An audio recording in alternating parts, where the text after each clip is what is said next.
Good morning, good evening, good afternoon, and welcome to Dreamy Dreamland with Sensei Alba. Me.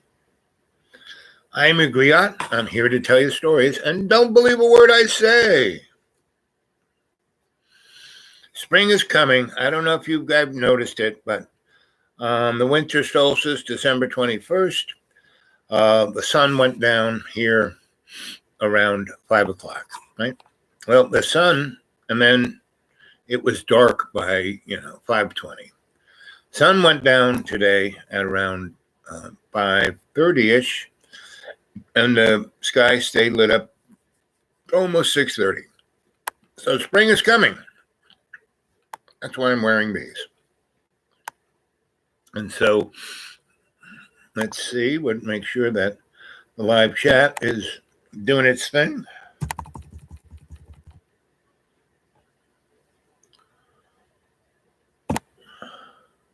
Yep, there we go. So kick it, baby, kick it, kick it. Let's put that there. The next one, right? We'll do another one. Kick it.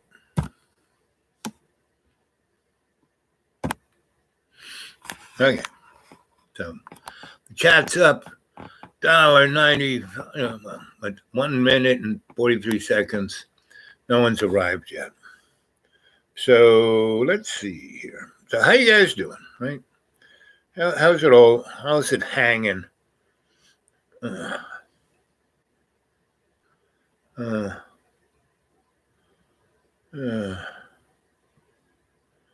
here we go.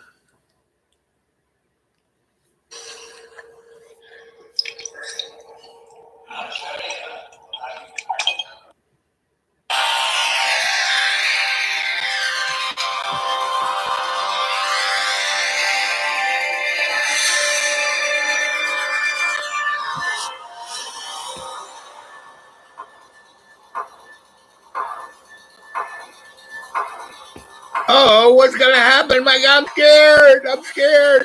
Oh. This is super fresh. This is right off the press, and this is tomorrow. This is taking place tomorrow. Check this out. The National Engagement Seminar for Planning Guidance for Response to a Nuclear Detonation. This is taking place tomorrow, January 6, 2022. Oh, and the anniversary of, you know what? Yes, dude. Yes. January 6th. Exactly. Yeah, that one thing that we don't know what you're talking about. FEMA will be holding webinars to gather feedback on the latest planning guidance for response to a nuclear detonation. They're actually talking in this exercise, EMPs, air blasts, air bursts, and I went through part of this, which is 200. Oh, yes. So, I mean, that's just like giving you a heads up what's coming down, And I've been saying the internet is probably going to disappear this year. Lucid Dreamer. I'm getting ready for spring early. I'm a pollinator, right? So I'm getting ready, right? And my bro secretly got married, and he told the rest of my family. He didn't tell me.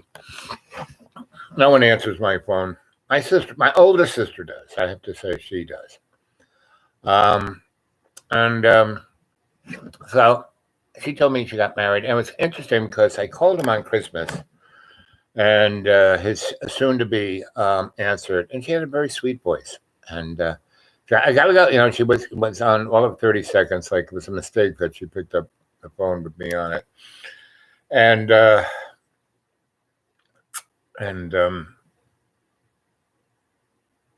so he got married. So he never picks up. He got the longest voicemail. I mean, you can leave like a 5-minute message. So give me 5 minutes, man. I can tell you a lot of stuff. So I said, "Oh, wow, it's great. Congratulations. You look great in that tux. I saw you in the New York Post on page 6, right?"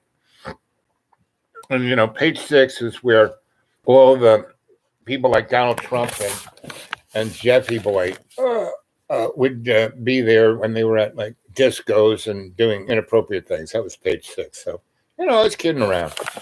As, my grandma she used to call me sweet little cheeky monkey. You sweet cheeky little monkey. So, and all of my brothers and sisters are so in their tubes and their silos, and and it's just I remember when Georgie Porgy and Richard Cranium invaded Iraq, and I said, no, this is not a good idea. And my brother said, what do you know? Hey, I'm like, what do I know? I just have more degrees than a thermometer, and I spent 30 years working for people like the Council for Foreign Relations. Like, I don't know anything. And I really do say, hey, and I'm going to say it right here, don't believe a word I say, and I understand what you mean. Yep. So, why do I do this show, right?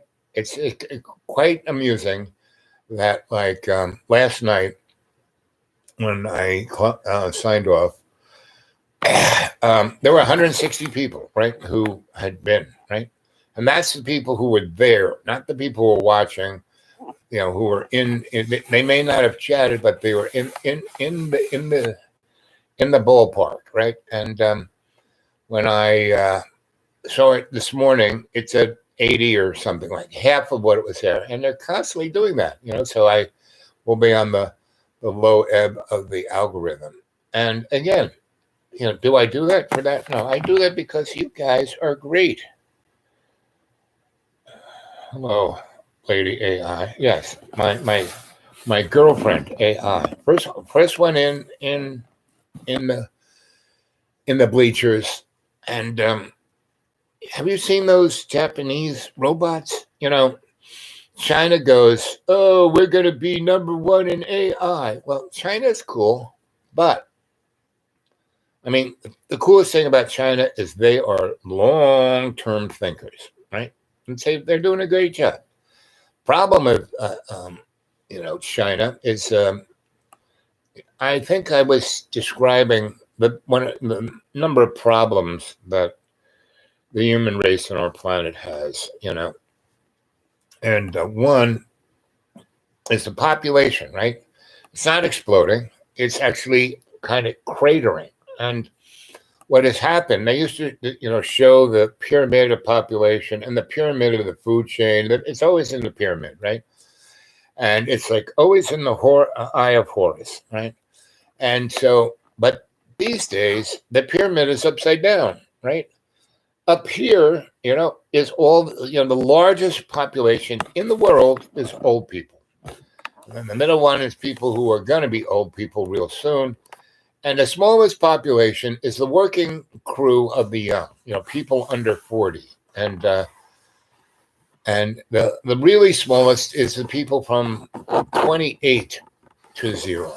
No one's having babies, right? And so China's biggest problem is that, within 5 years, they have 1.6 billion people in the country.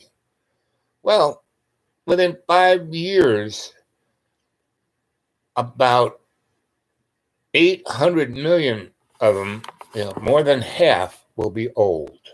And the smallest group, of all the countries in the world, us included, they had the smallest group of young people. So they got nobody there, right? So, we're gonna have AI, we're gonna have robots doing everything. No, China's problem with technology is that they steal it.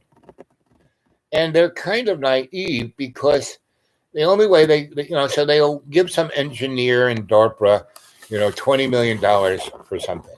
And his boss will say, hey, we want you to give, they want to give me money for something? Okay, give them this. This is like so obsolete that, give it to them.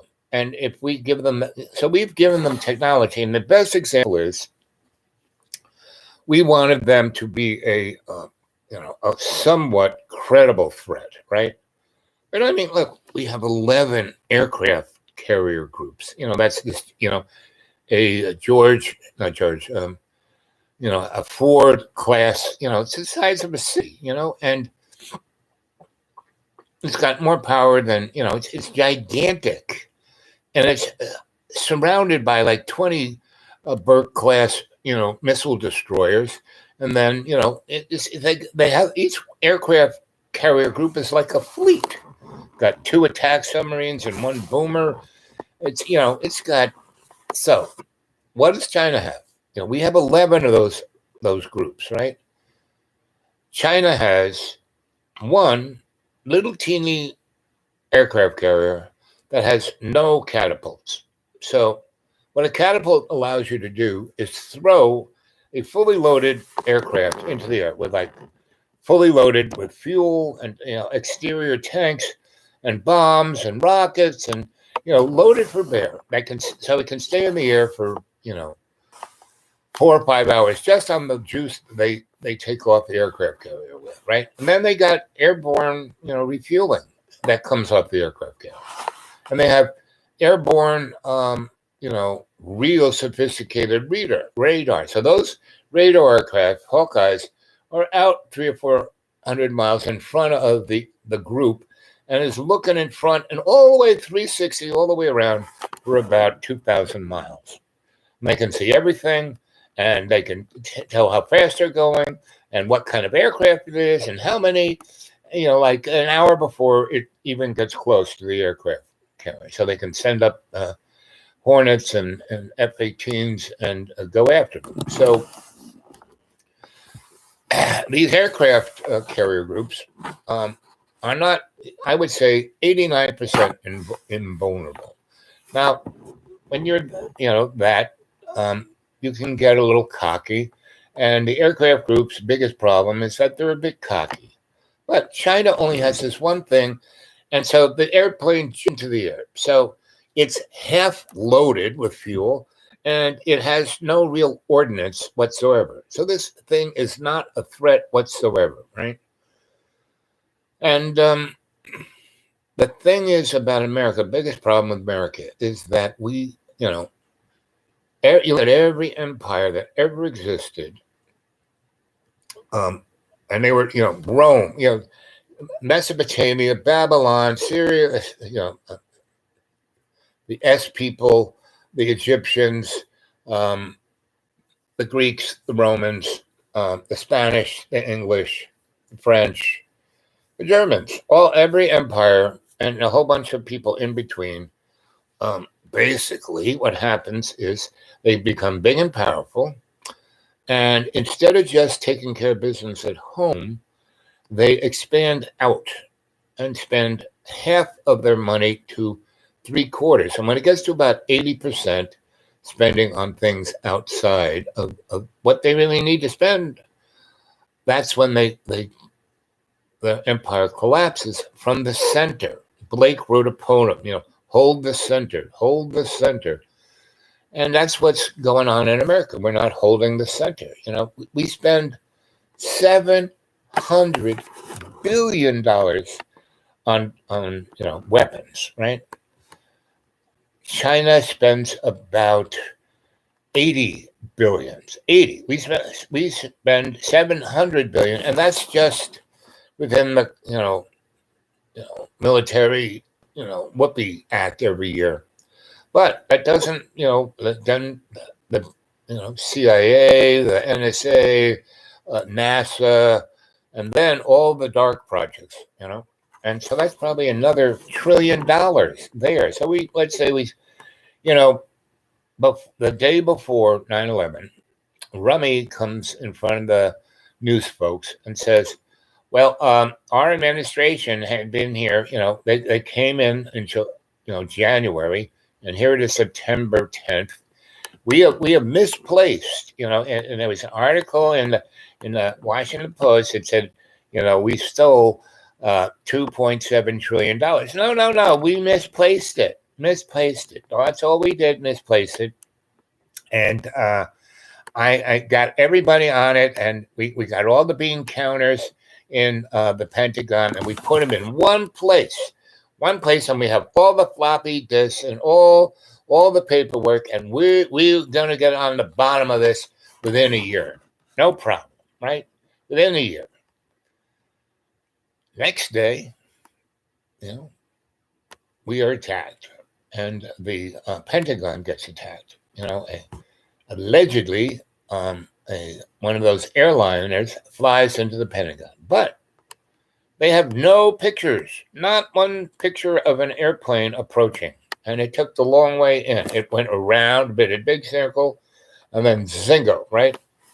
And here's the Pentagon. And they don't have any, they had, 360 degrees to take a picture of this aircraft. And, and it was the most intense, meaning you'd have to be, the best, Chuck Yeager, because this thing, went around 2.5 times and then smashed in the building. And it was doing more than that airplane's designed to do. It was like flying so fast, you'd think it was a missile. Now, I wasn't there. I have no idea. And there were no pictures of it. All they have is this kind of blurry explosion, from the gas station 6 miles away, right? From, their security camera. Pentagon has nothing. Anyway, it just happens to go right into the place where those 160 bean counters were with all the floppy disks. And, so all the evidence of where that $2.7 trillion went is gone. And now no one's talking about it whatsoever. And all they're talking about is, we're going to war, and within, 12 hours, they said it was okay. No investigation. There was no criminal investigation at the World Trade Center or any of those places. They did no forensics whatsoever. So, here it is, the 5th, and New York State I haven't been able to find out, but they were going to vote on a bill where the state of New York, if it got passed, would have the authority to have rendition on any individual who the state deemed a threat to public health. Now, they could be in states, and then they could be inoculated. They could have all the shots, all the jabs, and up the kazoo, and not even sick, and not have any kind of viral load, and they could still be renditioned. And what is rendition? So when the man shows up at your door and knocks, with paperwork, that's being arrested. And then you read your Miranda rights. You get into downtown and you talk unless I have my lawyer, right? You get your one phone call and you have all of those rights. And your rendition, they just grab you, put a bag over your head, and no one sees you again. And it's, look at what's going on in Australia, right? I wish our brothers from Australia. Anthony, good to see you, brother man. Lucid is in the house. Hello, Lady AI. Good to see you, buddy. Jane's there. Hey, Jane, welcome aboard. It took me some time to figure that out, but, when John and I put our heads together, we make half a brain, and that's all we needed to get you back here. So I'm glad you're back, sweetie. So Building 7 also, right. And what was that building? That building had all of the documents of all the things that George H. Bush did. That was where the CIA, the FBI, NSA had documents on what, the government had done. And that was lost. Say goodbye. And it was supposed to be released September 12th, all of those documents. And there were a lot of Kennedy assassination and a lot of things about Iran-Contra and a lot about the deals that, good old George H. had. George H. made all these deals with the Iranians to capture those guys. And they took the the diplomats out and put CIA guys in there who were trained to withstand torture and all of that, right? But they didn't get tortured, so they had blindfolds on and things over their face. When they marched them around, they were wearing their business shirts and ties, and if they were really had been messed up, they would have looked like Oswald did when they, stuck him in front of Ruby to get shot, So you should go, any of this kind of stuff. I'm just a cheeky monkey, and don't believe a word I say. I just tell stories. I'm a griot, right? And, if you go to this guy, Dark Journalism, he's got it down. I mean, he is, you're all, it's like the Walmarts of conspiracy is Dark Journalism. I mean, he's a real journalist. And he had Korea as a journalist. Doing that, he met and knew a lot of people to hear. And he has a lot of really great guests, like Joseph P. Farrell, like Catherine Austin Fitz. There's another guy I forgot who is like the scholar on COG, and that's the continuation of government. And after in 1947, we went into being just Darth Vader country, right? This military thing that basically put everything secret. Made the that's why Eisenhower, that document in 47 was signed by Harry Truman. And then Eisenhower, who was a general and was, Mr. Military, he becomes president. And then he has to deal with Korea. And he knows the story. He knew exactly what was going on. And then his second year, his second term, he tried to pull things back. He tried to negotiate with Nikita Khrushchev, but the military state, was folk, like to use the term deep state, and that's such a putz of a term, and all the terms that get used are like useless pieces of putzness, right? What's putz? Putz is that smush that's around your Richard cranium, that when you are infected from being a putz, right? So, and most, all politicians are putzes, and our legislatures are the best money can buy. They're just owned up the gills. And as the boys who went after Nixon on the Washington Post, and one of them was, a naval intelligence officer. I forgot which, it was Tweedledee or Tweedledum. I'm not quite sure. But, that was a total setup. And, my good friend Art Bell started an amazing thing called Coast to Coast, Dreamland, right? That's what his show used to be called, because he was just down the street from Area 51. And the real strangeness at Area 51 isn't at S4. It's in this place, that no one even knows. They just euphemistically call it Dreamland. So what do you think I call my show this, right? Anyway. Art Bell started the show out of his garage, and it just caught fire. And he had he was such a radio guy, just Mr. Radio. His whole life was radio, ham radio, every kind of radio. He was just all about the radio. And he was a sweet guy.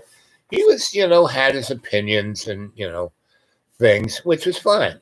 But he was one of the best interviewers I ever know, because he would introduce the guest, let the guest talk and talk and talk, and then he would have, the guy was starting to lose his breath, he would have the best question. And then the guy would talk and talk and talk, and then it would, next best question, talk and talk and talk, next best question, that then would lead into the live audience to talk about those three questions and then ask their own question. It was brilliant, and he did it the best. He really was. Had a great dry sense of humor. He was the sweetest puppy dog you ever want to meet, and and it wasn't about him. You ever met him?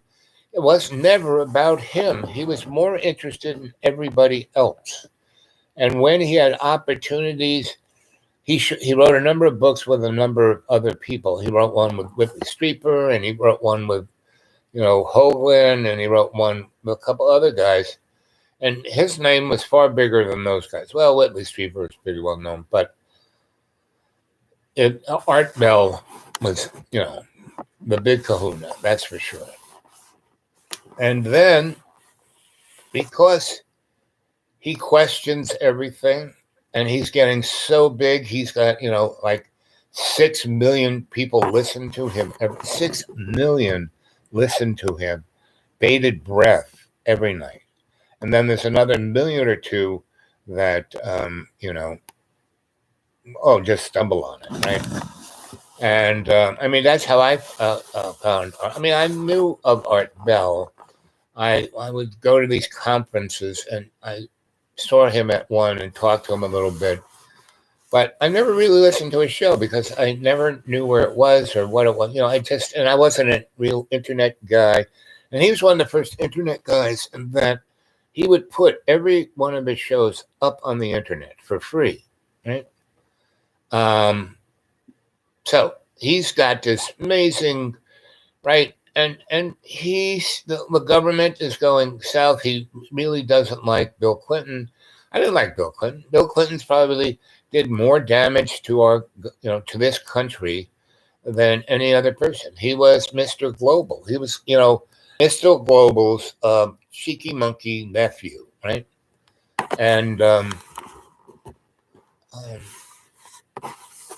so Art Bell went to the Philippines. He loves the Philippines. His first wife, well, not his first wife, the second wife was Filipino. And then, he met this other one, and he went there and lived there. Had a nice, he had a lot of money.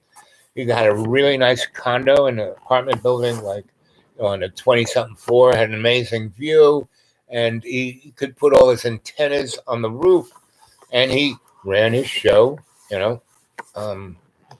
from there, right? And he was out of the country, and there were the powers that be, not the government, powers that be, were, getting not to like him that much. He was a conservative guy, but he wasn't political per se, and he wasn't ideological per se. He wanted to be, conserve things. That's what he wanted to do, conserve things. And so they started to give him a hard time. And that was another reason why he went to the Philippines. But anyway, he did that, and then they started pressuring the people who just distributed him out into, America, and so they kind of got him up the air, and then, the satellite kids were just starting, and so they offered him, a big check to jump on the satellite, and he did, and so he did his show from the satellite, and he got more people listening because it was stuck into the internet, and it was stuck all over the planet on the satellite, and basically the folks had to, the distributor folks had to say, because they didn't have him anymore, right? He was now on the satellite and on the internet, and he had not. So they had Ian Punick and the guy, the UFO guy that from Las Vegas, and he was interested. I met him a few times, and he was an all right guy. But the whole UFO, that's why I stopped going to. I was one of the first people at those guys. I used to organize them. Those conferences kind of came out of what we did at the UN, and then Clarence and me and a few other people at the U.S. Psychotronic Society.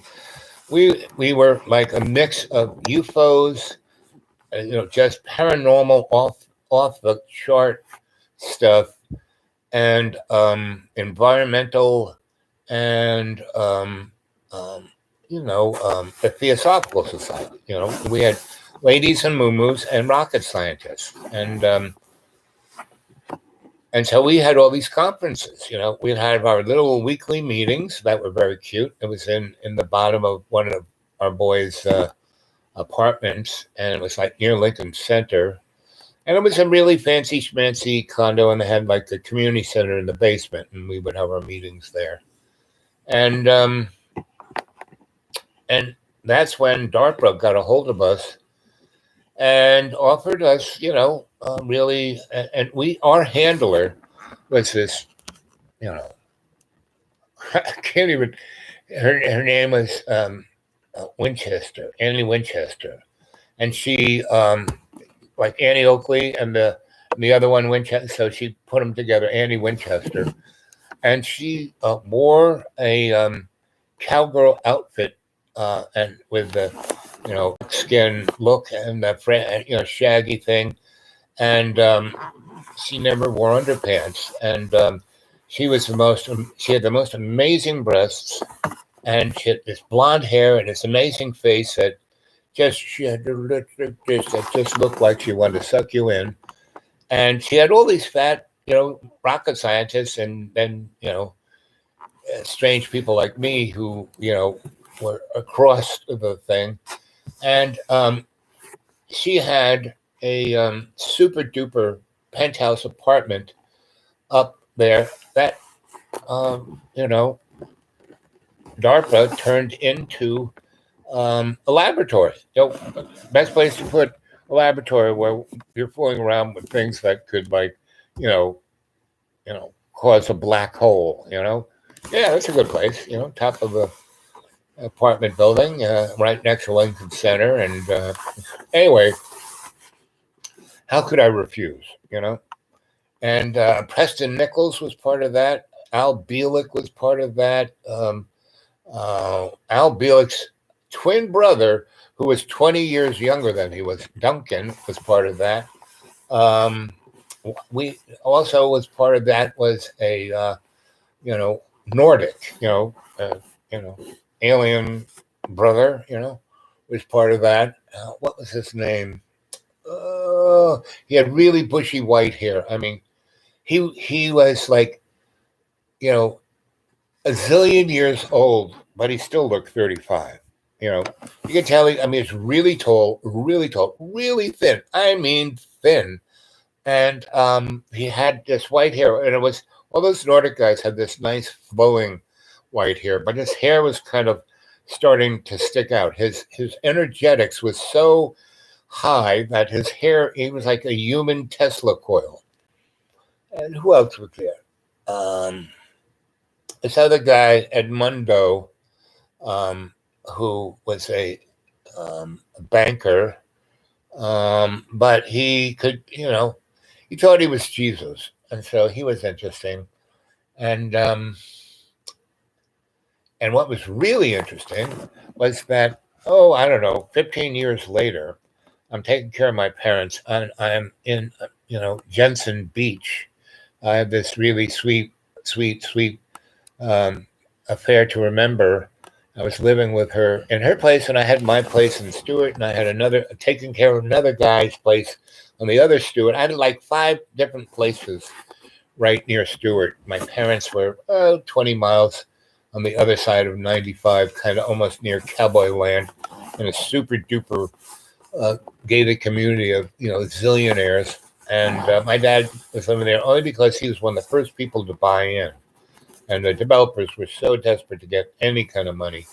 They sold him a house for like $60,000, and he gave them another 20, and that took care of his when you live in a gated community, you got to pay them every month like rent, but it's for the cut, like it's supposed to take care of the place, take care of the golf course, take care of the swimming pools, take care of your lawn, right? And they have all these rules. Your house has to look this way, that way. So he bought one of the places, and it was just a simple, cinder block, Florida house, right? And so he didn't have to pay his dues for like 10 years, right? And then when he started paying his dues, he started it at what it would have been if, let's say, he was paying the dues when, the first month. So by the time he started paying the dues, everybody there, although it got filled up, and all the other spaces were like not built by the developers, built, they sold a lot, and people built these, monster, chalet, just, castles, right? And my father's, he had it right on this corner, and you could see the ocean, and you could see the yacht club. They had a yacht club, they had a golf course, they had a tennis, they had everything. They had the best clubhouse, right? And the best food. It was really a great place. And they had a pool. They had 8 pools, right, all the way around. And so my dad, so by the time he was paying the monthly dues, he was paying $300. Everybody else paying $1,800. So he was always way back behind them. But by the time he died, he was paying $20,000 a month to live there. And their attitude was, if you can't afford this, you don't belong here. You're not one of us. And that's what my dad wanted to prove, that he was one of them, right? So, it was really fun. And so those, the 28 years I took care of my parents. My brother and sister, because they worked with my parents and they hated my parents. And my parents, my brother, he and I shared a bedroom for 7 years. Well, maybe not that long, maybe 3 years, 4 years, 4 years. And he's a great guy. He's a sweet guy. He's really a great guy. He really is. And he got, he went off to college, so he had a deferment from Vietnam. And then he quit, and he thought, because, at 16, I had my own apartment, and I was doing all this stuff. And he thought, well, if Al can do it, well, he's like 5 years older than me. So when he quit college, well, his rep board said, okay, we're going to get you. Me, I was still in high school while I was doing all this stuff. So he came to New York, and he thought, he saw me like hiding in plain sight. He thought he could do it, but not really. They grabbed his ass, and, but my brother's a smart guy. And in high school, he learned how to type. So he went to basic training, and my brother actually liked the military. He liked wearing the uniform. He liked, being in that crew. And he's smart. And so he went through basic, and he was like in the top 10% of his basic. But he's either going to Germany or Vietnam. And 80% of everyone there was going to Vietnam. 20% was going to Germany to be basically cannon fodder, meaning the trip line, and they'd be nuked. And, but until then, they're having a pretty good time. And so he, end of basic, he doesn't just get shipped out the next day. It takes a week to 2 months to figure out which way these guys are going to go. So they, instead of him peeling potatoes, he went, he could type, and he had already been working in the office, when he had nothing to do. They instead of peeling potatoes, they found out he could type really well. So he went there, right? So after he's finished basic, but he's still in Lejeune or wherever he is, he's typing up orders, right? And so, he's got this list going to Vietnam, this list going to Germany, and, name, it puts in the thing, blah, blah, blah, types it up, puts in an envelope, types the guy's name, puts it in the folder. His name is there, right? And it says Vietnam. He's got the typewriter. He's writing the order. So he types in Germany, fills it all out, puts it in the envelope, puts it over there, he gets sent to Germany. I mean, he did that. And from that point on, he realized what the Army was. And so he goes to Germany, and, and like I said, everyone there is expendable. And the colonel who's in charge of their whole, division is a total, he was in Vietnam. He's like straight out of, Apocalypse Now. The guy is, I love the smell of napalm in the morning. So he's got his own, like, they didn't have they didn't have Apache helicopters, but he had a gunship, and he flew it. And so he would fly early in the morning. He'd take off, and he'd fly as close to the border of East Germany as his control Colonel. You're like, oh, you keep going that way. In 3 seconds, you're going to be in there and cause Third World War. So this guy was doing that every day. So he was flying around all the time.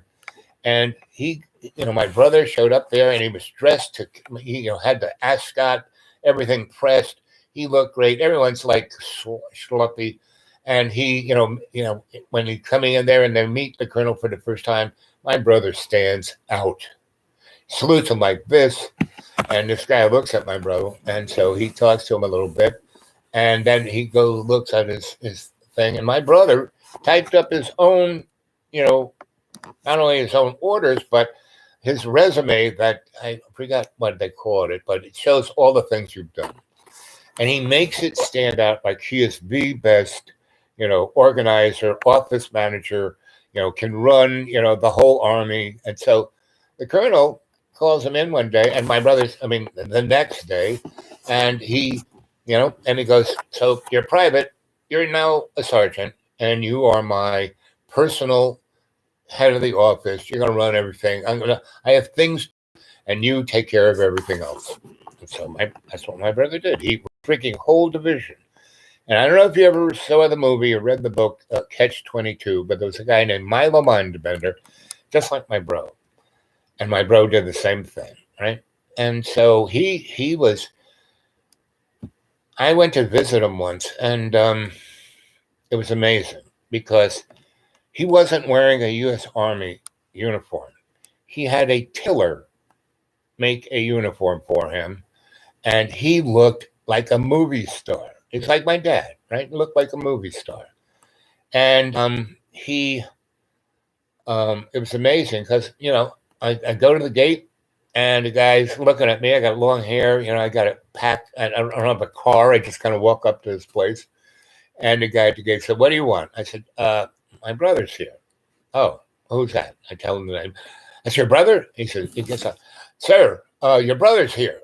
And my brother goes, oh, okay. Yeah, I was expecting him. Well, I'm going to send a car for him. So they send not a Jeep, but a staff car, an LTD, and it's not, it's like a limousine. And so the guy jumps out, opens up the door, and I get in. He salutes me and go, yeah, whatever. Go to my brother, and my brother's got the colonel's office. It's his office. The colonel never's there, and so he smiles. He gives me a hug, and because we shared a bedroom. And then when I was in New York and I was the dude, when he quit college, I had this place. He could stay there, and it was like hiding in plain sight. But then he wanted his own place, and he got an apartment in Hell's Kitchen. And I went there and I helped him. It was a total mess. And I brought some of my kids in there, and we cleaned it all out, and we painted it all up, and I fixed everything so he wouldn't get electrocuted. And, and I knew some people in the neighborhood. This family, Eddie Green. I don't know if you ever saw the movie that Denzel Washington made, I think called American Gangster, I think. The Green family was that. They had been in the mob. They were the biggest they were the Harlem folk who worked for the mob, right? They did the numbers, they did everything in Harlem, right? And then when drugs came in the 60s, marijuana and cocaine,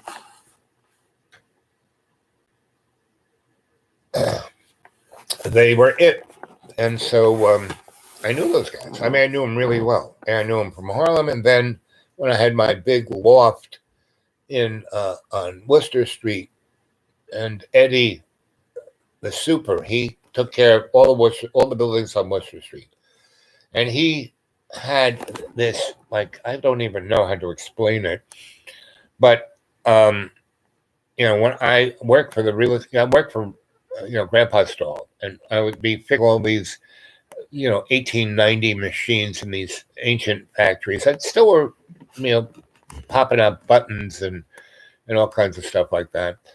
And Eddie was not Eddie, but the super, what's his name? Benny. But Benny did. So, most of the buildings when I moved in there, when I was in Soho, were still factories. Maybe 20% were people, artists like me, living and, making our art in these lofts. But, 60, 80% were still, things, because these guys had, 20,000 square feet, and they've been there for like 40, 50 years. So their rent was like virtually nothing, So, and all the power in these buildings was DC, because that was, Edison, those buildings were built in those days before Tesla, just took it all over.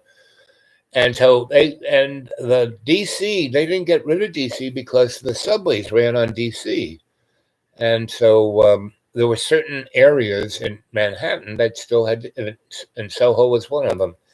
And one of the things I did that made my first windfall was I would make rectifiers, right? And people would come in and they'd want AC.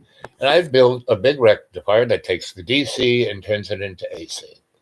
And these big, because DC really loses its current real fast over miles, the wires were gigantic, and so, I would, and they had 3-phase DC. It was very bizarre. And I'd make these rectifiers, and I had these big nails, and what they did was they would cut the, and they brought AC and like the lights in the halls and stuff, things, but still there was DC. And all these old factories, those machines still worked on DC, So, but in the lofts themselves that were ready for somebody to rent it, it was just DC. But they cut it off. They built a box around it, cut the wires, and then fill it up with tar so no one would get electrocuted, right? And tar turns into concrete, and concrete is more conductive electricity than tar is. But anyway, who knew? So I would make these rectifiers, have big cables, like, welding cables, and I would weld the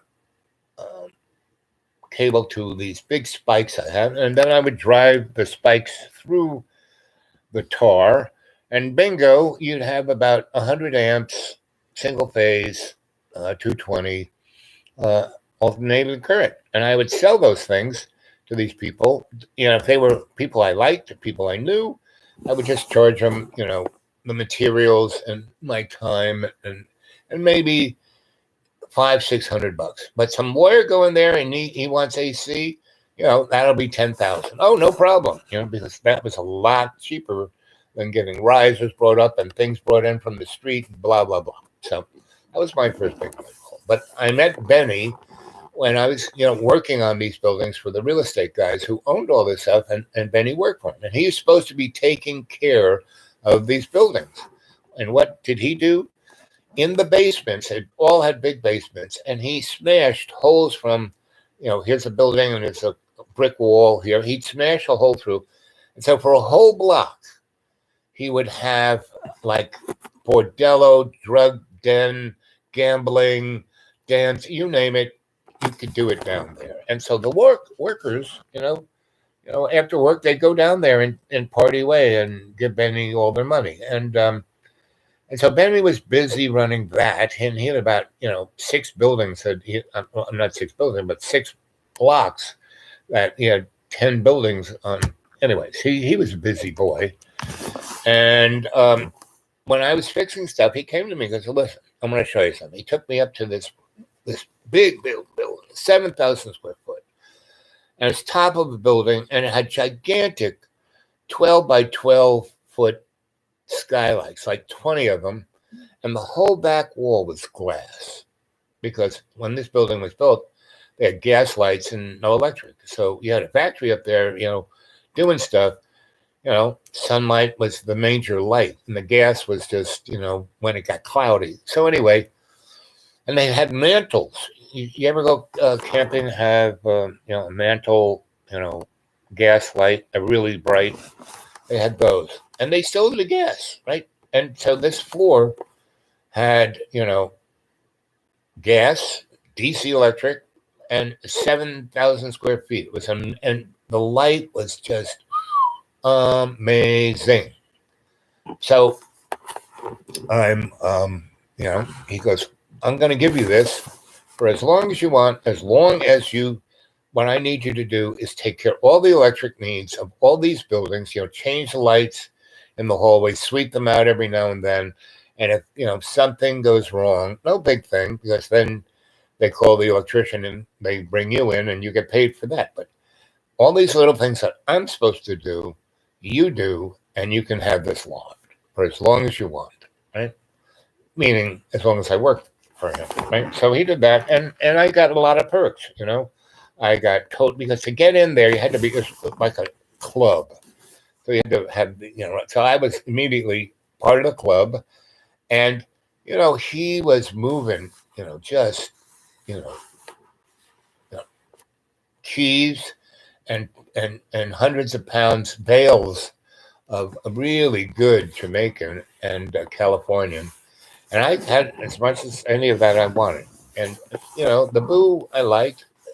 I never touched any of the drugs. My body, because it is so rarefied, looking at cocaine made me, which served me well, because when I worked in the rock and roll scene, the producers loved my ass because I was never looking for their stash. I never wanted to get high with them. Never. Right? I hang out with them because they were fun, but, and I would be taken to really interesting places, but, and so I was the one person they could trust, the honest one, never steals, always looking out for everybody.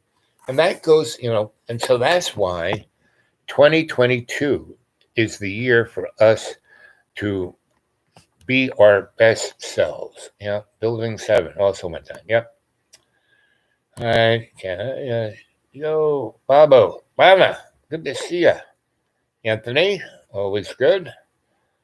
Hey, Anthony, really want to be a Canadian. Lana, you can be anything you want. You approve that.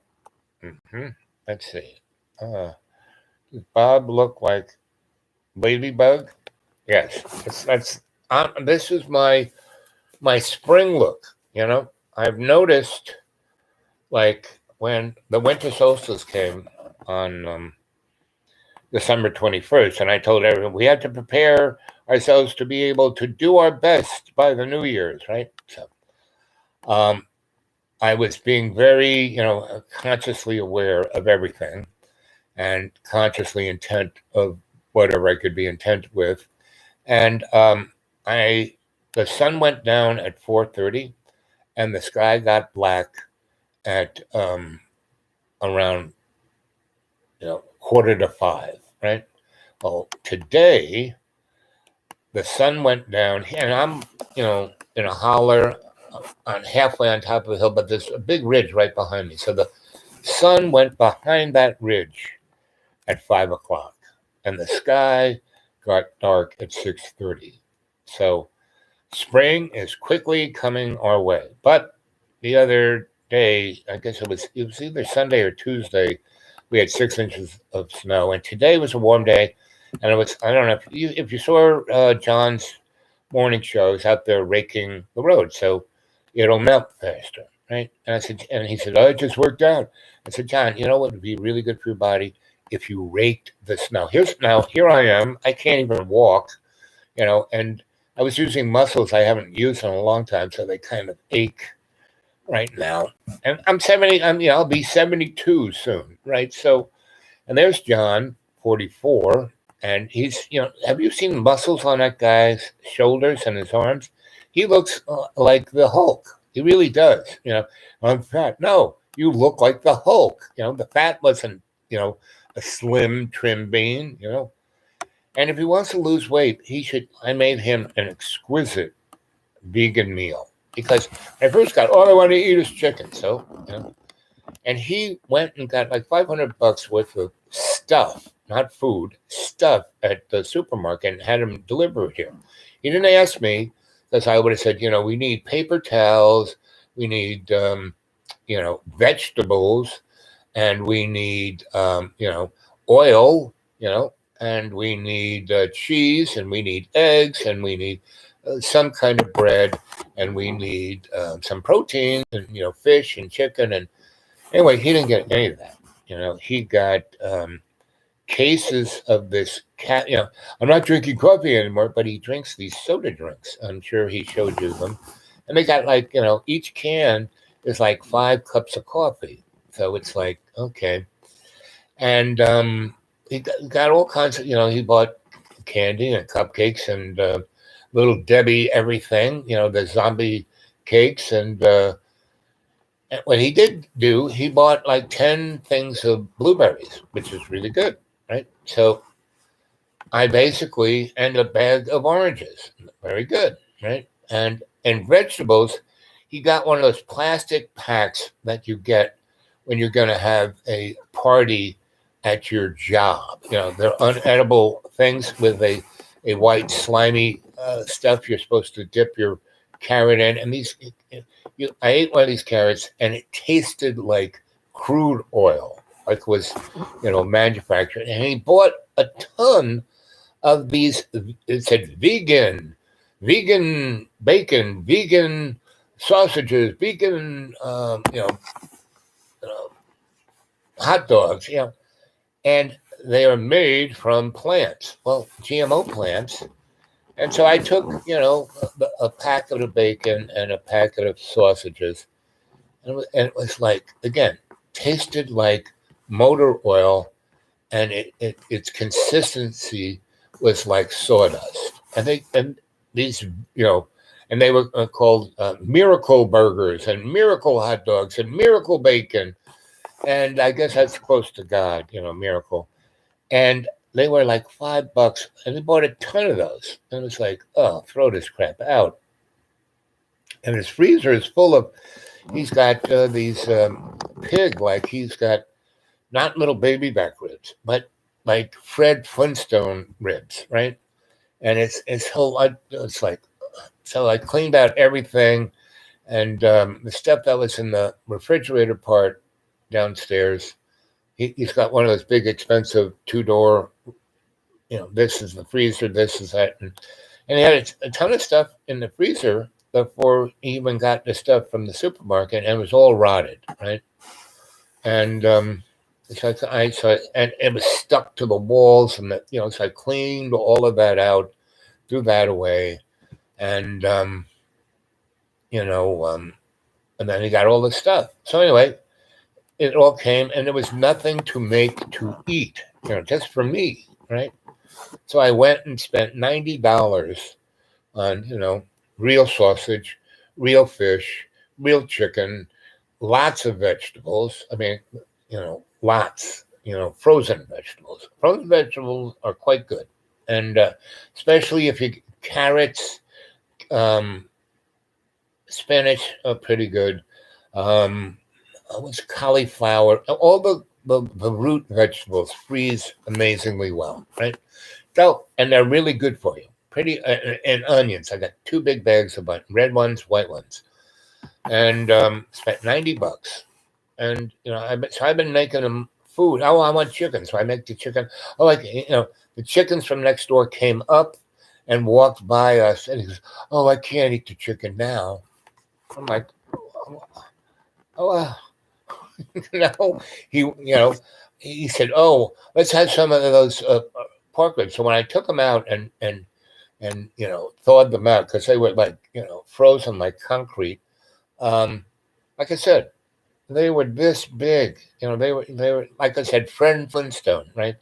And he said, "Oh, that's a baby pig." I said, "No, that's not a baby pig. That's a pig like who was 200 pounds." "Well, it was baby." "Oh, I can't eat that." Right? Okay, can't eat that. So tonight I made the ultimate vegan meal. You know, no meat, no cheese, nothing, and I had egg noodles, which are really great. They're better, so you don't have to worry about whatever the wheat thing is, and and mushrooms, onions, garlic, spinach, really nice carrots, potatoes. I made a potato leek, and a can of oyster stew, and made this potato leek oyster stew, really thick stew, and used it as it'll be used for a lot of things. I made a big pot of that, and I made a big pot of all of those vegetables, on a fried up, woked up, and I made a big thing of the pasta, egg noodles, really great, right? So I mixed the vegetables after the egg noodles were good. I drained it out. I put all those vegetables, mix it up with the pasta, and then use the potato leek oyster stew as the sauce. And I made enough of it to last days, right? And so I said, John, this is all you need to do. If you want to lose, just come down in the morning, fill a bowl, eat, big fill bowl, put it in the microwave, eat that, and then go on your way. Go upstairs, do whatever you're going to do. Come back in 2 hours, have another bowl, right? And then 2 hours later, have another bowl.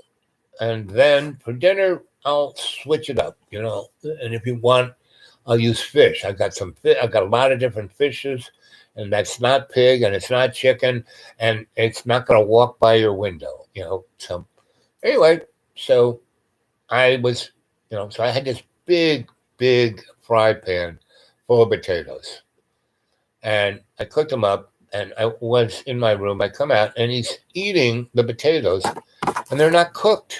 I mean, they've been, frying, boiling and frying in this juice I made of garlic and pesto and a few other herbs and onions. But the potatoes were still raw. They had been saturated by the sauce, and he ate half of them.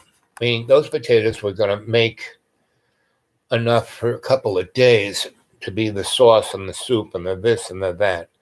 And he ate all of that. He ate half of it. It was like, and it was raw. It was hard. The potatoes were hard. I mean, yes, I had one just to see what he was eating. And yes, it tasted, because the sauce on it that they were cooking in was pretty amazing. But the potato wasn't soft. It was hard, And so it didn't, the potato itself didn't get soft enough to get saturated by the sauce. And so I said, John, can you help me peel some more potatoes? Because we have a lot of potatoes. And he said, oh, no, I can't do that. And so, I had to go peel another, 10 potatoes and that's John, right? And then he comes down, looks at, what do you got? And I said, well, it's not all ready yet. So he eats a couple more bowls on my back's turn. And I was like, and he fills up a bowl and runs upstairs and takes the bowls. And so we always end up with no bowls and no spoons and no forks, because I go upstairs, get them, they're all cruddy. I soak them, I wash them off. Now I have to hide them and just keep a spoon and a fork and a thing that he can have. And if he goes upstairs with it, well, he can eat the food with his hands, So, it's like, again, it's not annoying, because I've been around it now for 7 years. It's actually kind of funny. He never, so for 7 years, like I said, I've probably, made 1,800 meals for this guy. And every time he eats it, he waits till I eat it just to make sure that I haven't poisoned him or done something. He sees me take it from the same pot, fill 2 bowls.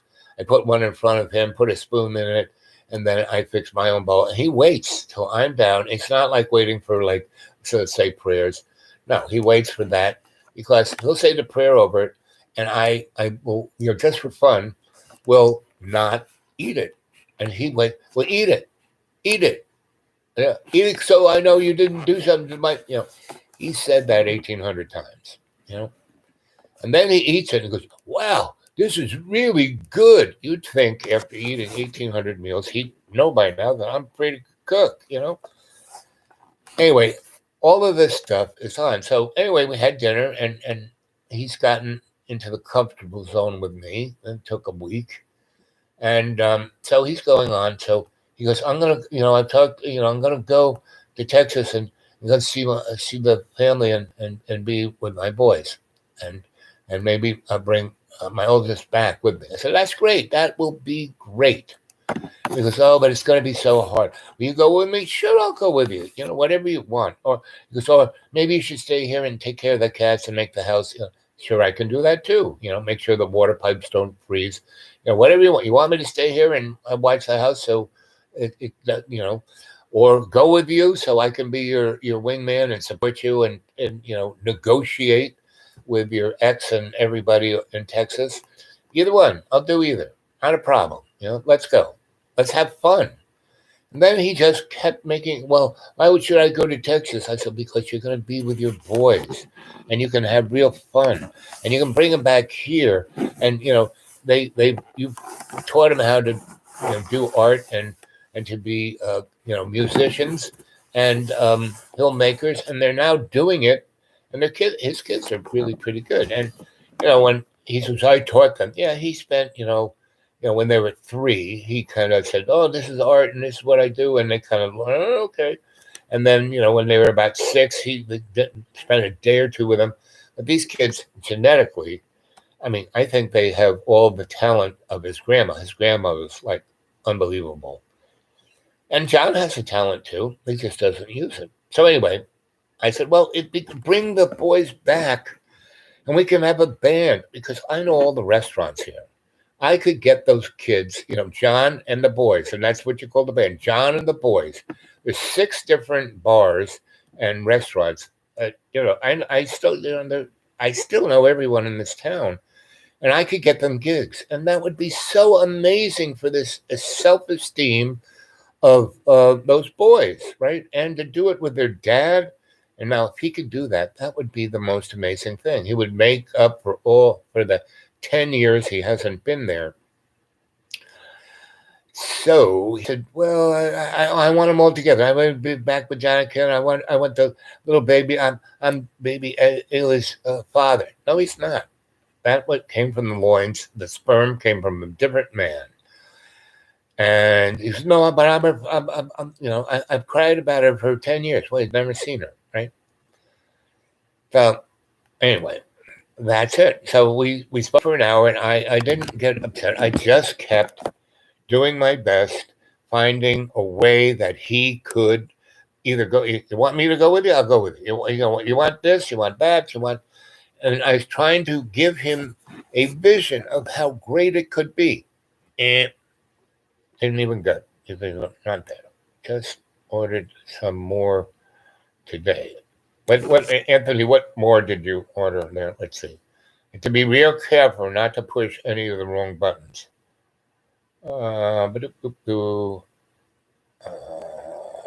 did he say? Let's go back to where I last read something. Do you just what? Thank you. Hey. Okay. Let's see. What is that? I don't see it. Hey, in the chat, did you ever buy a small clam castle on the Scotland? Yep, like I said, it's too small for me even to understand. Well, so today, let's see, Anthony, I will have a castle soon. Yeah, don't worry, you can come too. Okay, ha ha ha. Sweet, blah blah blah. Okie dokie. I say okie dokie a lot. Let's see. Are you Dear Ian, let's see.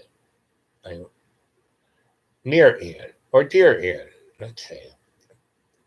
Okay, here we go. Sunflower butter. Yep, I use that all the time. My favorite. Cashew butter, it tastes good, but it's not really good for you. Peanut butter, oh, forget that shit. Why do you think all those kids are allergic to it? It's like deadly shit. Their higher self knows better,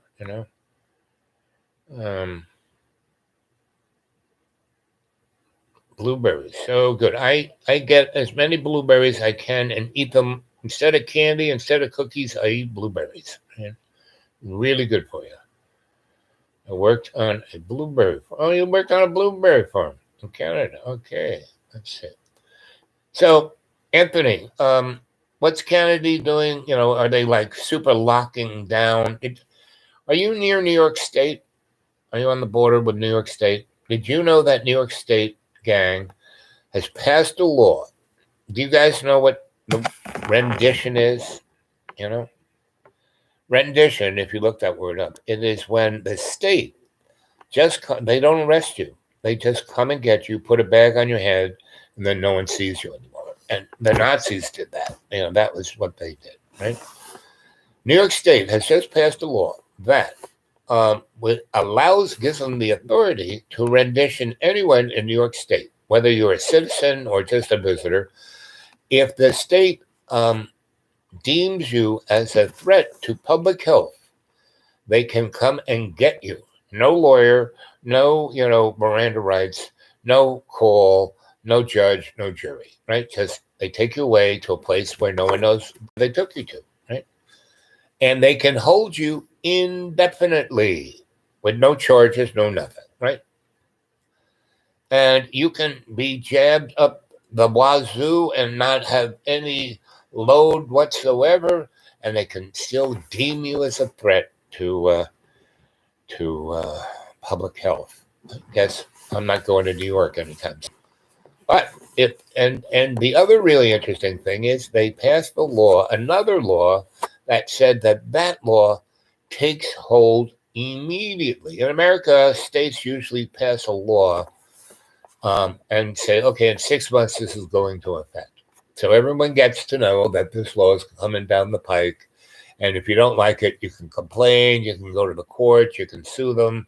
And that usually works out in 6 months to a year. So most laws, they pass it, and then they have 6 months to a year to like quibble about it, change a little bit. Well, they passed another law the same day stating that this law goes into effect immediately, like now. And the other law, they passed 5 laws altogether. So they passed those 2, and they passed another one stating everyone in that state has to be jabbed for whatever the state says you had to be jabbed for, right? Not a federally sponsored, not of this, but what New York State says you got to be jabbed for. And everyone has to be jabbed all the way to infants being born. Now, this is like, what? And so, if you don't get jabbed, you don't get to go to public school, you don't get to go to college, you don't get to go to your job, you don't get to eat. If you don't have this thing, it's going to be like a passport, they won't let you into the supermarket, and you can't get food stamps, you can't get any kind of assistance if you do not, fulfill what the state of New York wants you to do. And all of these things just got passed. And I just kind of took a look on, public TV, public radio, New York, a whole bunch of New York media outlets. No one is talking, and it goes in. It's not happening 6 months or a year from now. It's happening today. So, meaning today, if I was there, they didn't like what I said, they could say that I was a threat and take me away, and you wouldn't see your Al Bob at all. So I don't think I'm going there. And another one is that they are going to put, inspection at the borders of the state. That's not happening right away because that would have super effect on the economy. And so they're trying to figure out how to do that. But All these other things, which will also have a super effect on the economy, but just not immediate. Not like if they, stop people from coming in and out, you had to look and pay and doing this. So they pass the law for it, but they aren't going straight to it.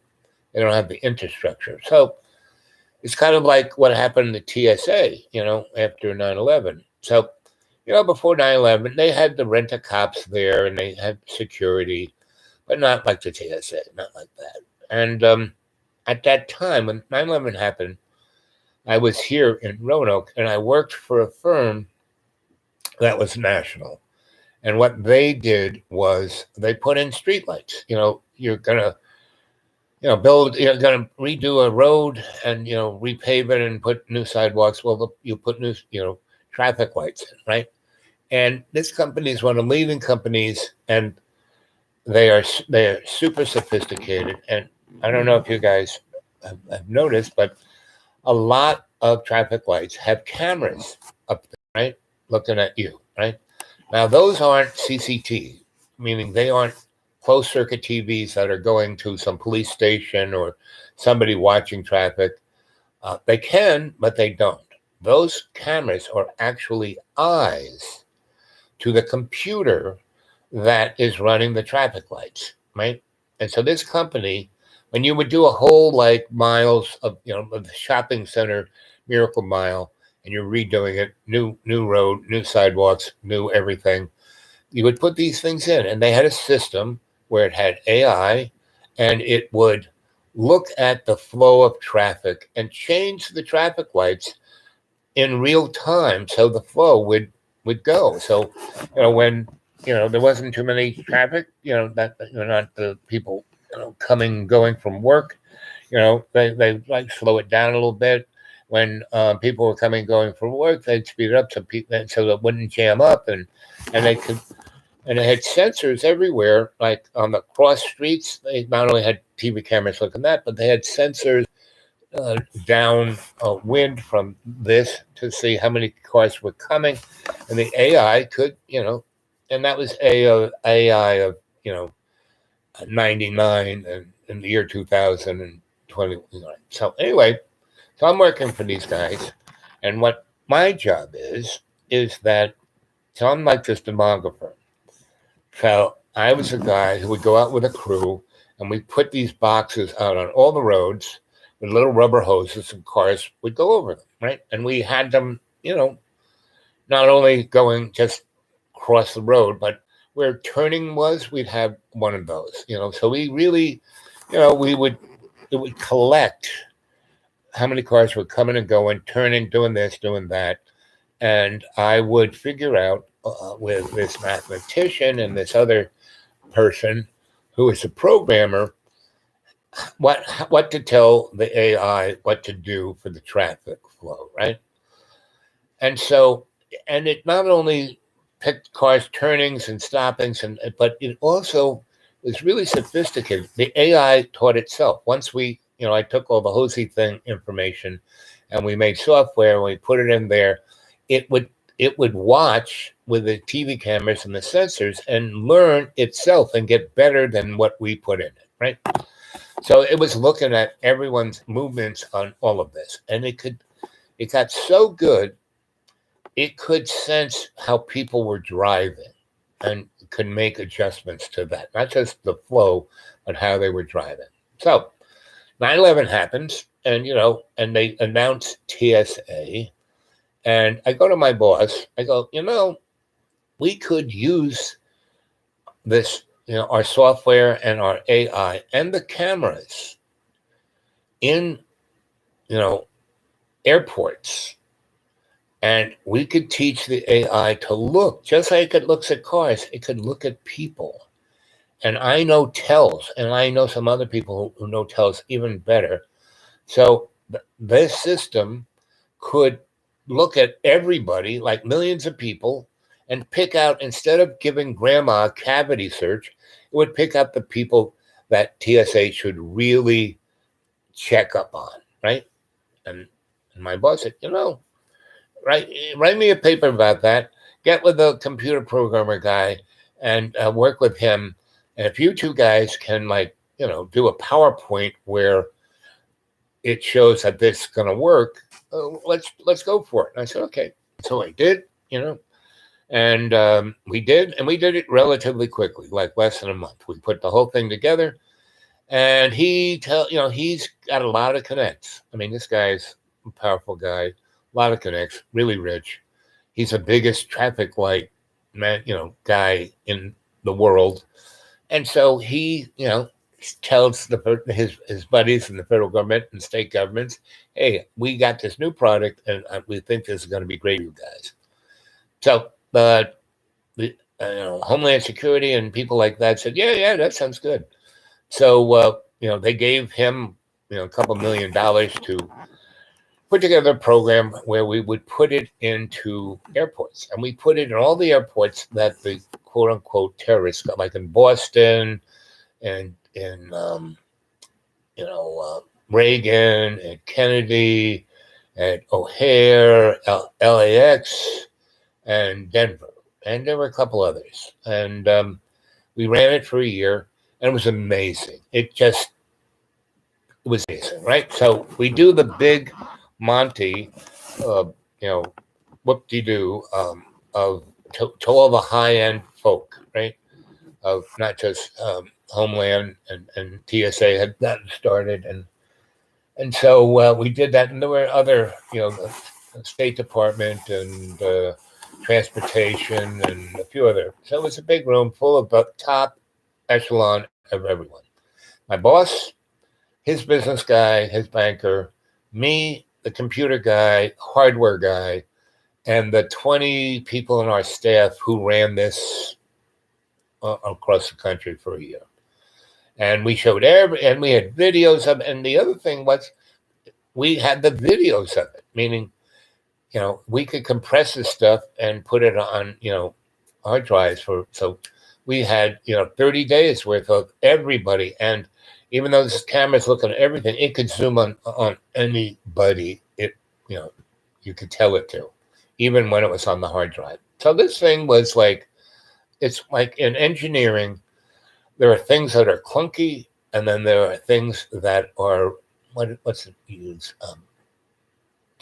It's a word they use. The only one coming in mind, like beautiful or flawless or sublime, and these are all like engineering terms, when the system is like just frigging right.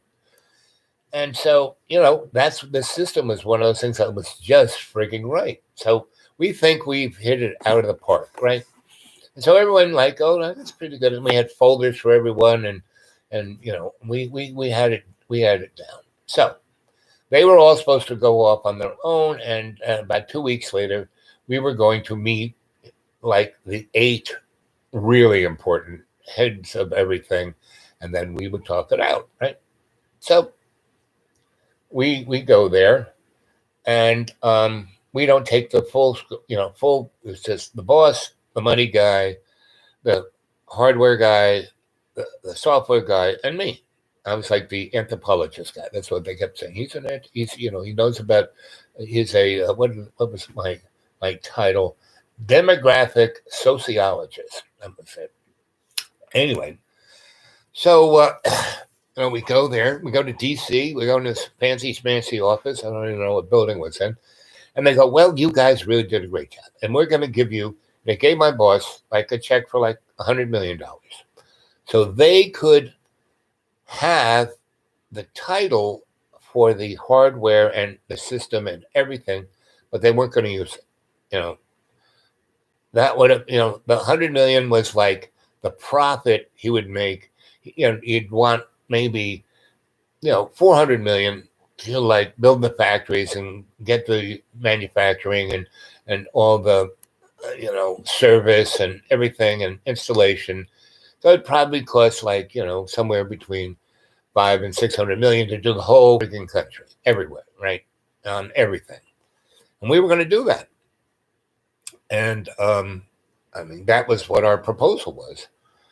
And the $100 million was the profit, right? So they cut him a check for $100 million, and he did not do anything. I mean, he's at this point has spent, maybe 700,000, and they gave him like 5 million to, make a, do the whole thing. And he probably spent 700,000 on what we did, because we just took the hardware straight off the shelf. We didn't build anything special for any of this. This was the same stuff we did for traffic signals, right? And all we did, and the AI, the computers, everything, the displays, straight off the shelf. So it was not like we had to build anything. And even the software was straight off the cell. We just changed the demographic and the there's a term they use. It's like what like in the movie 2001, how it's like how the intelligence is looking at it, and you had to give it a point of reference, and that was like my job, and the software guys' job. We were very simpatico. And so anyway, so the 5 of us are in there, and the 6 or 8 of the big wigs are there, and they say, and they're all the heads of Homeland Security, TSA, Justice Department, FBI, all the head guys, right? And they said, well, you guys did a great job, and he gives the $100 million check to the banker guy. And the guy's kind of looking at it strange, because it's like, if we were going to do it, we probably would get a check for, 40 million, because you get that first check, second check, third check, fourth check, last check when you finish, right? 100 million. And that's like way more than we would get to start this thing. He's looking at it, and he whispers something in my boss's ear, and he goes, so what's this? And they say, well, we're not going to use the system. We are just going to hire a shitload of TSA guys. And we already, there were like Kennedy and O'Hare and Boston and Denver already had the shitload of guys there. And we had a thing where we showed, the machine against, Gomer, the TSA guy. And the TSA thing cost billions more than our system would have cost. And they had a hit rate of about 2%. We had a hit rate of about 99.9999%, right? And like I said, grandma wouldn't have to be cavity searched. And they said, well, you have to realize the main reason why we're having TSA there is to intimidate the public. This whole thing is to change the consciousness of the American citizen to do what we tell them to do. They were getting a bit, the 70s was a little off the hook with everyone wanting freedom and wanting their rights. And the 80s, we thought we could buy them off with, greed is good. And the 90s, we thought everyone would just, look at their cell phone and go brain dead. But not really. We're at this point, and that's why, and they basically say, and that's why we did 9/11. And this one guy said, why, and he reframed it by saying, this is why we're taking advantage of the situation. You never, you always are ready to take political advantage of whatever catastrophe happens. We didn't do this, but we're taking advantage of it. And, my boss is like a real libertarian, and he's caught in a real hamstring, because when I gave him the idea, first I talked to the software guy. I said, what do you think about this? He goes, yeah, we could probably do that. And then we went and said, what about this? And I already talked to my boss. He said to go to the computer guy. Then we came back, like within a day, and wrote up something about it and said, yeah, this is actually very doable. And then he went to those guys. I gave him a check for $5 million. We spent about, 700,000 and did this unbelievable, we hit it out of the park.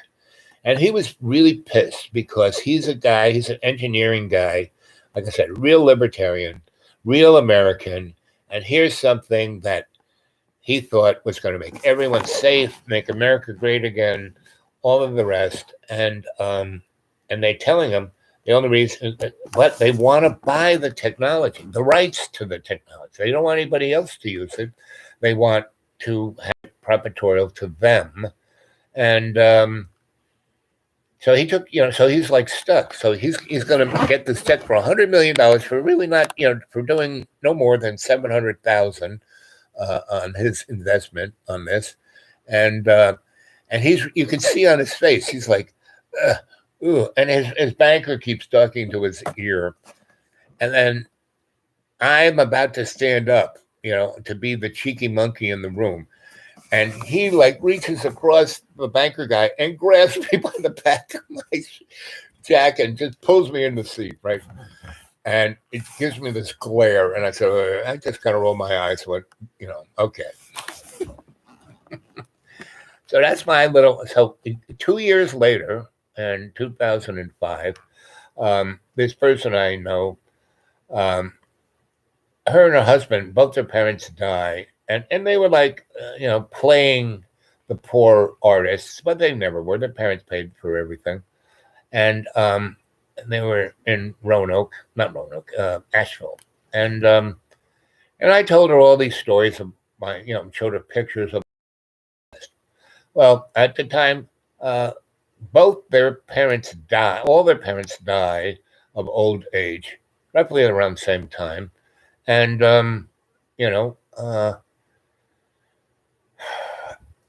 they get $20 million, right? So she wants to go to Ireland and buy property, right? And because I kept saying, oh, I wish there's so many things that can, it's an amazing place. So anyway, and I haven't been to Ireland, back to Ireland, when was the last time? 86, I guess, was the last time I went to Ireland. And so she goes, I'll pay you this, like $50,000 just to go with me and be my guide and drive the car because I'm scared to drive, the other side of the road.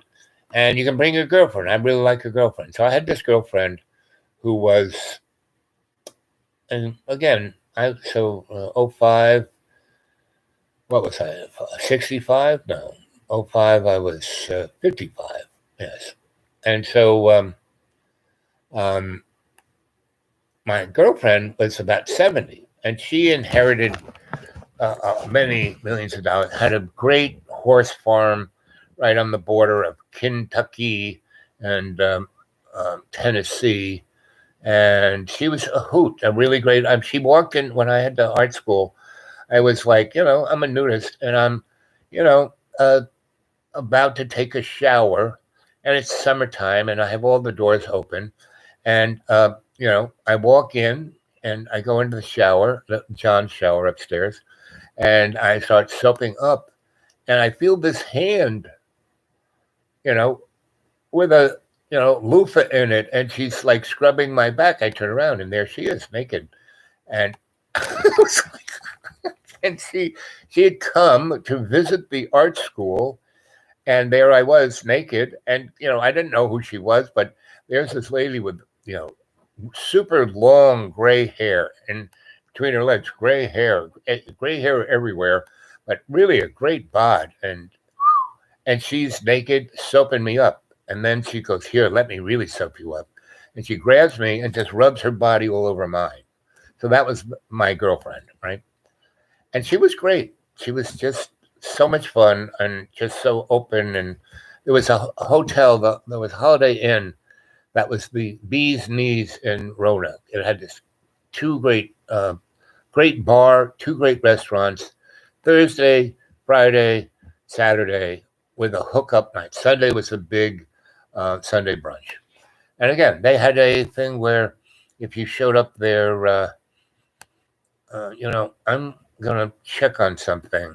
I left the kitchen totally cleaned and everything off, but I'm smelling something. John might have come because I had these big, pots of food, and he might have just heated one up and left it on. So I'm really, because I have all the doors closed and I can smell it. And I'll be right back. Just hold that idea.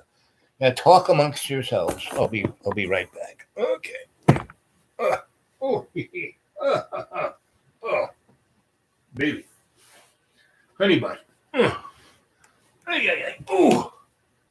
And I have to walk too. Yeah.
No, it wasn't John.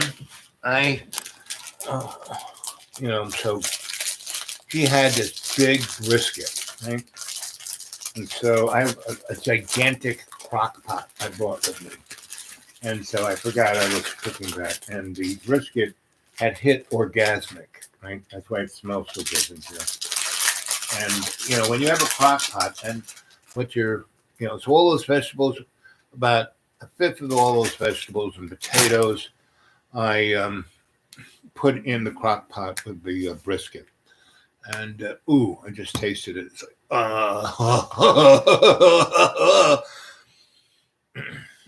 So brisket is like even better than roast beef. And it's really yummy. If you don't know what a brisket is, if you never had it, you're missing something. I grabbed a few Fig bars, but these are Dollar Tree Fig bars, strawberry bars, blueberry bars, and they're really freaking good, and they're only $1. Okay. Why go to Walmart where it's $3? Why go to Kroger's where it's $5? Dollar Tree. So I'm like the, conscious consumer. I'm gonna a cake with blueberries too. So you're a baker, Anthony?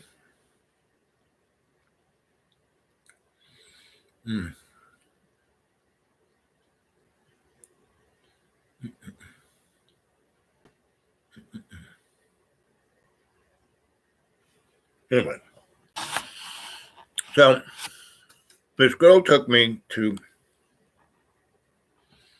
Anthony.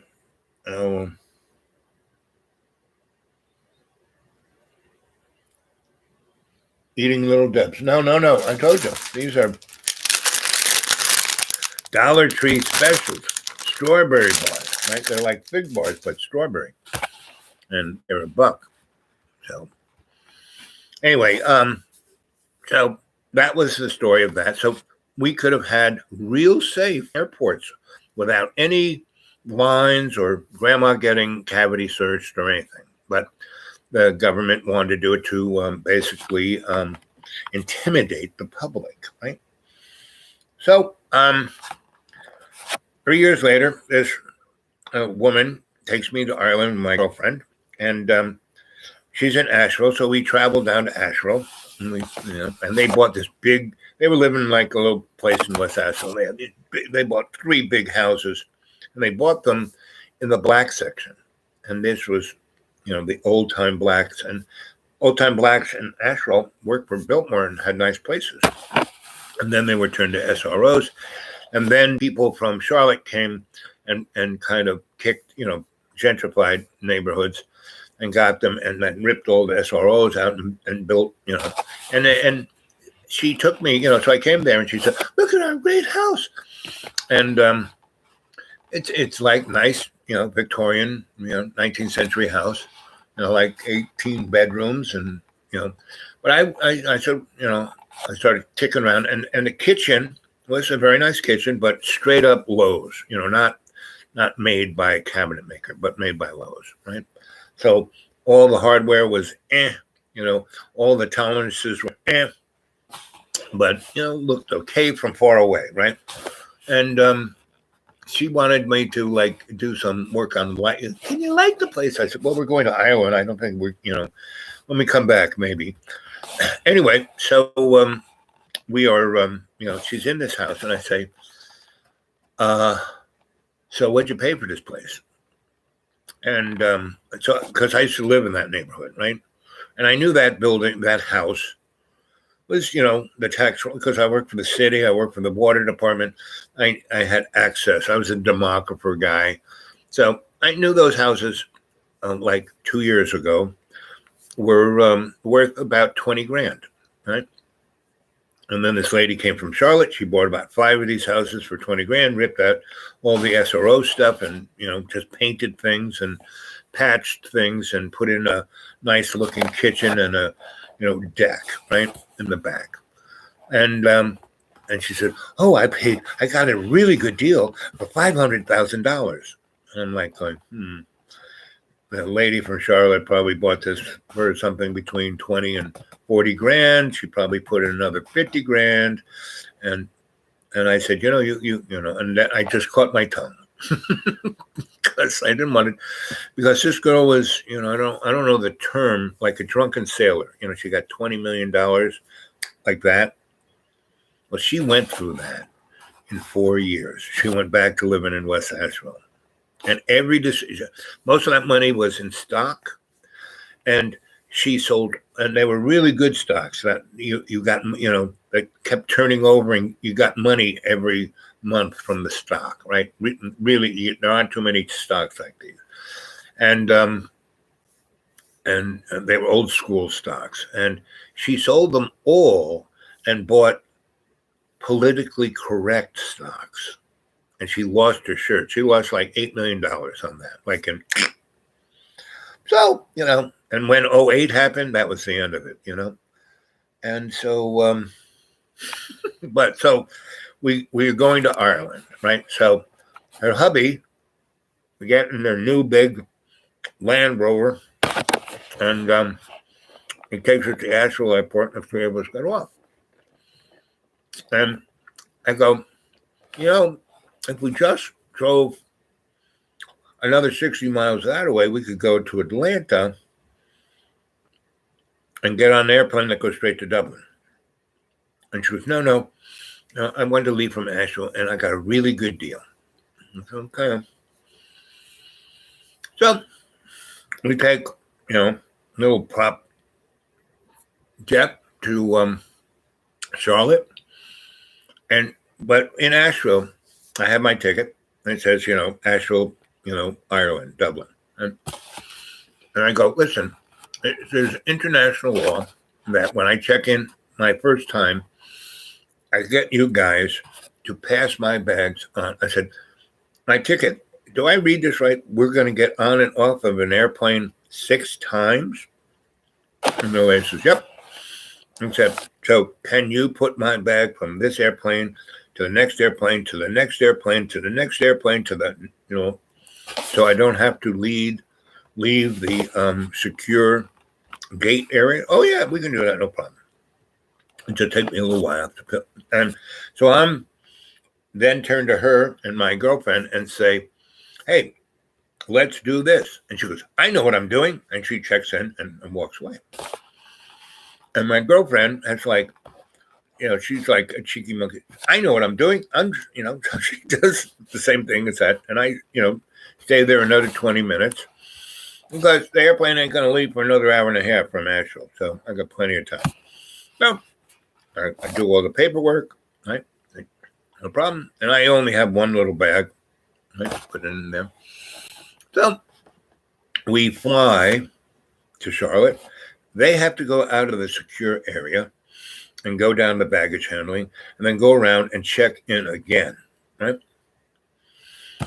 I don't go down there with them. You know? Good luck with that, kids. You know? And they have a lot. It's 2 hours from the next airplane, right? So I just go to the bar, get a cheeseburger, you know, have a couple of drinks, and they come back and they're all frizzed out and you know, and I've been there now an hour, and they had to do all that, and so we, you know. I said, well, it's too bad you can't, you know, it's a nice cheeseburger, but the airplane is we have to get to our gate over there in about 15 minutes. So you can get a drink. So they knocked down a few, and they're getting a little buzzed, and they're pissed off. They're angry. They're agitated, right? Me, didn't, I was like, cool, it's cucumber, right? So we then go to another airport. Then we go to Boston, and that's the one we're going to fly. And we could have, and you know, from Charlotte, we go to Atlanta. Then from Atlanta, we fly to Boston. You know, we could have just driven to Atlanta if she bought the ticket. Because I said to her like a week or two before she bought it, I said, you know, there's a flight that goes from, Delta has a flight from Atlanta to Dublin. Why don't you just get the ticket for that? Anyway, so when I get there, no, we're going to Asheville, and we're going to boom, boom, boom. So right? So each time we get off, they have 2 hours to get the thing, and I go and have another cheeseburger and you know, a couple more cocktails. I'm feeling no pain, and talking to people and having a good time, as I always do.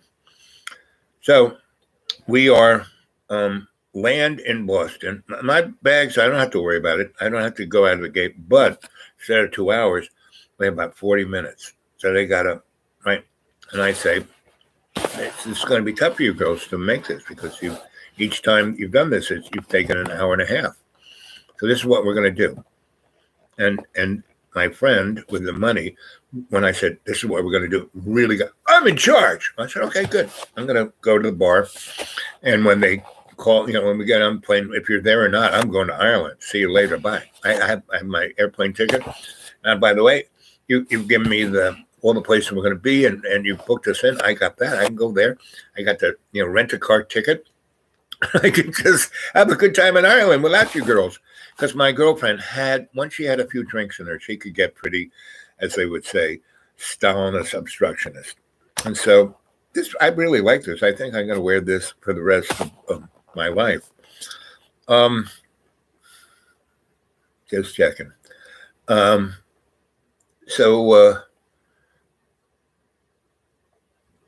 Yep. Rooting little jabbies again. Yep. Mm-hmm. So, Anthony, did you see so you got probably what I shot of that thing, but John shot a lot, and, you know, he didn't do it online. He shot it on his thing so he could edit it. And again, it was hilarious. And I hope he does get that up there, because it's probably one of the best things he did. But constantly, he stopped it in midstream because you're making me look so bad, you know, so fat. So, you know, okay, whatever. But anyway, back to Ireland. So what happens is, okay, I said, okay, you're in charge. Go have fun. Or let me help you get through this without any hassles. And she, you know, was like, and I've known this lady for 20 years, right? Or at least 15. And she's like, because she's one of these people, always has to be right. And, you know, probably 20 years. I met her in 91. So it's, it's 15 years. So, and she was always right. She was always this, she was always that. And it was never, you know, she never was about anything, right? And everyone hated her guts, right?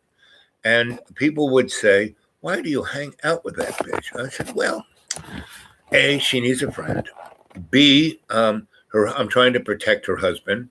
C, her baby, which I delivered and saved her life. And that's a whole nother story. You know, he's my godson. I just can't like ignore the family and leave that poor little baby at her. Anyway, so she kind of goes, well, how are you going to deal with this? No problem. I said, Judy, which was the gate lady who I was already become get fence. Judy, my legs are really. We'll get you a cart right away. Thank you, Judy. And so they, like in 5 minutes, this, golf cart, electric golf cart shows up with a TSA guy.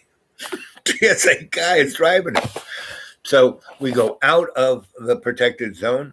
We go over, not where the carousel is, but where they're taking the bags, from the trailers coming in, right? And he goes, pick out your bags. So we pick out our bags, and he drives us over, out, around and then through some doors, and we're out in the terminal, and he's driving to where you have to kind of go through TSA. So, to go back in the control, I can't just drive you up there. I would do it, but I can't because he was a newbie, right? So, but I can drive you up there right in the front of the line because the line is like 10 miles back. And I can put you right in the front of the line, and you'll get on your airplane. Because I told him what flight and what we were leaving. He said, no problem. So I have no bags. These girls have, packed for like 7 months. They both had like 3 gigantic, and I'm not gonna, So the guy actually kind of rolls them up to where the TSA guy, but the girls have to wait. So they're like maybe instead of 9,000ths back there, they're like 5th, right? So I kind of, stand back because I have nothing to be looked at. And he goes over to it. Whenever you want to go, all you have to do, he goes, do you have a Benjamin? And I said, a Benjamin? $100 bill? I said, yeah, I got a few of those. He goes, see this escalator? You just go up that escalator, and there's another TSA guy up there. You give him the Benjamin, and you go into the lounge. And that's where, you can wait till they call you. I said, so wait a minute. So I can skip all of this if I just have $100, right? And he goes, yep. And I said, so if I was a terrorist and I wanted to blow up something, all I needed is a $100 bill to scoot the whole TSA thing? Goes, yep. He goes, I've only been working here for 3 weeks, and it's insane. It's like, but they offered me $45,000 just to sign up. And my wife was sick, and I get health care, and we weren't doing too good economically, and I make $80,000 a year for just doing nothing. But it's really, really terrible. And then I hear the scream, and we both look over, and what we see is at the TSA thing, they have these doctor like little curtain-y things that are on wheels, right? And it's like got like 4 of them. They make it a square, but where the curtains come together, there's about that much space, right? And we look over there, and inside there are these 2 teenage girls, one 16, one maybe 19, and they're naked, and TSA men have their hands up into and squeezing, and the girls are crying and weeping, and the mother is screaming. And they tase the mother, and she goes down, and somebody screamed, and that's when we looked over, and the prongs are stuck in them, and this is like your basic, upper middle up, not poor, not black, white, she's probably worked at a bank or something, taking her girls to see the old country. And this is what's happening. These girls will be traumatized for life. And here's these TSA guys right in front of like 15,000 people. You could see right between his eyes. And the guy is like, and I said, just $100, eh? I get on the escalator and go up. And they offer me for the $100. I get, it's like a lounge, and I can have as many drinks and little weenies and blankets. And that's America, gang. That's what you're looking at. And it's just that was 2005. It has gone way off the ranch from that. And so my friend and my girlfriend are up there, and me going up the escalator. And I'm just like, and they're like, you could see steam coming out of their ears. So I yelled out, don't worry, I'm just going to hold the gate. You'll get on the airplane. And so I go into the gate, and they're dealing with that, and I'm not even watching them. I'm having a nice cocktail, and then I they have like all the different airlines that are going international. This is an international section, and so this is the VIP lounge for the international section. So I'm in the, and I get a little kind of ID thing. I mean, nothing official, but it is, it's hanging around my neck, meaning I am one of the VIP, right? It only cost a Benjamin, So I'm sure I ate and drank as much, if I were at a bar paying, airport prices, I've got my $100 worth. But the most important thing was that they had these people from the different airlines, right? And so this one person comes, "Where are you going, sir?" "I'm going to Ireland." "Oh, you're taking that flight?" "Yes." "Do you have your ticket?" "Yes, I do." And she goes, "Well, we're going to bump you up to first class." I said, "Great." And I said, "I have two in my party. Can they be bumped up?" And she goes, "No, they're not VIP. They're not like you. You're not." I said, and that's so right. So,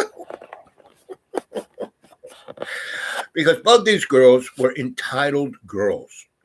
My girlfriend her father died when she was 22, and she had, $15 million right off the bat. He owned some big corporation, and she got it. She didn't work a day in her life, and, she just did whatever the heck she wanted. And like I said, she was great and fun, but she was a drunk. She wasn't a fun drunk. She wasn't a good drunk. And she was, my wife had this same, but my first wife wasn't a drunk, but she liked to get in a fight to have sex. And that's what this girl liked. And that's not me, right? And the first time she tried to clobber me, I was in her bedroom, and she was about to whack me upside the head with, a piece of wood or something. There's a mirror right in front of me. I turned around and just grabbed her hand. I know Aikido. I know the pressure points. I know geometry. Just boom. And she was winding up like a baseball bat. She was going to clobber me. And, and I got an egghead. That would have been the end of me. So I stopped her. I said, "What are you doing?" I said, "You're just about to clunk me with this chunk of wood. It's in your hand." "No, I wasn't." "Look, it's in your hand." So she had, it's all very problematic. It was just like my friend. Why I hung out with my friend, not just my godson, but she could be the most fun. She could play any instrument. She'd just pick it up. She was really great. So she was a lot of fun when she wasn't being a total bitch. Same with my girlfriend. She was, lots of fun, except when she was drunk or a total bitch. And those two girls were like, as soon as they met, they were like, buds. So anyway, and I got the first class thing, right? So the thing is ticking away. They're down there, and even though they're fifth, it's still moving ridiculously slow, because the thing in the equation that guy said, "Oh, you get on," was the pedophilia of the TSA wasn't part of the equation. So all the guys who normally were there checking people in were going in and filling these girls up. 20 different men did that, and a few women. It was like unbelievable, right? And I didn't want to watch it, so that's why I was in the lounge. Then I get bumped up to first class, and at a certain point, I said, "Well, you can board now." I said, "But isn't it? Well, you're VIP first class." I said, "Okay." And they kind of escorted me. "Do you need a wheelchair? We see your legs." I said, "Yeah, why not?" Mm-hmm. So I get wheeled by this really attractive person, and they wheel me right, not just in the gate. I have my little thing around my neck. The lady looks at my name, checks it off, rolls me in right to my seat. Right, I get out. I sit in there, luscious chair, big, roomy. First, "Sir, would you like a drink?" I said, "Yeah." "Do you got Paddy's?" "Oh, yes, we're going to Ireland. Of course we have Paddy's Irish whiskey." "I have one of those and a ginger ale." "Oh, nice. Mm-hmm. Would you like a little, light hors d'oeuvre? I said, what's light? I said, well, we have some duck pate and some soda bread and some of this and some of that. I said, sure, bring me the plate. So she does some. I'm sitting in the first class, this big lounge chair, and and I said, listen, I have two in that are in my party, and there's a hustle. She said, I saw that. That is, and she couldn't even say the words. Like she was just that's unimaginably terrible, right? That's kind of what it is. And so I said, when is the plane? I mean, there's nobody in here. I thought you'd be loading by now. Oh, well, we have, we're going to leave like an hour late. Oh, so, these guys have no problem. I said, fine. I said, so I don't see anybody in first class. And she goes, well, this isn't first class. This is first class VIP. You're a first class VIP. Oh, how many are booked in here? And she goes, well, full, but you're the first to show up. But the airplane's not leaving for another hour and a half. I said, you just said an hour. I said, well, she goes, hour and a half, maybe 2 hours. So they won't show up for a while. I said, okay, sounds good. I said, well, if we take off and they it's an empty 2 or 3 seats. Can they sit up with me? She goes, well, depends on how they smell. I said, what? She goes, well, when you told me that, like when you first rolled in here before you Janet over here got the cocktails and the plate for you, I went out to see them, and they were standing right next to a very, I don't know what to call him, unsavory man. He had a business suit on that was totally soiled, and I could smell him from up here in the mezzanine. And he is bothering your friends, and in a kind of lecherous way. And he's kind of being motivated by what's going on with the TSA, because the TSA isn't even looking at and he's barefoot, and I don't know, if they smell bad, if they smell like him, it's we can't have him in the first class VIP. I said, well, I understand 100%, but if it all goes, if people aren't here, they don't smell bad, can they sit up here? And she said, of course, we like you. So I said, thank you, I like you.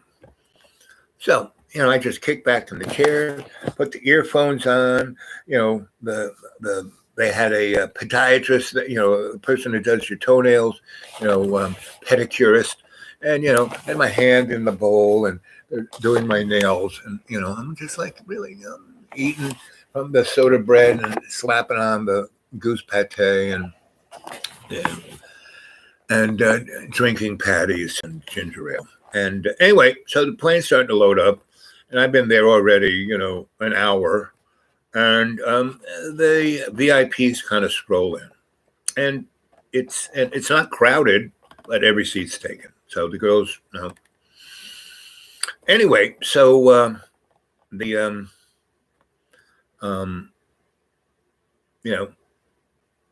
they kind of go on, and it's a 747, so I'm in the front. Where they're getting on is like behind me by 20 rows, because it's not only, the VIP first class is in the front of the nose, and then right where the bulkhead is, where the galley is, then there's a first class, and then there's another bulkhead, and then there's, everybody else, the other 220 people. Anyway, so, I don't see them at all. I'm sitting up there and I'm talking to this interesting guy. He's an executive, and we're talking about French politics. He's French, and he runs a French business. He's the guy who runs, and it was like I forgot what company, but it was a high-tech company. So we were in very interesting conversation, and Diane comes over. Your friends have been seated. I know. Where are they seated? Well, we told them that you were in VIP first class and that you couldn't be bothered or disposed or come visit you. I said, how'd they smell? really bad.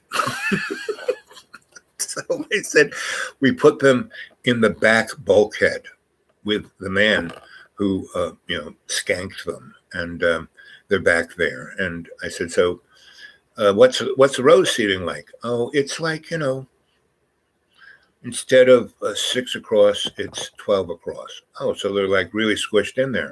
Yep. I said, is that? And she goes, no, that was actually their ticket, because whoever bought these tickets did it in a package that's supposed, that's like saving, what do they call it? When you save money, anyway. And that was my friend. She had $20 million, and she wanted to save a few pence. And it ended up, if we had driven to Atlanta and got on Delta's flight, she would have had, it would have been cheaper. So, we fly there, we land in Dublin, we leave in the afternoon. So we land in Dublin, right? A great time, 9 a.m., right? And, they, basically, I'm taken off with the VIP guys. We get on a nice little thing, and we go down to wherever we want to go. They'll let us, where, ever. And the VIP people, their luggage goes to this carousel that's separate from everyone else. And they knew that, and they moved my bag because I checked in Asheville. And so they actually got my bag, and I got my thing at the VIP thing, right? So they dropped all the other people, and I'm still in the go-kart, and I am, I said, it's okay. Can we go over to the other, where my friends are going to get their bags? And can you, when they get their bags, can we throw it on this and go out to where the bus is? Because I've been in that airport a lot, and I know from that carousel to where the bus that goes into Dublin is, a quarter mile away, right? And so, I'm waiting for them. They come down. I'm waiting there. I got my bag. I got, the go-kart and our driver, and they're steaming. They're pissed off. They are so, And I told to my friend, I said, listen, didn't I say I would take care of it, but you didn't want me to? So good luck with that. And I said, we're now in, this is my town. This is my country. If you don't want to, you hired me to be your guide. I was trying to do that service, 2 weeks before you bought the ticket. You didn't want to listen to me.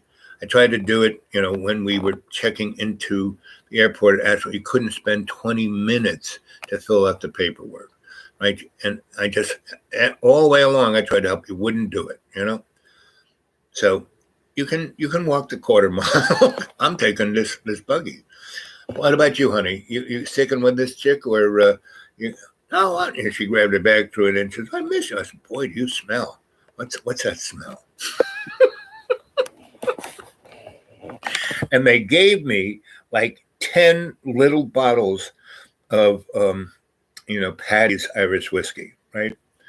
And so I cracked one open. I said, here, sweetie, you need this. And then she was okay.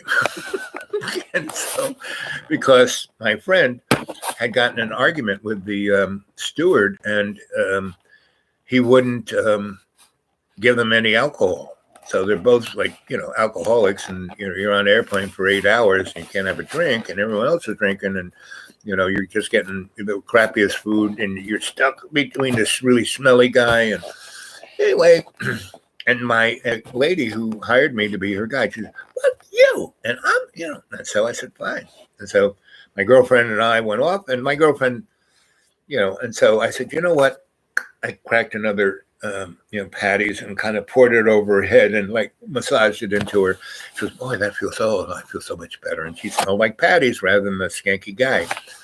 So we get there, and the guy says, it's a little cold. Why don't I just stay here with you so you can stay in the warm of the because it was covered wagon go-kart here, golf cart. So, and we're talking to him, and he's from Ireland, and we're, so I've lived in Ireland forever, and so we're talking about this, that, and the other thing, and he's like, oh, and he's giving us addresses, and his aunt in Limerick, and this, and my girlfriend, she's a sharp cookie. She got out a little pad. I was taking down everything, Me, just leave it up to me, and leave it up to God, and leave it up to what's supposed to happen. And so 20 minutes later, 5 buses have already gone by. And they took everyone who's coming off the international thing. And there's not going to be a bus to take us, to Dublin for another 2 hours. And, and she's had to, lug her 3 bags through the cold to, where we are. And we've been waiting for her for 20, 30 minutes. And all the buses are gone. And so, she comes, she goes, and I say, we're going to have to wait here for an hour or 2 because there won't be any. But what? I said, yeah, you should have gotten on the cart. We were here for 20 minutes, 5 of those buses, all the international, there's no other airplanes coming in, so there are no more buses until airplanes start coming in. And she was like, oh. And the guy goes, and I can't just stay here for 2 hours. 20 minutes, not so bad, but they're squeaking in my ear and I got my radio. And I said, well, is there any way you can get us? I'm not going to pay for a cab, And I said, how much does a cab cost? He said, oh, about $20. Like what it would cost from Kennedy. I'm not going to pay for that. And I said, well, is there anything else you can do? Yes, we have a car service. He gets on a thing.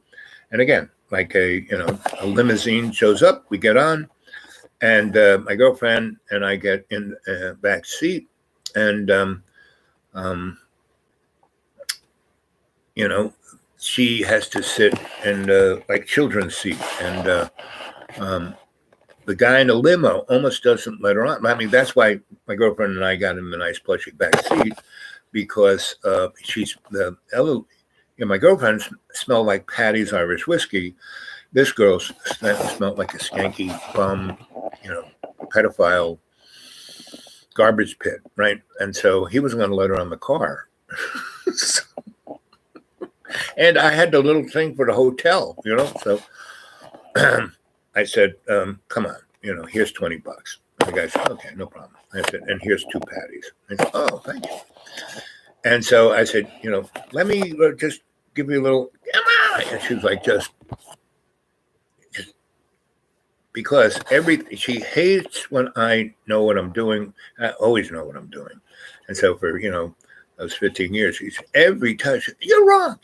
And I loved it when cell phone, when smartphones came out, she would go, you're wrong. And she'd look it up on her newest iPhone, and she'd always be wrong. And the only time she'd let that go is when I got her to have a good time. And I thought she would have a good time about this, but no, not so much. She was just livid. So we, it's now about 11, and we get the guy drive us to the hotel.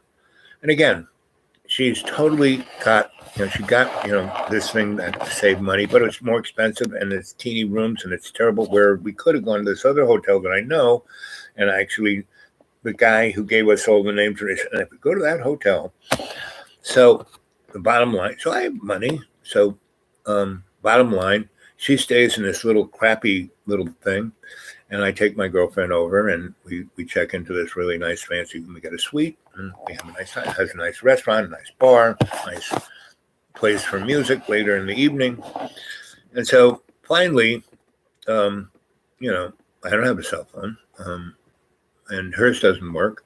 She finally, and it's only 2 blocks, so she takes a shower, she puts on some new clothes. She, and I gave her 2, my last 2, Patty Ice whiskey bottles, and went to the hotel, and I said, and the guy said, this is the best room that isn't cost you a fortune. There's a name to it, right? So we said, my girl has the name. we'd like this week. Oh, let's see if it's, oh, yes, it's available. Sure, no problem. Oh, and it's not only that, it's because it's this day, it's like Tuesday rather than much, it's like half price. So it's about, if not cheaper than the crappy place this girl is staying in. So how much is that? 40 pounds? Oh, okay. So we tell her, go get cleaned up. And I said, wine and dine you tonight, take you all over the place, show you all kinds of great stuff. Just, let the trip go. And she goes, I give her these 2 bottles. She knocked one down and she goes, okay. Because she knew, and that's why she invited me, that I would put up with all her bullshit, because I always do. And then I kind of ease her into having a good time. And then she's the best person to be with, because she's just so much fun. Once she stops trying to be the boss, once she stops trying to be always right, she's loads of fun. And like I said, she can play any instrument. She sings like really well. Anyway, so she shows up and she doesn't smell skanky and she's got a nice outfit on. And so it's, still the afternoon. So there's tea. So they have a nice restaurant where they have tea, has a balcony. It looks right out on O'Connell Street. It's like, just quintessential Dublin. So we have a nice tea, and she's like, just because she's starving, because those girls, didn't have anything, right? So they just chomped down. And then I said, okay, this is how we're going to see Dublin. So we don't have to really go nuts and walk around and until tomorrow. And they have these bus tours. And I, when we got our suite and we went up, I asked the concierge, hey, listen, do they still have that bus on O'Connell Street that goes all through Dublin, takes you everywhere, takes about 2 hours? Oh, yes, the Green Line. Yeah, we got that. It's still that. And I can get you, your guy. And I said, 3 tickets? 3 tickets, no problem. And the bus actually will pick you up right in front of the door at 3. There's 2s at 1:30. You're going to have tea and then go on your tour. Right? That sounds like a plan. So she shows up around, 12:45. We get a call. We come down to the lobby. I take them to the tea because we're one of the first people there. We got this great table that looks right down O'Connell Street, and the lights coming in, and it's beautiful and it's gorgeous. And the girls scoff down the food. We're having a great time, and I don't mention anything about this journey. So there's nobody here. There's 0 people here. Anthony, you here? Martin, you here? Anybody here? You've all gone to the pub. That's where you've gone.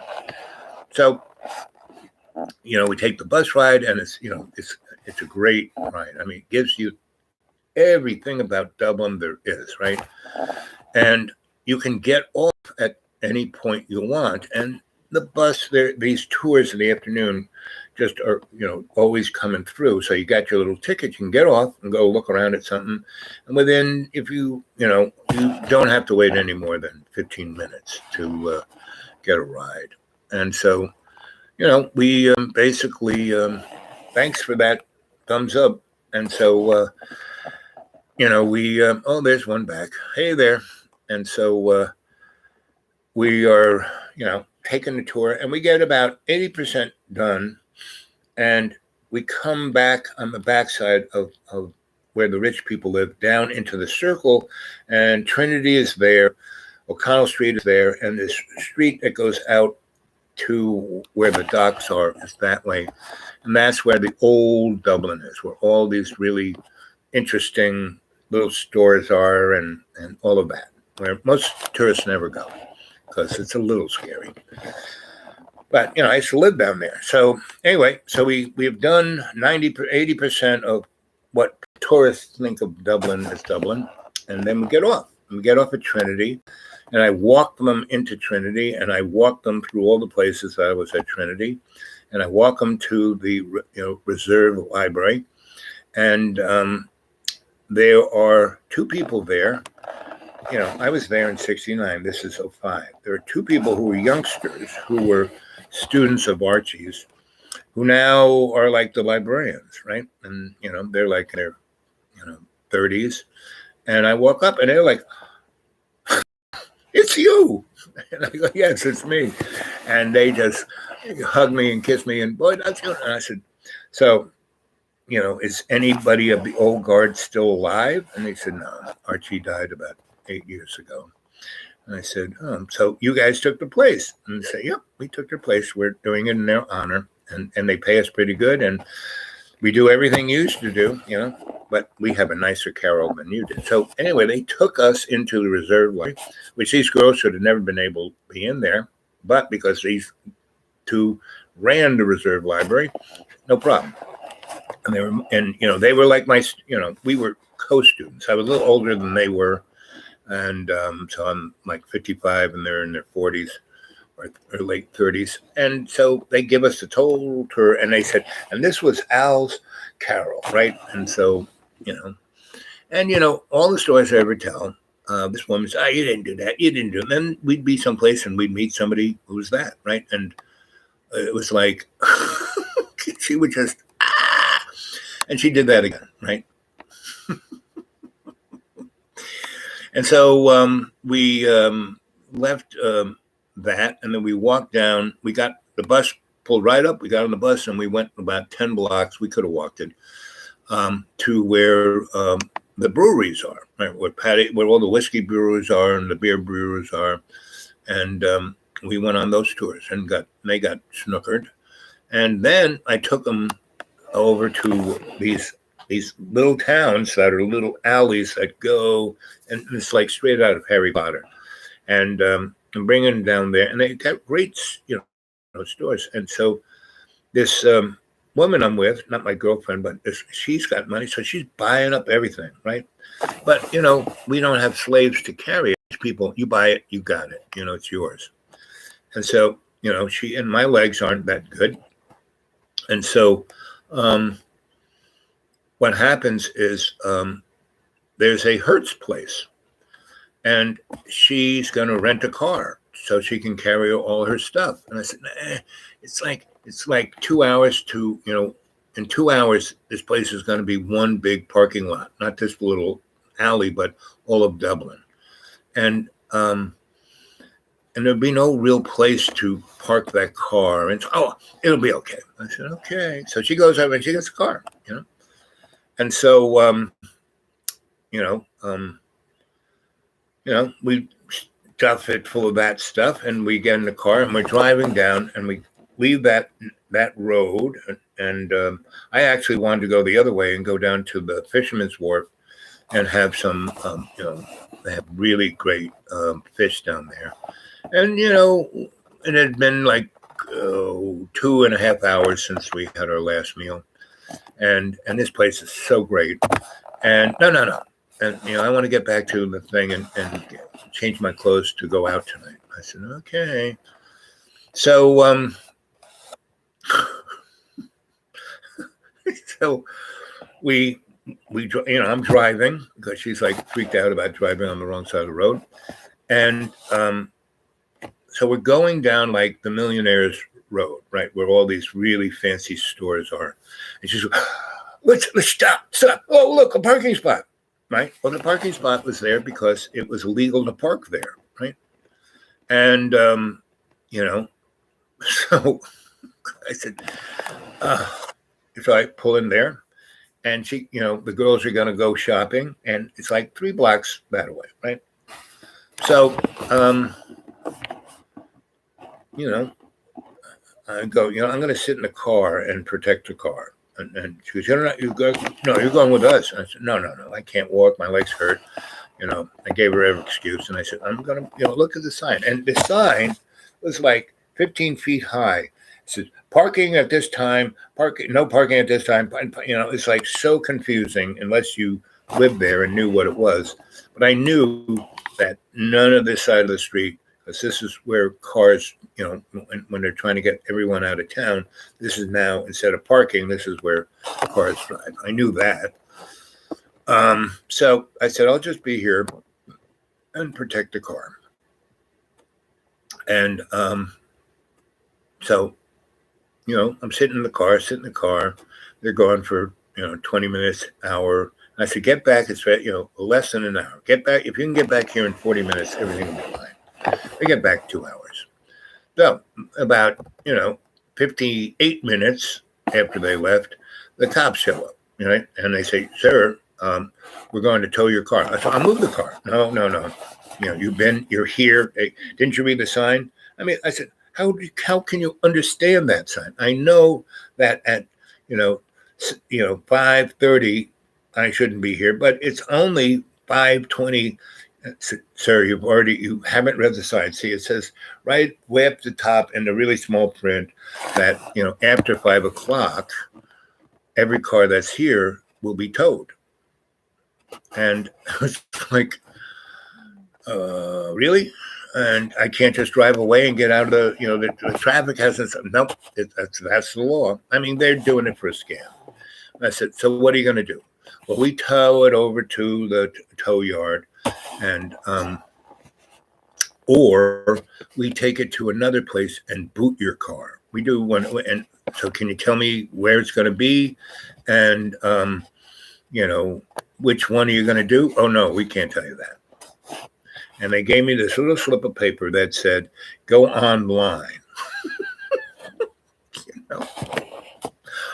And it had the address of where the tow yard was, which was like their central office, right? So the girls come back like 2 hours later. So the traffic is like, forget it. It's a big parking lot, and I'm not waiting for them on the side of the road. There's a pub right there. So I, sit outside, I'm right there, and I'm having myself a patties and a ginger ale. And again, a nice little platter of soda bread and pate and cheese. And I'm like, and talking to a few people. And I see the girls coming, and they're like looking around for me, looking around for the car. And they're right, and they got their arms full of bags. I mean, more bags than, it's like something out of a cartoon. And, so I'm just watching them, and they're looking around, and they're not even seeing me, It's like I'm invisible. And because I'm fitting in with the natives, right? And so we're talking, and they say, this one guy says, "So is that the people you were waiting for?" I said, "Yep." I said, he goes, he used a few very colorful Irish Dublinish terms that I won't repeat, but they're the stupidest people I've ever seen. I mean, you're right here, we're 10 feet away, and they're looking for you. I said, "Yep." Well, they're looking for the car. That's really what they're looking for, because they got all these bags and let's take this. And they have all this. They bought all this other stuff down from the Tinkers. Yeah, we were on Tinkers Alley. Yes. And so he's laughing, and he's laughing so hard it causes my girlfriend to look around, and there I am talking to this guy, laughing real hard, and he's talking Gaelic, and they don't know what the fuck he's saying, and I'm talking English back to him. He's laughing harder, and he's saying more obnoxious things about them, and I'm just, and so they, the girl goes nuts again. And my girlfriend, actually, because she didn't, it's not her nickel. She's learned what this girl is like, so she's not going to join. She already went on that rodeo. She's not going to do that, We're in a nice, sweet hotel, and she's in a skanky little, not even Airbnb, like a closet. So anyway, I'm kind of, come on, have a drink. Takes the soda bread. Right? And she sits down. She goes, "Where's the car?" And I hand her a little piece of paper. And it shows everything that I told her. And I was right again. And she said, "Ah!" And she said, "Where is it?" And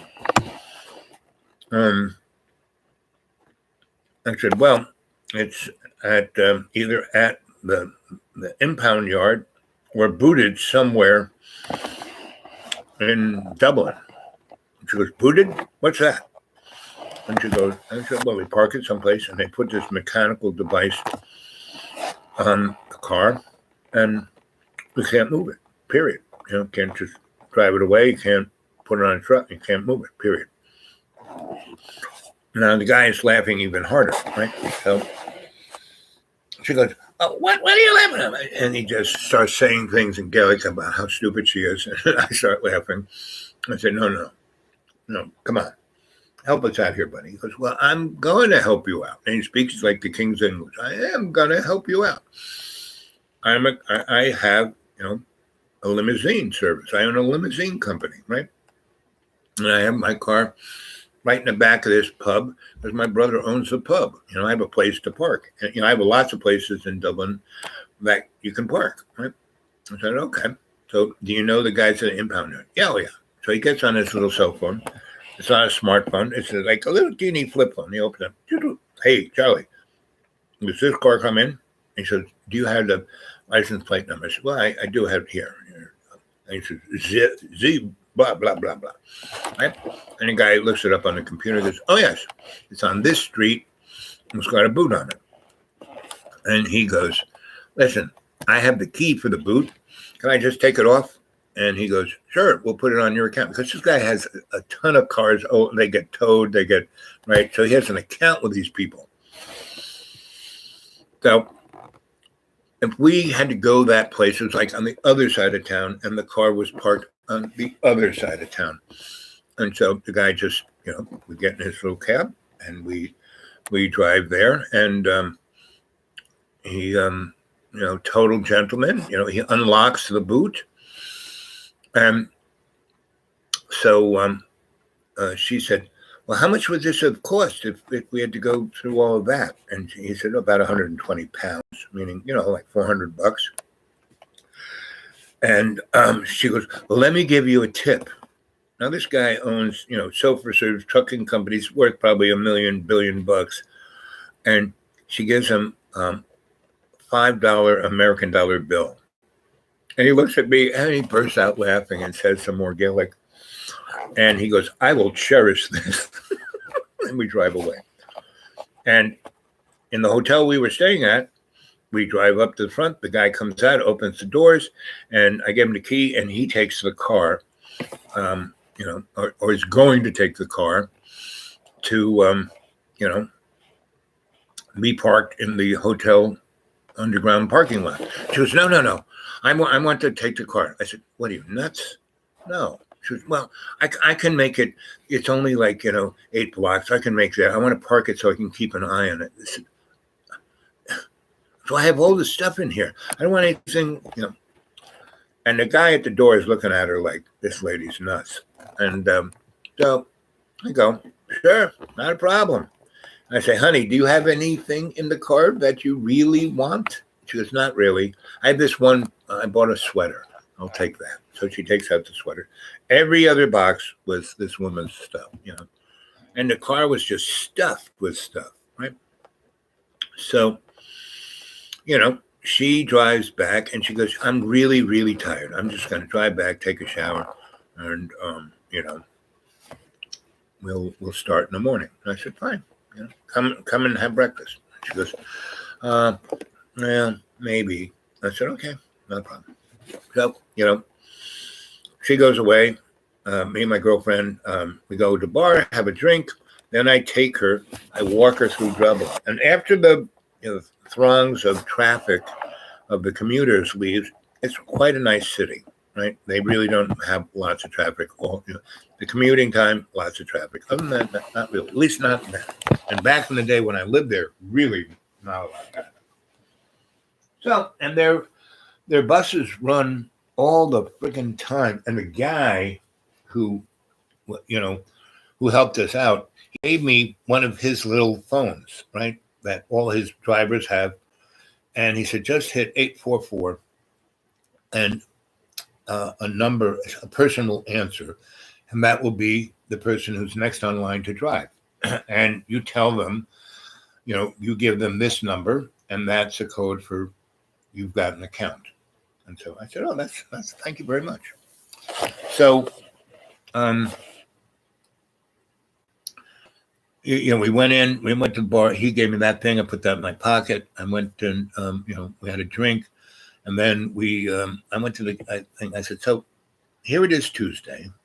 So if we say Wednesday, Thursday, Friday, is it still just 40 pounds a night? He goes, yep. I said, not a problem. Because my girlfriend, she's a millionaire. She used her American Express on that one.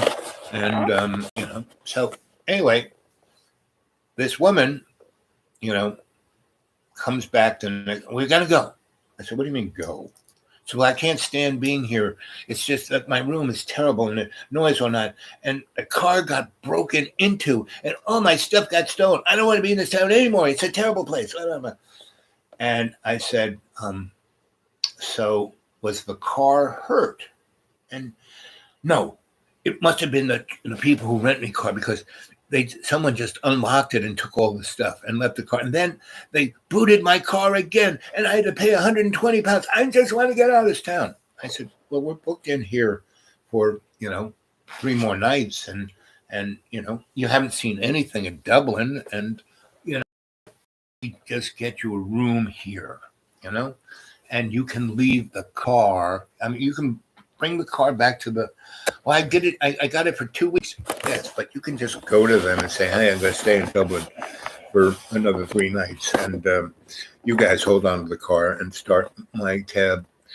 And she goes, well, I said, okay.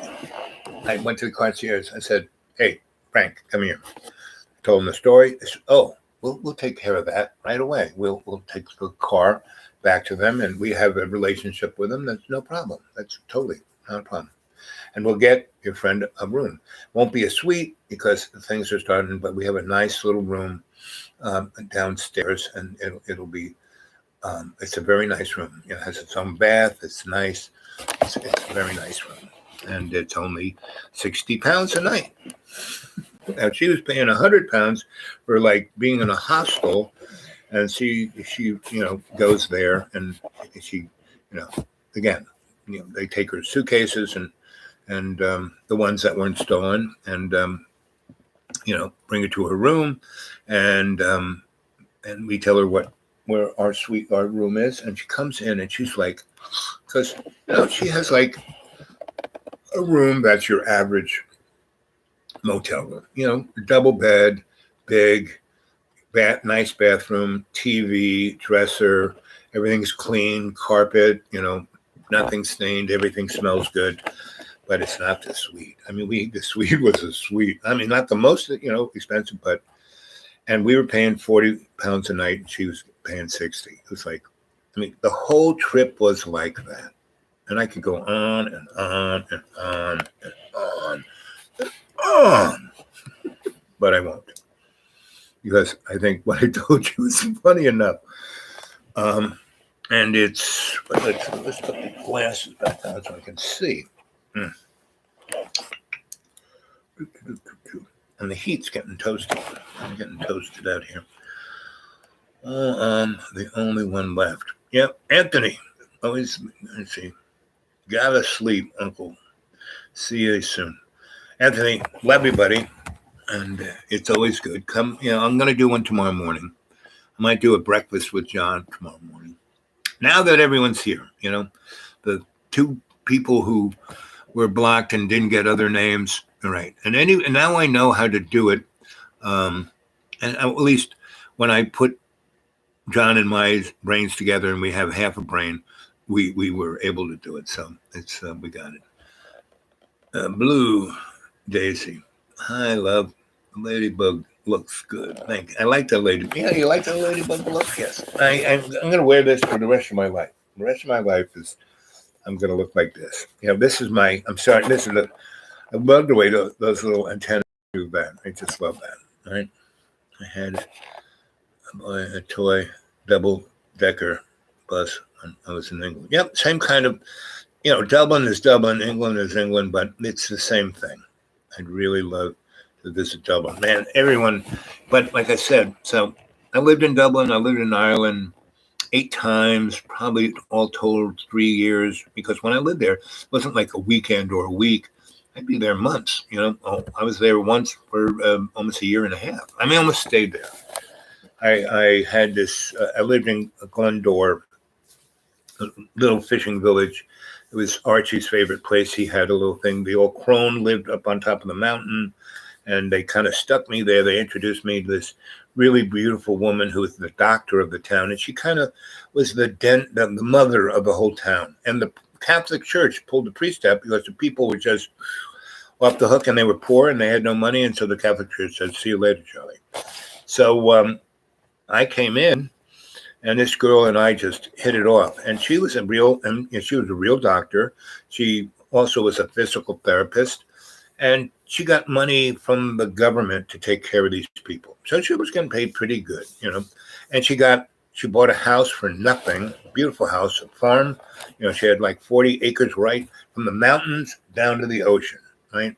A forest over here, a very productive. She had goats, and she had really nice, 3 acres. She was really good farmer, and so and she had spent the last 4 years just being these people's everything and getting the farm into order, and she loved doing all that, right?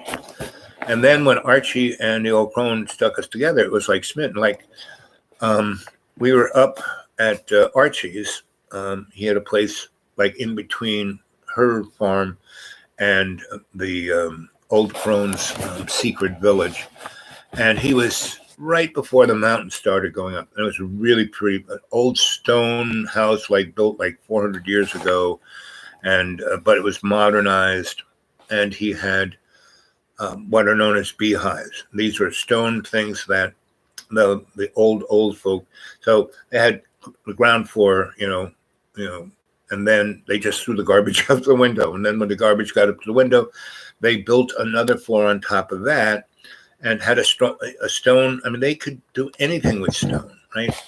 And so they did that. And so over, 400 years, there were like 16 stories of these round rooms with stone staircases going up. And Archie bought this really beautiful, big, the English built this gigantic, castle-y house, but it had 4 or 5 of these, what are known as beehives, because they're totally round. And the roof looks just like a beehive. What bees do when they're not living in man-made boxes, and so they're called beehives. And so he had 4 of those, and he wanted to.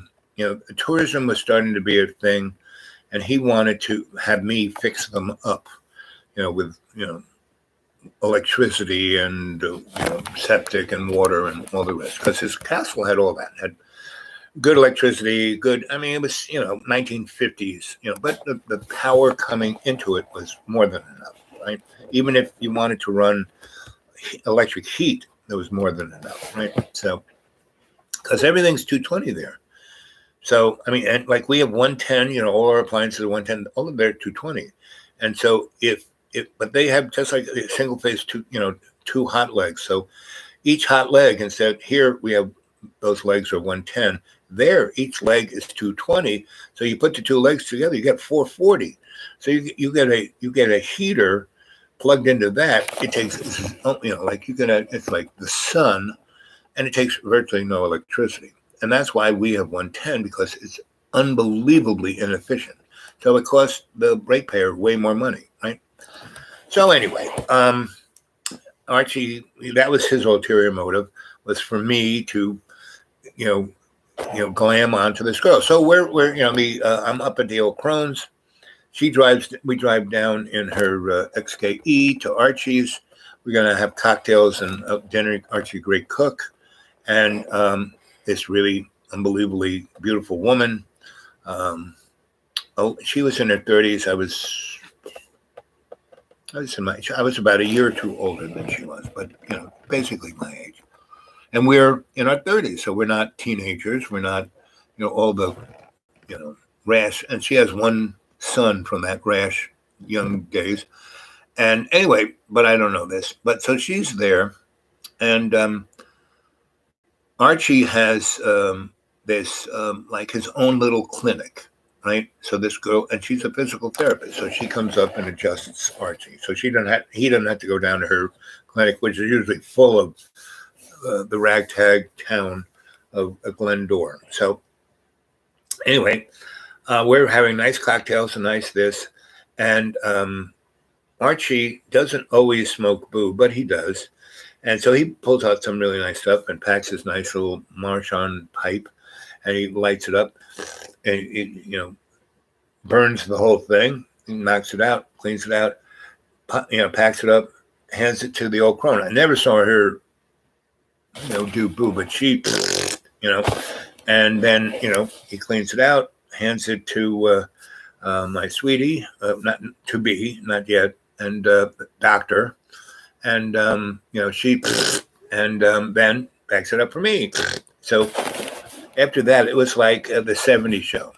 We just kept going around in a circle, and the smoke got thicker, and we got stupider and funnier and laughing. And anyway, Archie and the old crone, they knew each other like 70 years. And so, they've been getting frisky for all that time. So anyway, they kind of said, the old crone says, I don't know if it's Archie or old crone, but one of them says, you're going to have to excuse us for a while. And then the old crone says, dear, why don't you show him Archie's clinic and give him a massage, right?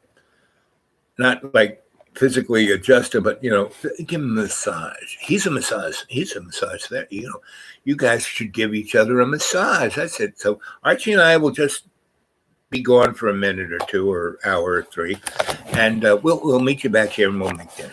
And so, because we were toasted, lubricated, and had a little bit of a nosh, so we're not hungry. And so she grabs my hand and takes me right there, and basically undresses me and throws me on the massage table and has her way with me in the most, interesting way. And then, she goes, now give me a massage. And that was it, I was hooked, and I was there for a year and a half. And it was so cute because we were, Archie and old crone's like 190, Archie's like 80, we're 30, and we're this couple. And we and she has a kid. And a kid, when she was going to Oxford becoming a doctor, there was a guy in her class who was from Africa, who was an African prince, right? And he was like, English taught, had an amazing accent, rich, powerful prince. His father owned a country in Africa. But he's learning to be a doctor to bring healthcare to all of his people. And so they fell in love, and they had a baby. And when they were together for 2 or 3 years, and the baby was about 1 when he said, well, I have to go back, and I can't take you. You just wouldn't fit in. It just wouldn't work, and you wouldn't like it. And I'll help you out monetarily with the boy, and I'll, and I'm going to come visit him because he's my son, blah, blah, blah. Right? So anyway, so he goes off. She completes school. She then goes to Ireland. She loves Ireland. She's English, but she loves Ireland. And she, goes to, she got this little boy. If she hooks up with the Irish Health Services, they'll send her to school for another year and a half where she can get another degree. And she can get like what they would consider like an MSW, like what I had. So she does that and takes and she meets Archie, and then, that's it, so she's like in the family, and then she meets the old crone, and then the health services, the old crone kind of does, her connections and gets her to go to Glendora, which is just like up down the hill from where the old crone and Archie are. So that was like 4 or 5 years ago, right? And so she's got there, and her boy is like 6 or 7, right? And he looks like a prince, and he speaks with an unbelievable English accent, and he is just so polite and so smart and so everything. And he's had, the town has, he's like Pollyanna. Everyone, because she's a doctor and takes care of everyone like loves this kid because he's, all their kids are like riffraff, like little criminals.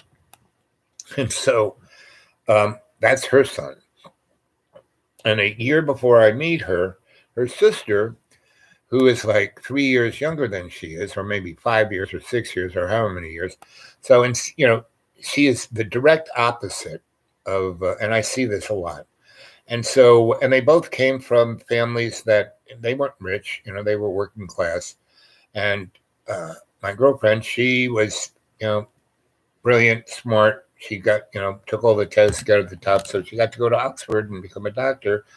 And her sister was a barmaid, And instead of having a baby with an African prince, she had a baby with a Jamaican crank, a drug salesman, dealer, not salesman, dealer. But, Big Pharma is the same thing. But anyway, so after the kid got to be 3, it was a crimp on her partying.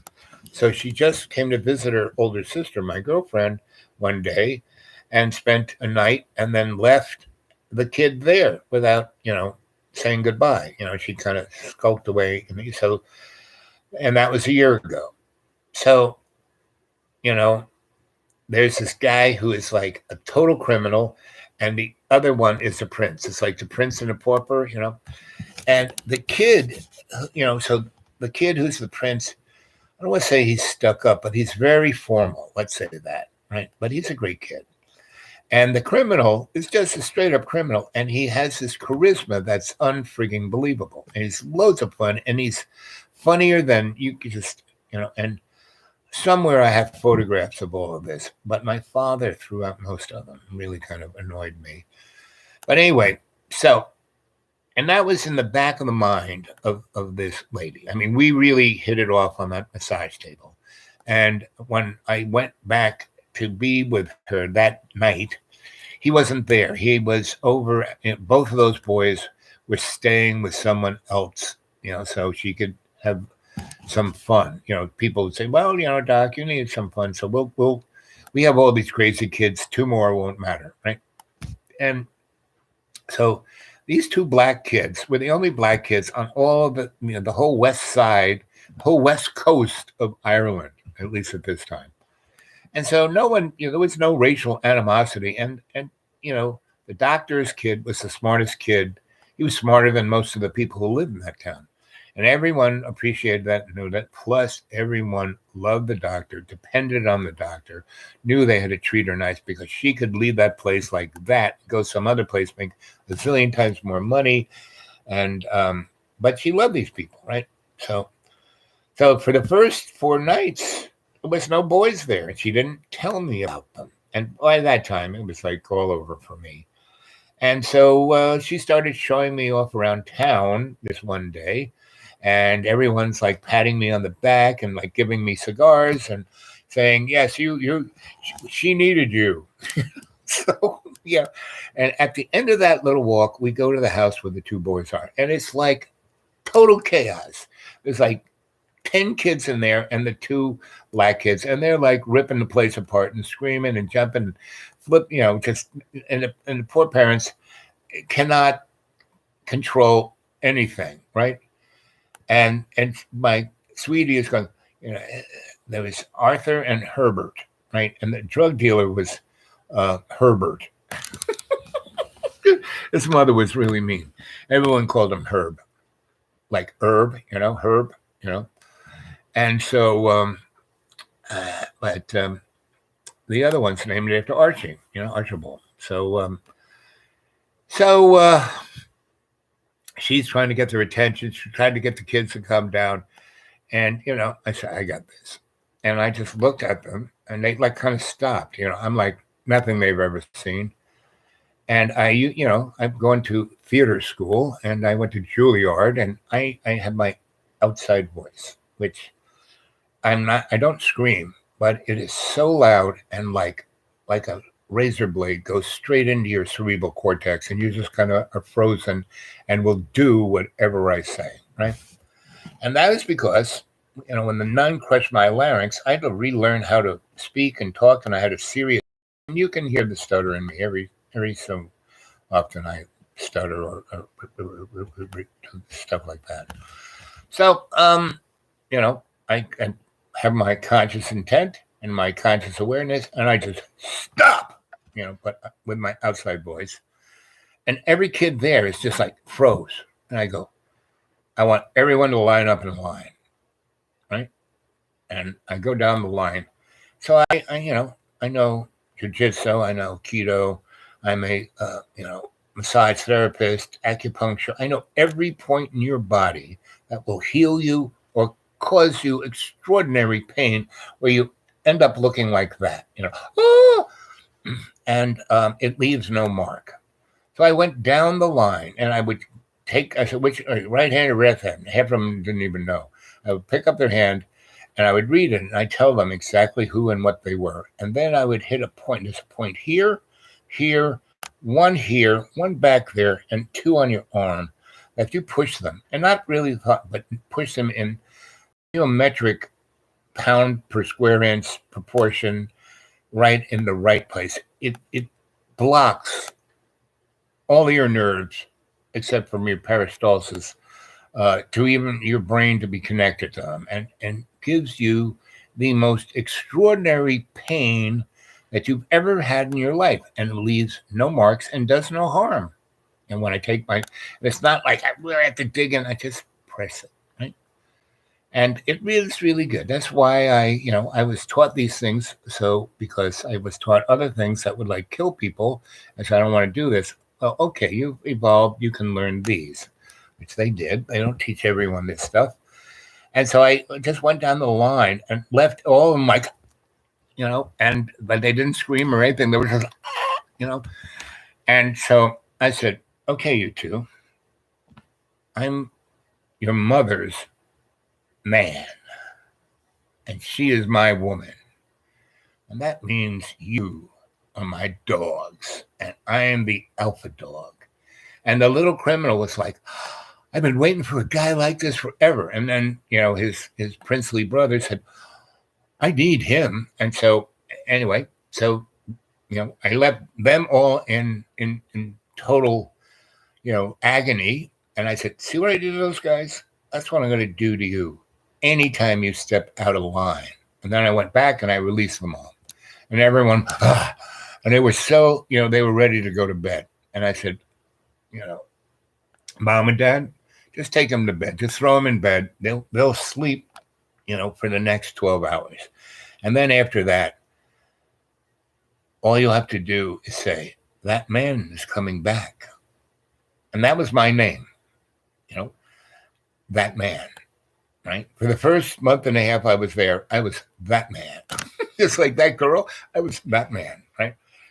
Better behave, that man's coming back, So, I became the priest there, meaning she was the doctor, and I would, she gave me a little office in her office downtown, and the boys would come, we'd all go there together, and I would, teach them reading, writing, arithmetic. The African prince, he was, he had already achieved like a 7th grade aptitude, he could read, he could write, he was quite good.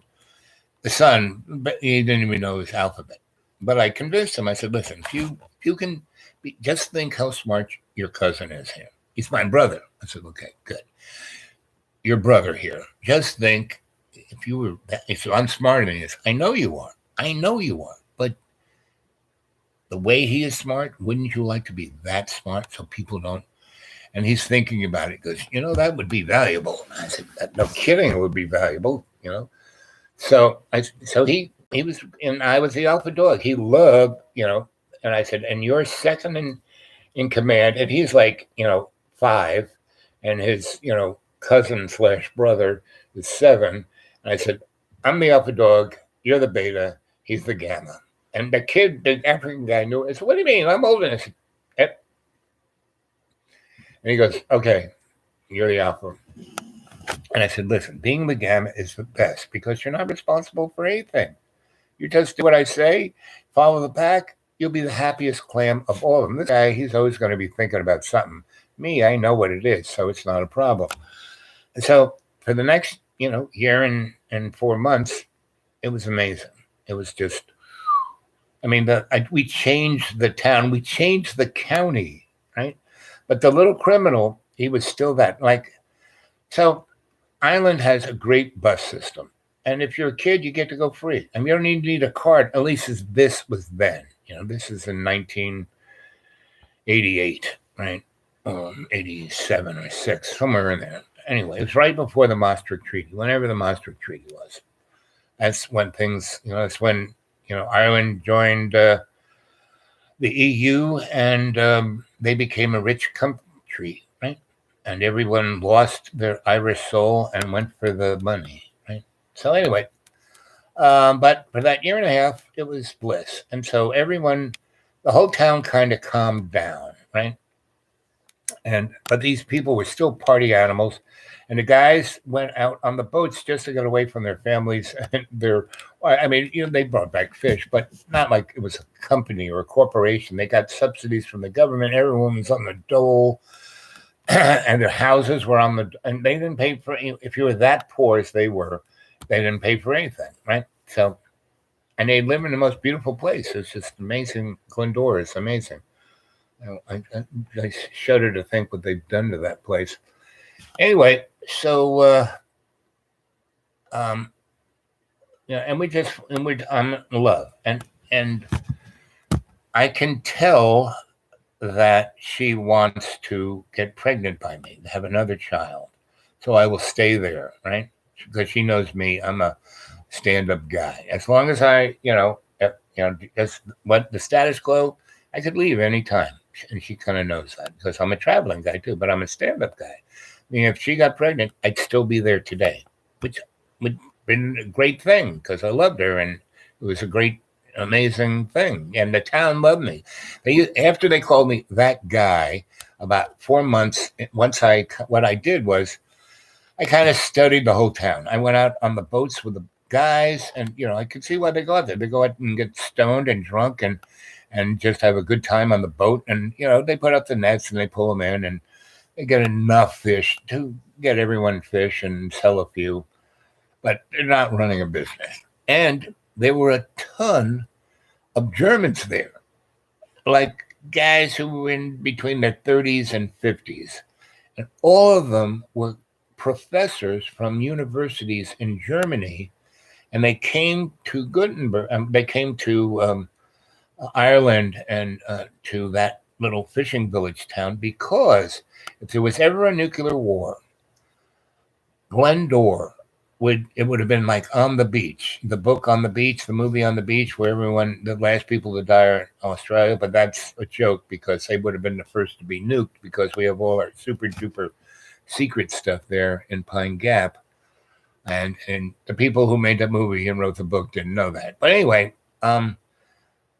why Glendora and the west coast of Ireland so survivable is that all of the air that hits it comes from Mexico, and it is in the Gulf of Mexico is on the west coast of Ireland, and the west coast in the wintertime, the Ring of Kerry, which is above Skibbereen, between Skibbereen and Limerick, it's these 3 or 4 peninsulas that stick out about 60 miles. And these little spaces between them are like bathtubs, and people go there and beautiful beaches, like, 300 miles of beaches, in a space of the road is like only 20 miles between all those guys. But if you go out and in and out and in and out and in and out and in, it's like 120 miles. So the most beautiful beaches. I'm sure they built every kind of hotel on those things now because the water is 70 degrees in the wintertime. They got palm trees on the west coast. So, the average thought of Ireland is like England, it's always raining because the East Coast faces the North Sea and England. Up in Northern Ireland, why that is such a contested thing is that the sea between Scotland and Northern Ireland is only 15 miles, right? So that's why Northern Ireland is still part of England, because it kind of is, Anyway, so if there was a nuclear war, and America got nuked, the air that's coming from up, through from Africa to the Caribbean to Mexico along the coast and then to Ireland, that's about 7,000 miles from the most eastern part of the way the water is flowing and the air is flowing from the United States. So by that time, the radiation would have gone into the sea, right? And so the air and the seawater would be relatively livable radiation-wise. And no one's going to bomb this place. There is no strategic anything anywhere, right? Unless someone is being really cruel and mean. Anyway, so that's why all these Germans were there. I mean, they were expecting World War III any minute now in the 80s with Ronald Reagan, and and this was before Gorbachev, and the curtain hadn't fallen. And anyway, so it's really interesting because in the pub there, at least 100 German folk. They were like oh, they were probably a third of the population of that town, and half of those guys were married and had kids, and so they were like a stabilizing, but they were wild, crazy people in themselves. And so this whole town was just one big party, all the and everybody, like all these families that had like 10 kids, each of those kids had a different father. Nobody was no one got married.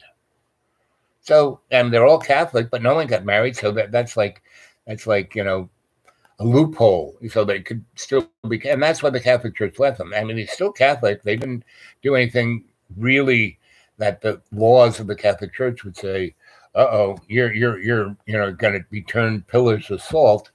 They were inside the the loophole. So there are all these basically bastard kids, and but they know who their father. One day, a few months of the year, dad's over here, then over here, and maybe sometimes he's home, and then and my brothers and sisters, it's just our mom who's the same, but our dad's totally different. So it's a truly interesting town. And the Germans just love that shit because they were wild and crazy, but they were no longer restricted by their anal retentive country and culture. And so this town was just off the frigging hook.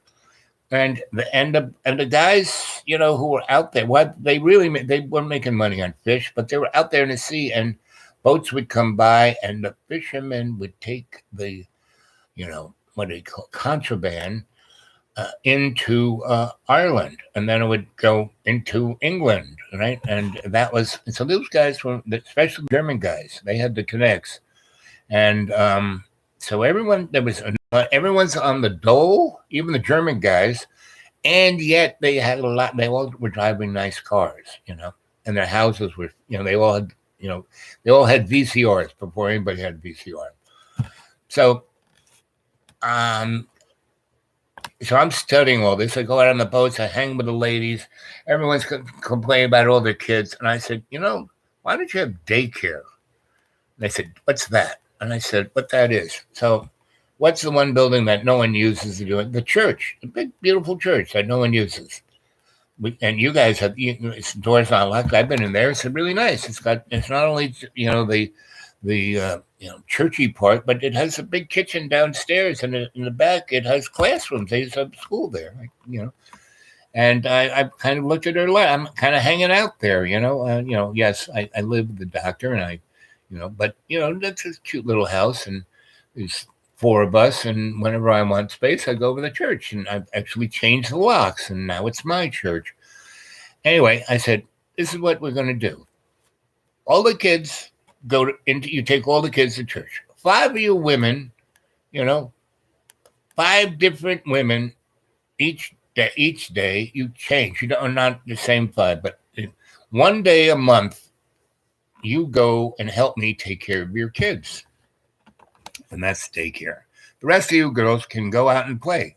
So, one day a month, you have to help me take care of these, 120 kids. And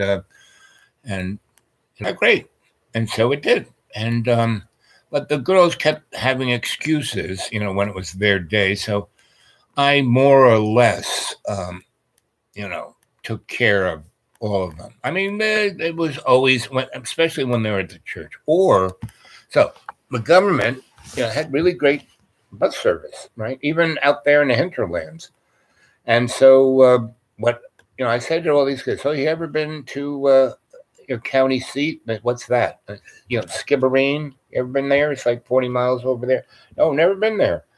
So, I said, okay. I got a bus schedule. And so I wanted to say, instead of getting to church, well, actually, it was one bus guy who would take it from Galway, and I had him because no one got on at the bus place on the side of the road. So he kind of jogged into town, went to church, and picked us up. And we would stuff all those kids or whatever kids. Not every kid showed up to school every day, and I didn't give, on the average, there were 80 kids, 60 to 80. At the top tip, 110. And there were about 120 kids in the school, but a lot of them were teenagers, and they were going out on the boat and making money, bringing the contraband in and learning the ropes. So, but, and especially between like 3 to 14, there were only 40 kids. And those were the ones I was focusing on. Those were the ones who came every day. The others came and went, and it was no big deal. And so we would at least once a week get on that bus and go to at least Skibbereen, and sometimes we keep going on to Limerick. And sometimes we change at Limerick and go to Dublin, right? And then the mothers had to come. We were going to Dublin. We were going to Limerick and Dublin, which are bigger cities than Skibbereen. I'd have to have at least 5 moms with me because we, somewhat, legally responsible. We had to show some level of legal responsibility. And because people would see me with 40 kids and, and I'd look at them like, and they'd go, oh, okay, I'm walking in a straight line. Sir, I'm, and they call me sir. I said, you don't have to call me sir. Sir. Okay. You're going to call me sir. You can call me sir. And so, so then once we started doing that, they started calling me father, because we're doing this in the church and the Catholic Church had abandoned them. And I'm basically, went to school, the seminary to be a priest, studied theology for 4 years. I'm as good as any priest you're going to get, and better because I'm not a hypocrite and I'm not trying to boink any kids. So anyway, the family loved it. The county loved it. The state loved it. And none of them, like the county and the state could never quite figure out how to register me. And she goes, if you marry the doc, then no problem. But just we're just going to let it go. It's working out great, way better than it's ever been. So, and you're seemingly getting these kids on the straight and narrow so they won't all end up in jail and cost us millions of dollars. So, okay. So for that year and a half, everyone's calling me father. And, or some of the kids, I looked at them, I was, sir. My honey bun just called me sweetie. Yeah, that's what you call me, sweetie. And we loved each other. We were just, but I could tell because I kept finding her diaphragm in the bathroom, and, she understood that I understood the, reproductive cycle, that I could, men can actually do birth control better than women because, the patriarchy forces women to, take drugs, put, foreign objects in their body. Men, all they have to do, depending on your blood type and what your swimmer's like, your sperm modality goes up and down tremendously because of those two things. So if your swimmers like it warm, you wear boxers. If your swimmers like it cold, you wear tighty-whities. And that cuts sperm modality down by 98%, right? Then if, you're with a woman that you are, with, like I was with my honey, I knew her cycle, really well. I had a calendar, and for a whole year I kind of boxed out the days that her, shouldn't be sticking it in there. And the other side of the coin is when women are ovulating, they have a discharge, and all you got to do is stick your little fingers in there and get a little goo on your fingers and go like this. And if you get a mucusy kind of stringy thing, don't stick Sam in there. Pretty simple. Guys could do that. Do they teach men that? No. So all the boys in that school, we learned biology. If they were in 3rd grade, they're learning biology. We learned biology that, that was one of our, and when we went to Skibbereen had a pretty good college there, and we would go to those guys, and I would go there. She had a couple cars, and she had a nice Volvo that I would drive around, and she got all the cars from Archie, right? he would buy a new car, and instead of trading it in, she had 3 cars. She had a nice truck, she had a Volvo, and she had an English vehicle. I don't think it was Morris Minor. That's what it was. And anyway, so I always had a vehicle to get around in, and because she worked for the health service, she had a little car. She could get basically free gas, and so she had 2 of those cards, and I so free gas because it costs like $8 a liter, which is less than a gallon. So and when you live and go to other countries, you really realize the economics of everything and how the United States is just on a razor's edge. I mean, all this is, I have a sense that the dollar is going to go bye-bye this year. Internet's going to go by. So our money will be worthless. It'll be like Germany. And the states are already, like I earlier on did with rendition, the United States is already starting to look like Germany in 1934, because Germany was the most democratic country in the friggin' world, at least in Europe, until Adolf won. He legally won as prime.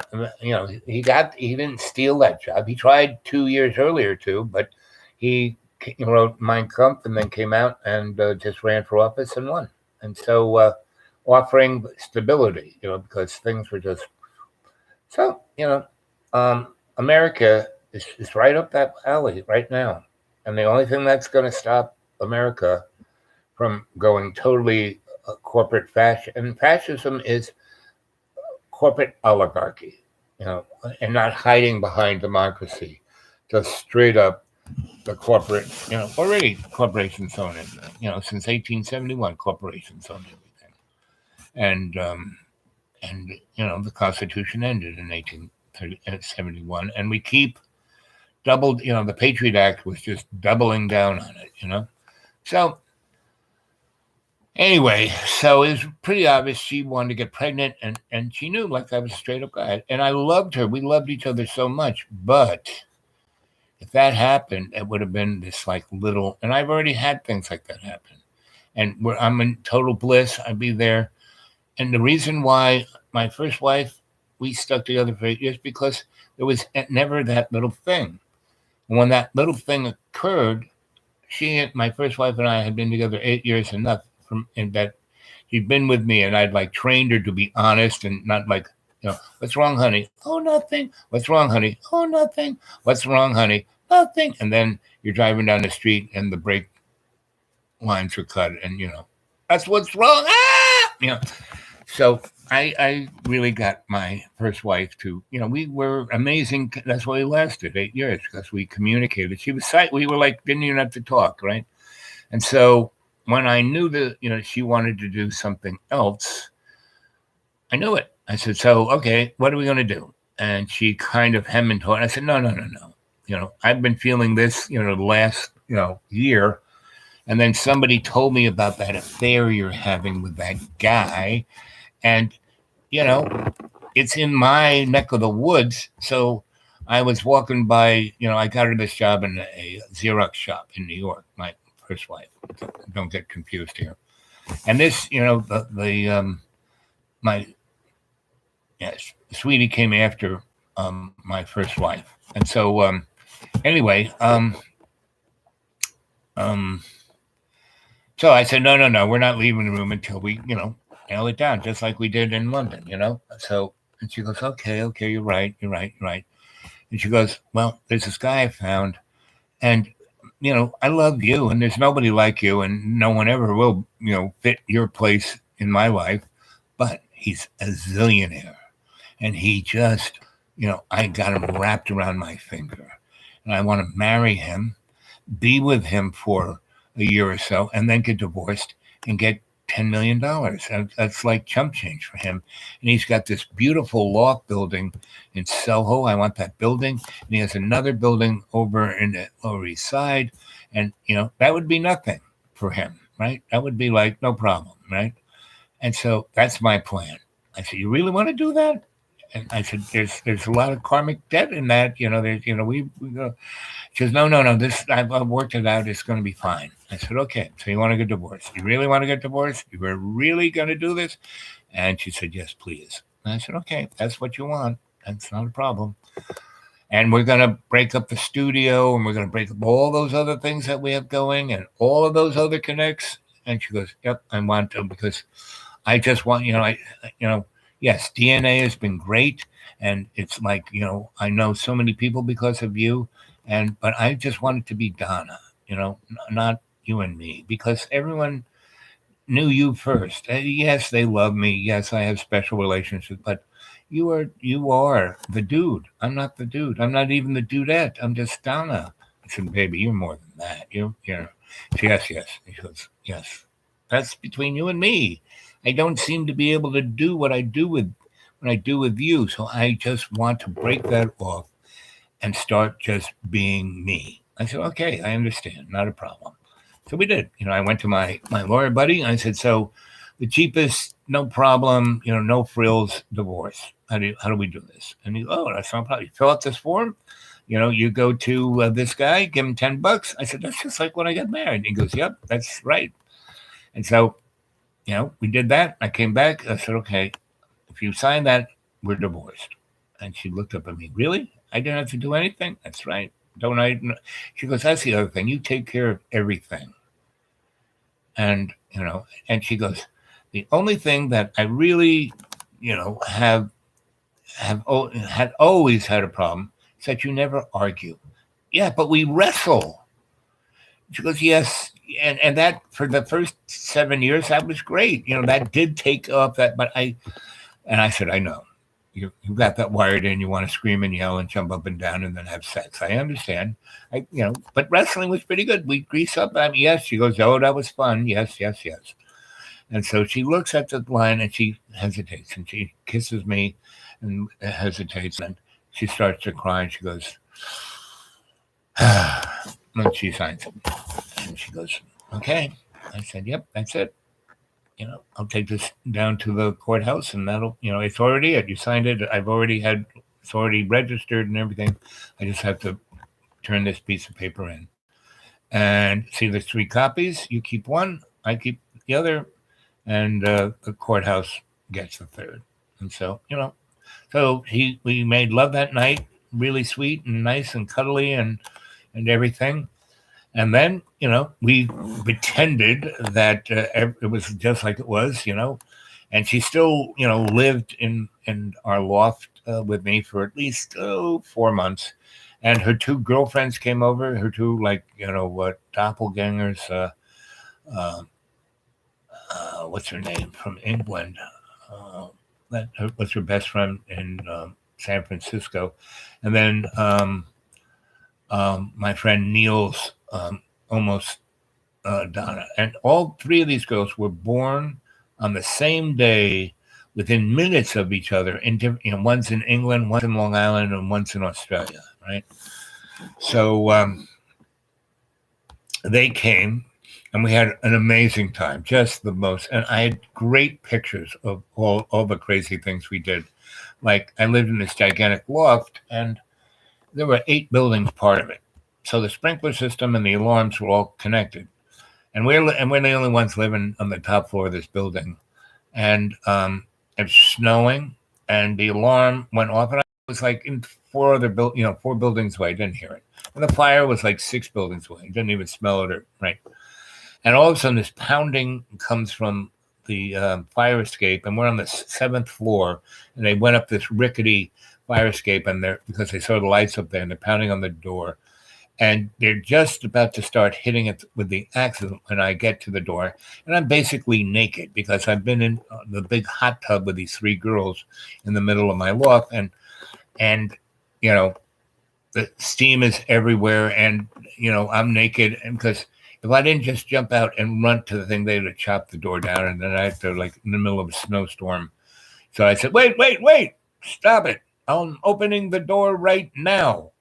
And so I took the metal bars off and opened up the door. And these guys, with the air tanks and the bunker suits and their, all their things and the radios.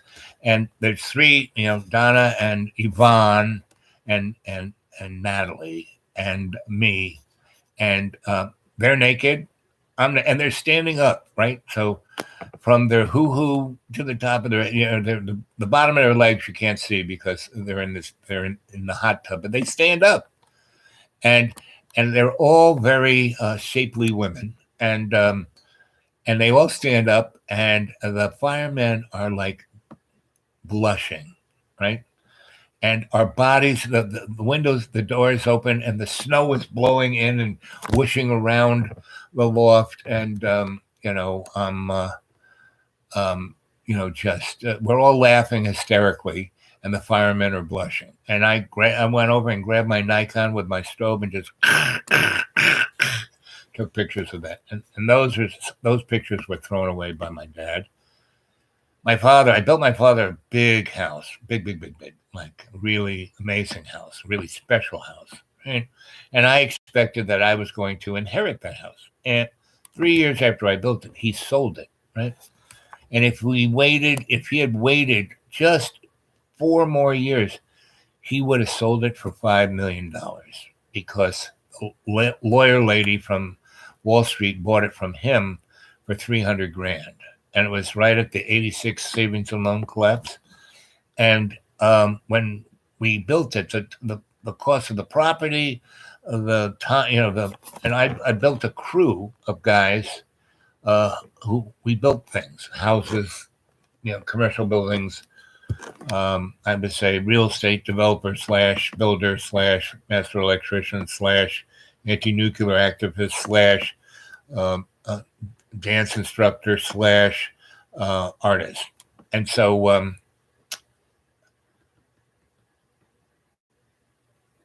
right at the height, so he said, you always had these great ideas, and I totally blew them away. Now I'm not doing anything. I want something to do. So let's start a real estate business, and you run it, and I'll finance it. I said, okay, sounds good. And we'll be 50-50 partners. I said, can I have a contract? Oh, you can trust me. Really, Dad, what you did to the other kids? Because he forced my brother to buy, and at the beginning of the story, I was telling you about my brother, but he forced my brother to buy the business that my brother had worked on for 30 years with my father, putting up with my father. And my father was just like, fuck you, I'm just going to sell it for a nickel and you'll have nothing, right? So he forced my brother to buy it for $2 million. And that's what my dad, was living on, my brother's, anyway, that's a whole nother story. Anyway, so I did that, and I knew he was going to do this to me, and I knew he was a scumbag asshole, but I had nothing else to do. And and my wife, we were, this whole thing. So one of the things she wanted was a house in the country with a picket fence, right? And so we, like for 8 months, we signed this thing, and we're divorced. And her major plan still needed her to be with me for 8 months before she hooked up with this other guy. And she wanted, a place that she could go to. And I said, but okay, I'm going to find a place, but it's going to be, not yours. You're going to hit this guy for millions. And so, you're not going to give me a cut of that. So no, you can do it for your master plan, but whatever. So anyway, went out there, did that. My father saw that. He said, well, you're already kind of doing it, so let's do it together. I said, fine. And so the saving and loan thing happened. He's getting a good chunk of change. I have, my, conscious intent and conscious awareness. And the first year, we buy 6 buildings, right? And they were all what would be considered bad neighborhoods, but they were right on the edge of the really good neighborhood. And I knew just a matter of time that these things would be in the really good neighborhood. I mean, it was just like across the street. And they were great buildings. And 4 of them had burnt down, and the insurance guys had put a nice roof on them, but the inside was still like crap. But perfect to demo out and build something nice on the inside. So, and because, the savings and loan crash, just like the 08 crash, and just like the dot-com bubble, they don't just happen like this. You can see them coming 2 years before. It's the cards are starting to, the dominoes are falling, and they fall in slow motion. And people who see it make money. So, like in Texas, the savings loan collapse happened started in '84, right? So there were a lot of people, and there was a gigantic boom between '79 and '84 in Texas. That's when the real estate boom in Texas was like the gold rush, like the oil, right? And so a lot of people, and who were getting over the crash of the '70s in the Northeast, went to Texas and built houses, and they're carpenters and electricians and all that, right? Then and they totally overextended themselves. Crash happened there like 2 years before it happened in the rest of it, or till it was advertised. And they came back to in their 30s, came back to Long Island to live in that little house with their mom and dad. And then they turned to drugs and alcohol and blah blah blah. So my whole crew was full of these guys that the first, I got the first house, and I was doing it all myself. I demoed it out myself. John goes, "Oh, I worked so hard in this house." Well, he had his parents' money. He didn't, he got all kinds of people. He didn't put up the gutters. He didn't put in the windows. He didn't do the roof. He didn't do anything. He didn't build anything. He was just there going, humma, humma, humma, humma. I worked so hard. Well, it was hard for him. His anxiety was like worse than. Anyway, the first place, to show that what I could do. So I took this burned out, it had a great roof, it was structurally in good place, but it had a fire inside. So it smoked, all they did was paint it, smelled terrible. I had to pull all the sheetrock out, pull everything down, replace the windows, because they were all like, cooked, So I did that. And as I was doing that, I put up, so downstairs, I made offices, upstairs, I made 2 really nice, super nice, like in an architect magazine, nice apartments. And I ripped, I had vaulted ceilings. It's that 8-foot ceiling. They had like 15-foot ceilings and big Hunter fans to blow the heat down. And they had decks that went out right on the street, right? And I demoed it and built it in less than 4 months, which is like, what? And what happened was, the first, I started going at it. I put a dumpster in the back. I got all the permits, and I went to the building department. And the guy who is the big cheese of everything had my same name, same first, last, and middle name. And I had a master electrician's license, and I came in there, like having a master electrician's license in New York City is like you're an electrician god. And you can basically take that to almost any state in the union and get a master's license there, right? So, and Long Island's, still in the same state. So I was in the building department of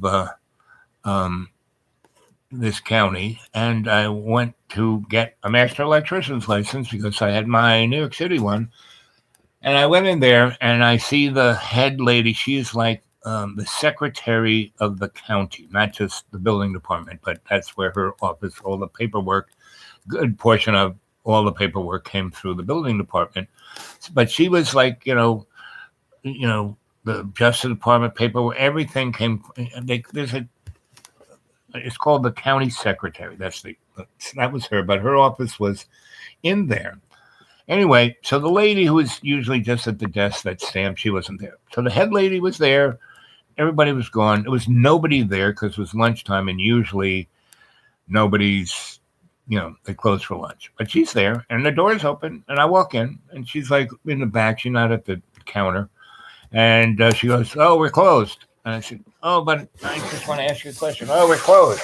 And so I kind of walk around and walk there, and she hasn't noticed that I've done that. That's like against her rules. She's kind of a hard ass. And I'm right next to her, and she thinks I've gone, and she's at her little computer, or big computer. And I say, "Let me look at your palm." And she like freaked out and turned around. "You what?" I said, "Look, just show me your palm, the hand you're right with." And, she was so sick, and she put her, and I read her like a book. to the point she started to cry. I mean, talked about her childhood, her relationship with her mother, da da da da da, right? And she's like totally just in shock, right? She's just like so, and she's so I've got her attention, and then the chief, the guy, the main judge, and the guy who's the district attorney walk in. She goes, "You got to have this guy read your palms," and then I do, and they're like, "Whoa!" And I get to be buddies with those guys, and then her boss, who is like the county chief or what do they call him, who's also head of the building department, comes in and says, "Chief, have this." And the judge goes, "Chief, have they also have this guy read your palm." I read your palm, and I read it, and he goes, "Well, that's," and they're freaked out. He goes, "That's quite interesting," and then he goes, "So, did you just come in here to entertain us, or what are you here for?"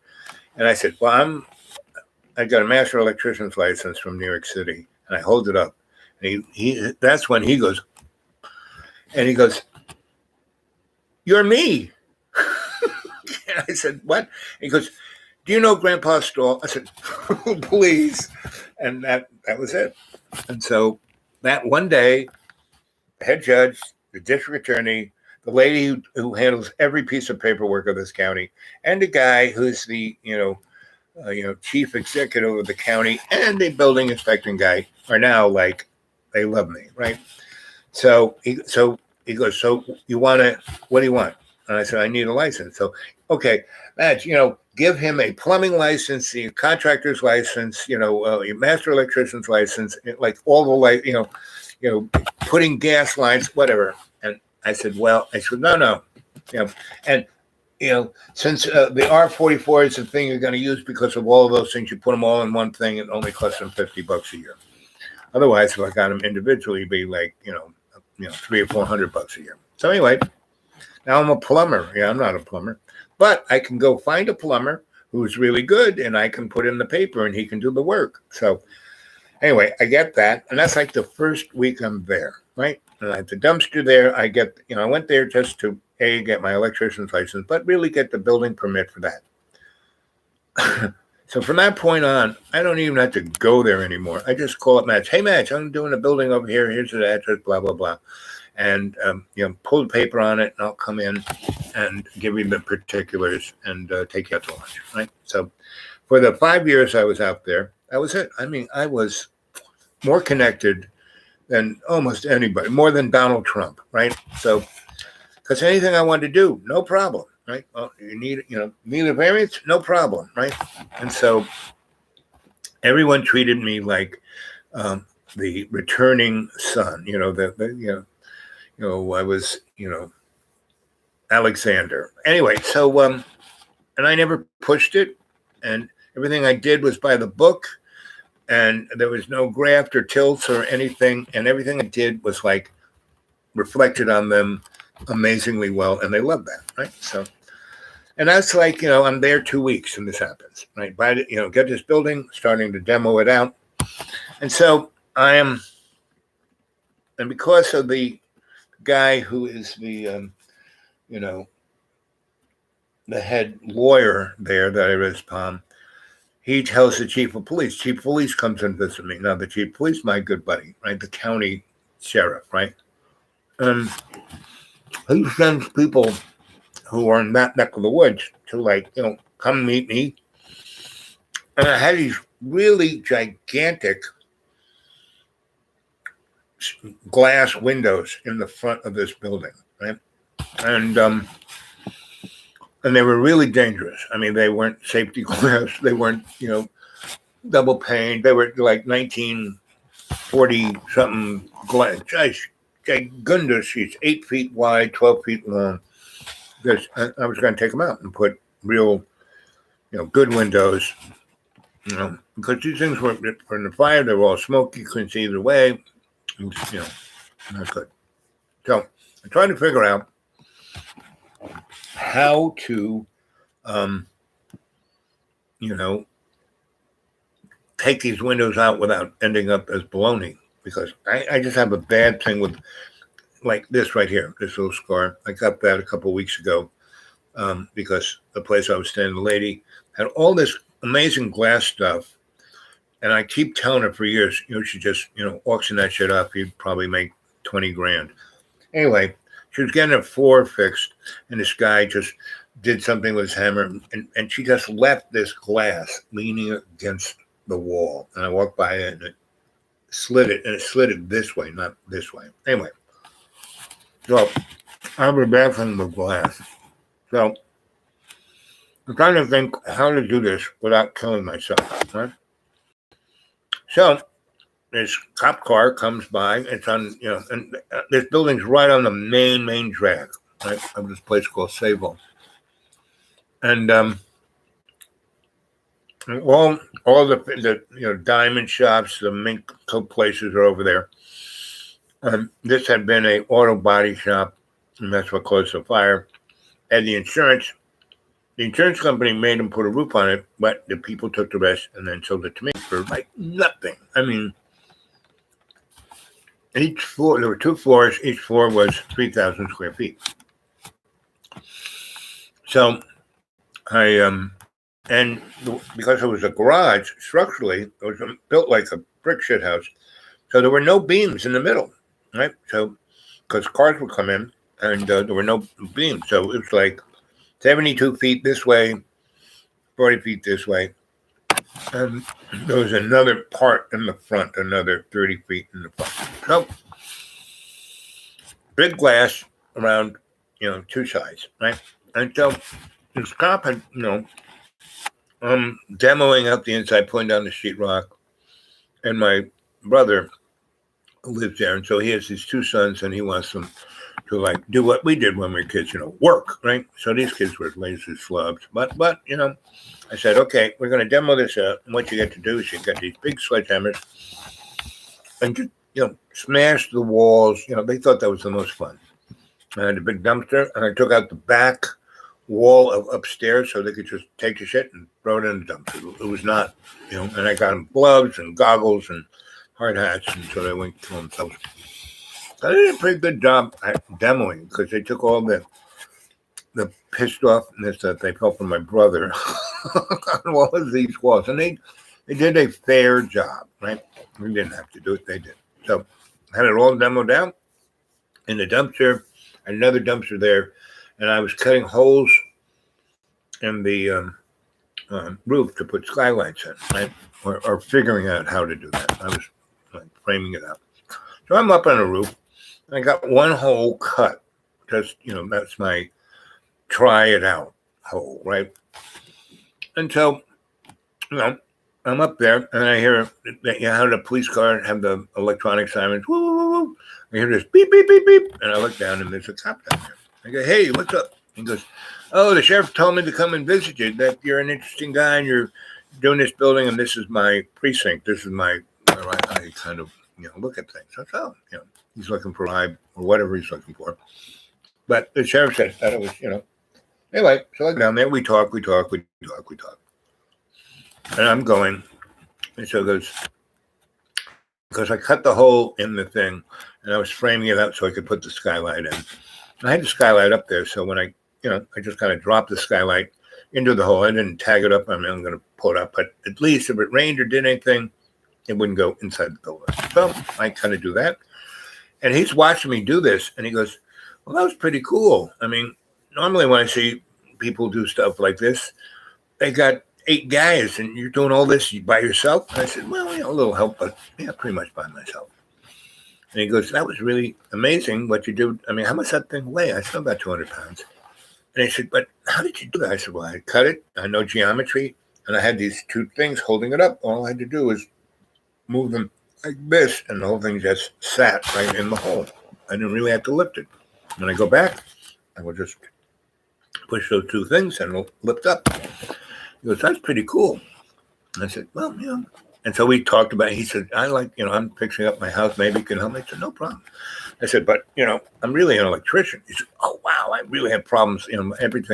Nothing works. I said, I'd be glad to help. So, and he goes, yeah, the building inspector, the boss, the main boss, the head boss, the number one. He said, you have the same name that he does. I said, yep. He goes, you related? Nope. He goes, boy, that's pretty interesting. He kept saying, that's pretty interesting. He kept saying that. And like I say, and, So anyway, so we're talking about this and that. And he goes, so what's your next project? Well, I said, well, see these windows? I need to get rid of them. And they're really dangerous. They're just sheet glass. They're not safety glass. They're not pane glass. They're not thermopane. They're just 1940 deadly glass. If I try to hit it with a hammer or anything, it will be gigantic things. The only thing that would stop it from that is bullet holes. He goes, and he runs, gets his car, and he comes out with his box, and he has just got like his first Glock, before he had a 38. And he goes, I just got this the other day. I've been wanting to shoot this forever, and I can't get time on the range, and I could just shoot bullet holes in this. And I said, that would be probably the best, because then everything would crack and then just fall down straight. And I said, but, let's go inside and see where the bullets are going to, after it goes through the glass, where it's going to go, right? So we did that. And we saw that wall that separated the 70 feet from the 30 feet had cinder blocks on the inside, had 2x4s, then had plywood, then had plaster, right?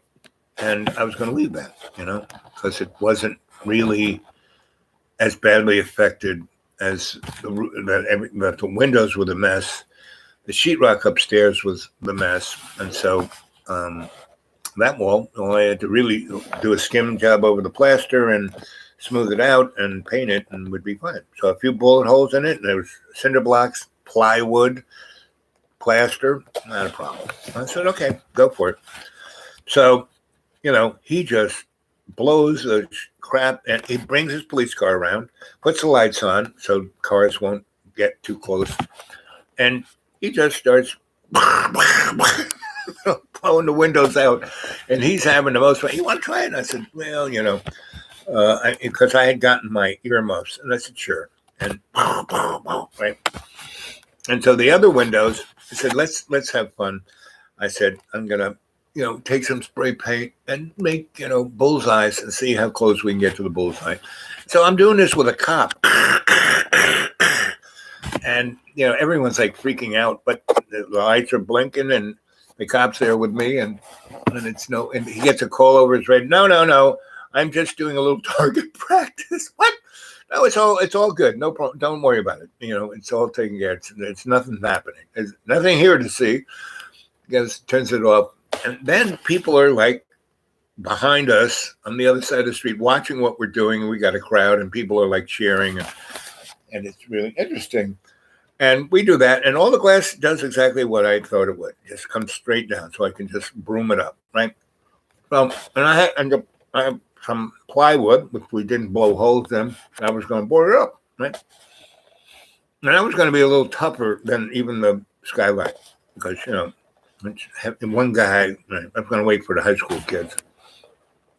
The bad thing about them, they never came when I wanted them to come, right? They came, they kind of came when they came enough to do what they had to do, and it was okay. But when I wanted them to do something, not so. Well, anyway, one guy who was in the crowd comes over, and he's very trim, very thin, has nice work clothes on, blonde, clipped hair. And he goes, wow, that's the most amazing demolition I've ever seen. And the cop starts laughing. He goes, yeah, this guy is cool. I like this guy. He's my new best friend, and he's going to help me fix my house. I go, yep. So I go, well, that's nice. What's your name? And he said, my name's Barry. And he goes, I'm a really good carpenter. It looks like you need a carpenter. I said, are you a lead carpenter? He said, yes, I'm a really good lead carpenter. I said, you are the guy I'm looking for. I said, how about $300 a week? And he said, because he was working at the supermarket making 75. I said, "You got your own tools?" He goes, "Yes." I said, "Good. I got you got a table saw?" "Yes." "You got a cutting bench?" "Yes." "Okay, you're the guy." I said, "You got any friends who are at the same level as you?" "Yes." "Bring them on." "You got anybody who's a plumber?" "Yes." Looks like we got our team. So, policeman took off. Barry helped me. He framed out the window so the plywood fitted in, right? And we started from there. So he brought over 3 guys: plumber, a guy who was he was everything carpenter. Barry's a lead carpenter. I mean, he leads everyone.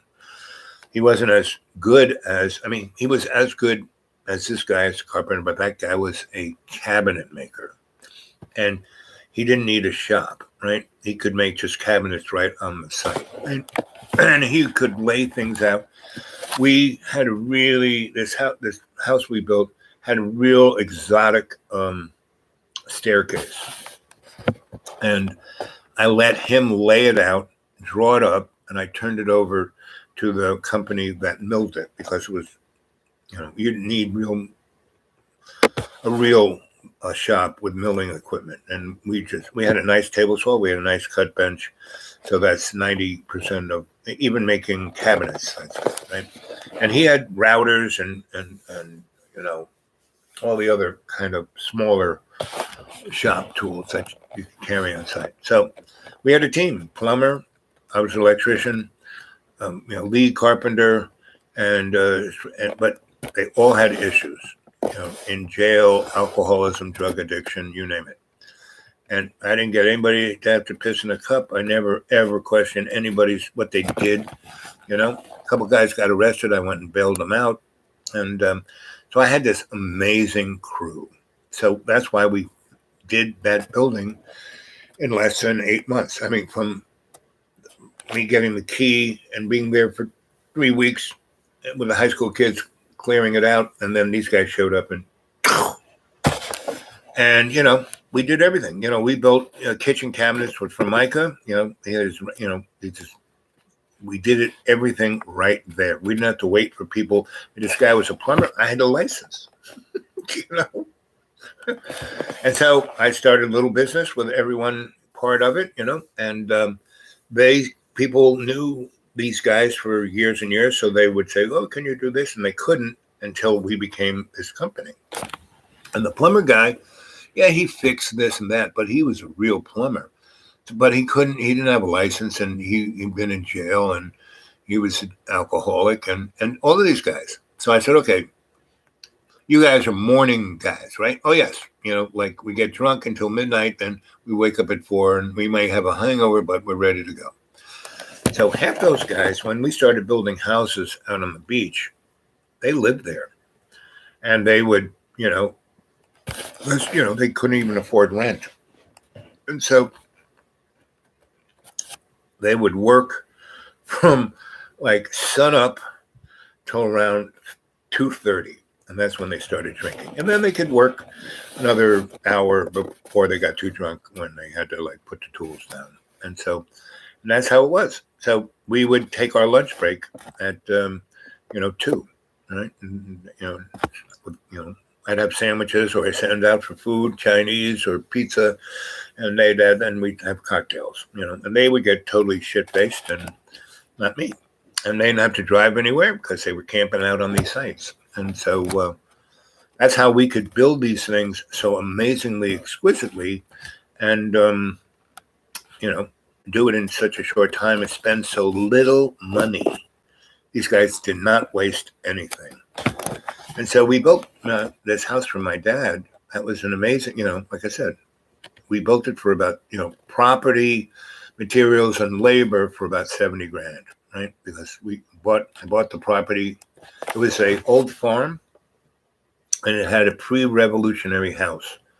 And, the ceilings were like 7 feet. Nobody liked it. And it had no foundation. It was built on the dirt, on rocks. And so the floors were rotting out, but everything else was in pretty amazing shape. And because the roof was slate and never wavered, and it didn't crack or move, and it was all log. And so, it was like really an amazingly beautiful, historically amazing building, right? And my mom wanted to, live in it. So we jacked it up and we bought that whole farm property. It was 40 acres and a mule. It had 3 barns on it in this house, right? And the people who had lived in that house, it was like generation after generation. But by World War One, these guys weren't farmers, and they had sold most of their farm. The 40 acres were really just where these barns were that facilitated farmland that was no longer theirs, right? So they weren't really farmers, But and they, they grew up there. Their families were there, for generations, and then they were known as baymen because we're right on the bay. And but then in World War One, those guys came back who survived and went to college and became bankers and made money and were living in the city. But the families don't own that, and they still kind of kept it up and came for Christmases. But no one was living in that place. So heat barely existed. It was no one could live in that place. So we jacked the whole thing up, and again, I met this. I was looking for some equipment operator. So I went to this. I asked the head construction. Well, if you go to this place over here, they are the guys who buy and sell and fix, the equipment, right? They're a cat dealer and blah blah blah, but they're more than that, and they've been around forever, and so they know everybody. And so go talk to them, and somebody might, right? So I go there, and there's this black guy, right? And he's trying to. There's somebody went bankrupt, and there's a crane, like a crane that has the bucket where instead of a backhoe, it's this crane. It's like the 1940s kind of crane, and it can lift 20 tons, but its most thing is to dig a straight hole down, right? Pulls the dirt, moves it, right? So it was that, a big D6, a small bulldozer, and a really big track hoe with a big arm, a big.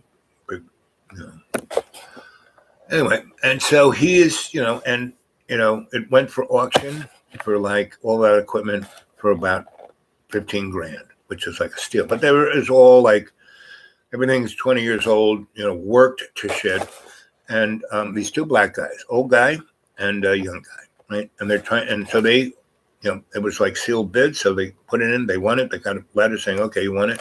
And they came, and these guys who ran the business were not nice people towards black people. And so these guys were like $1,200 short, right? And the guy said, well, get out of here, niggas, blah, blah, blah, blah, blah. And I said, wait. And I said, just hold on, I'm going to buy this stuff. And the guy goes, sure, sir, you can buy it. So I go, okay, boys, this is what it is. First, who are you guys? What's your story?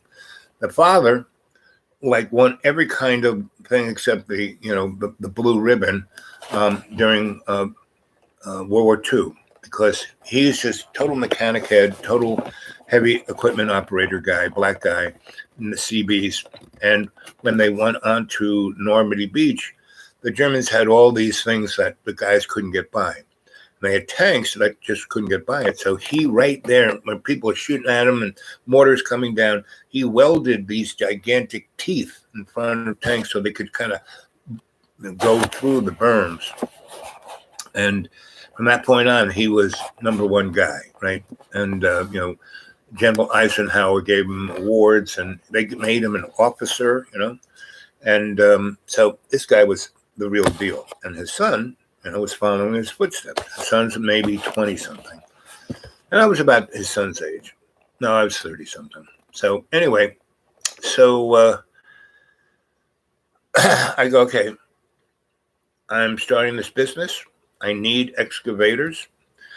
I got the cash. I'll give you $1,500. You buy the stuff. It's in your name. It's your business. I'm starting a business with guys like you, and it's going to be like this collective where everyone works together. Everyone owns everything. I don't own it. We all own it. And these guys are going, is this America? And but the older guy, he goes, thank you, sir. That's no, just Al, right? So I gave him the money. And he goes, okay, here we go. And so he's got the money. And so now he goes, no, now it's, I said, no, I don't know if you know who so-and-so is. And he goes, oh yeah, he's in charge of the county. And he's head of all my licenses come out of his office. I said, yes. And I showed him, my little business card had the same name. I said, and he goes, I'm sorry. Actually, how much money did you have? That's good enough, right? And so the $1,200 I gave them, they didn't need it, and they were about to turn and give it to me. I said, no, you keep that. I have a job for you immediately, and so they did. So that was our team. We had these two black guys who were amazing, and they knew everything about everything, and so it worked as all these guys just fit like this. And in 4.5 years, we took $300,000, $400,000 of my dad's money and made $50 million worth of assets. Right now, it wasn't completed. I had this big plan. I bought all the real estate. I bought all these old buildings, and we were taking them down, and we were repurposing all the wood and building brand spanking new, like the house that my mom wanted to have the pre-revolutionary. So these guys had jacks. We lifted. I mean, that was one of their specialties, was moving houses, and they had all the equipment to do it. Once they bought all that stuff at that auction, and so they jacked it up. We dug it out. They dug a big trench and put the little bulldozer in there and dug out a basement, and then we poured. And they were concrete pouring guys, so they knew all about that. They had the forms. We bought a whole shitload of forms and a couple of trucks that transported forms. Again, at that auction place, and every time I went in there, that guy chopped the price in half from what he was trying to get from anybody else. And so we did concrete, we did excavation, plumbing, electric, carpentry, cabinetry, roofing, you name it. We painting. I had a painter too. And all these guys were out of jail, alcoholics and drug addicts. And because I more than gave them a second chance, I gave them a second life. They shone. They stepped up. They were their best every day. And because I understood that they, couldn't keep working past 2:00 without a drink, I understood that, It's not like you're fired. No, they were, we did more work between 7 a.m. and 2 p.m. than any other construction company did in 2 days. We framed out a 3,000 square foot, really fancy house, 2 floors. We framed the whole thing out in 4 days and put the plywood on the roof. And the only guys that I didn't have were roofers, because roofers are a whole nother species of humans.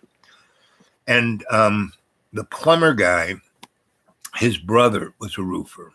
He was a really good roofer, but he was into meth. And so the plumber said, he can't be part of our collective. He's like, no, but he can roof every building we do. It's just about timing and a few things. But I know him, and so I know when I say he's going to do the roof, we get him there.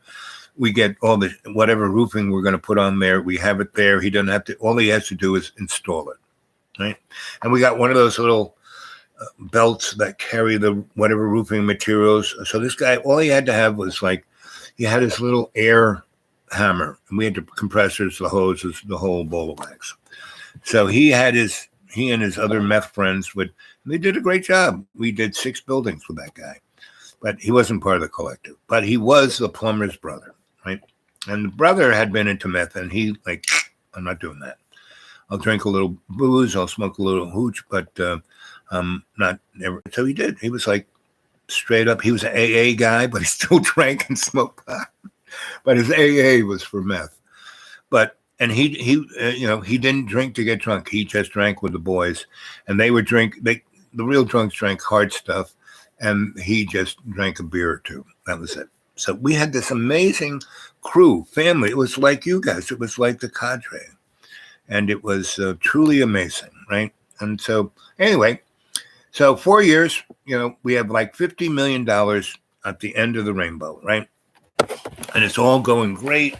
After 2 years of, doing, and we mostly did commercial buildings with apartments above, right along this Sunrise Highway in 3 different towns. And it was all going to turn to gold. They were all buildings that were in bad neighborhoods.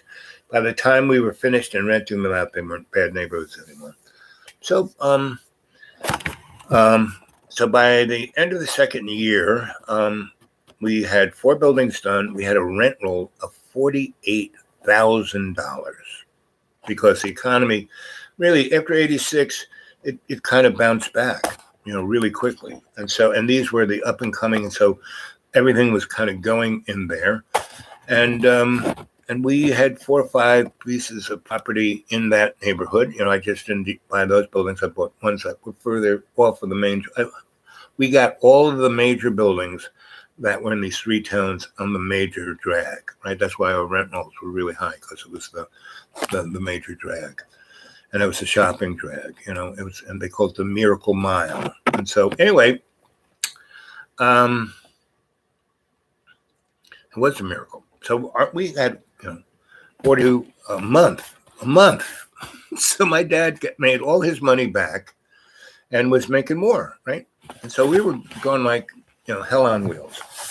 And he at least put that money, and the money had to go through the company, right?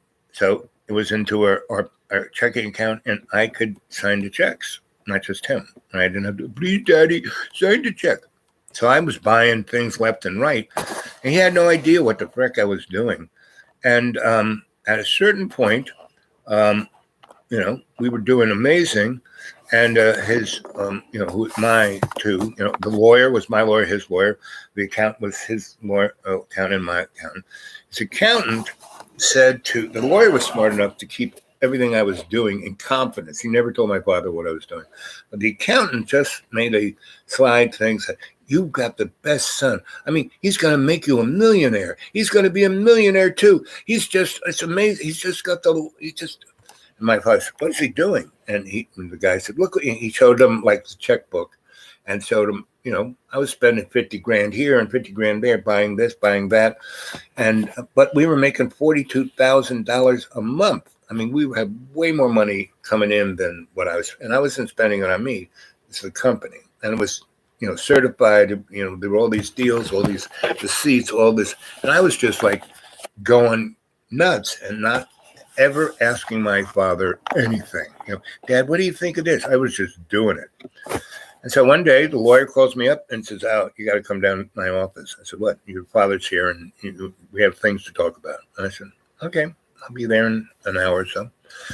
So I show up, and my father, and this is after I've, done this amazing thing to this beautiful, pre-revolutionary house. And the barns, I took them all down and built replicas of those barns, a little better spaced, from the wood that we didn't like bulldoze the place. We took the barns apart and then remilled them right on the spot. So it was a brand new kind of construction, but we made it look like post and beam, like it was the barn, right? And we built 3 of these houses, right? And they were 4,200 foot big and just beautiful. And each of them cost 60 grand. Property, labor, materials, 60 grand, right? And so we did that house. So my dad, he bought all of this for like under 100 grand.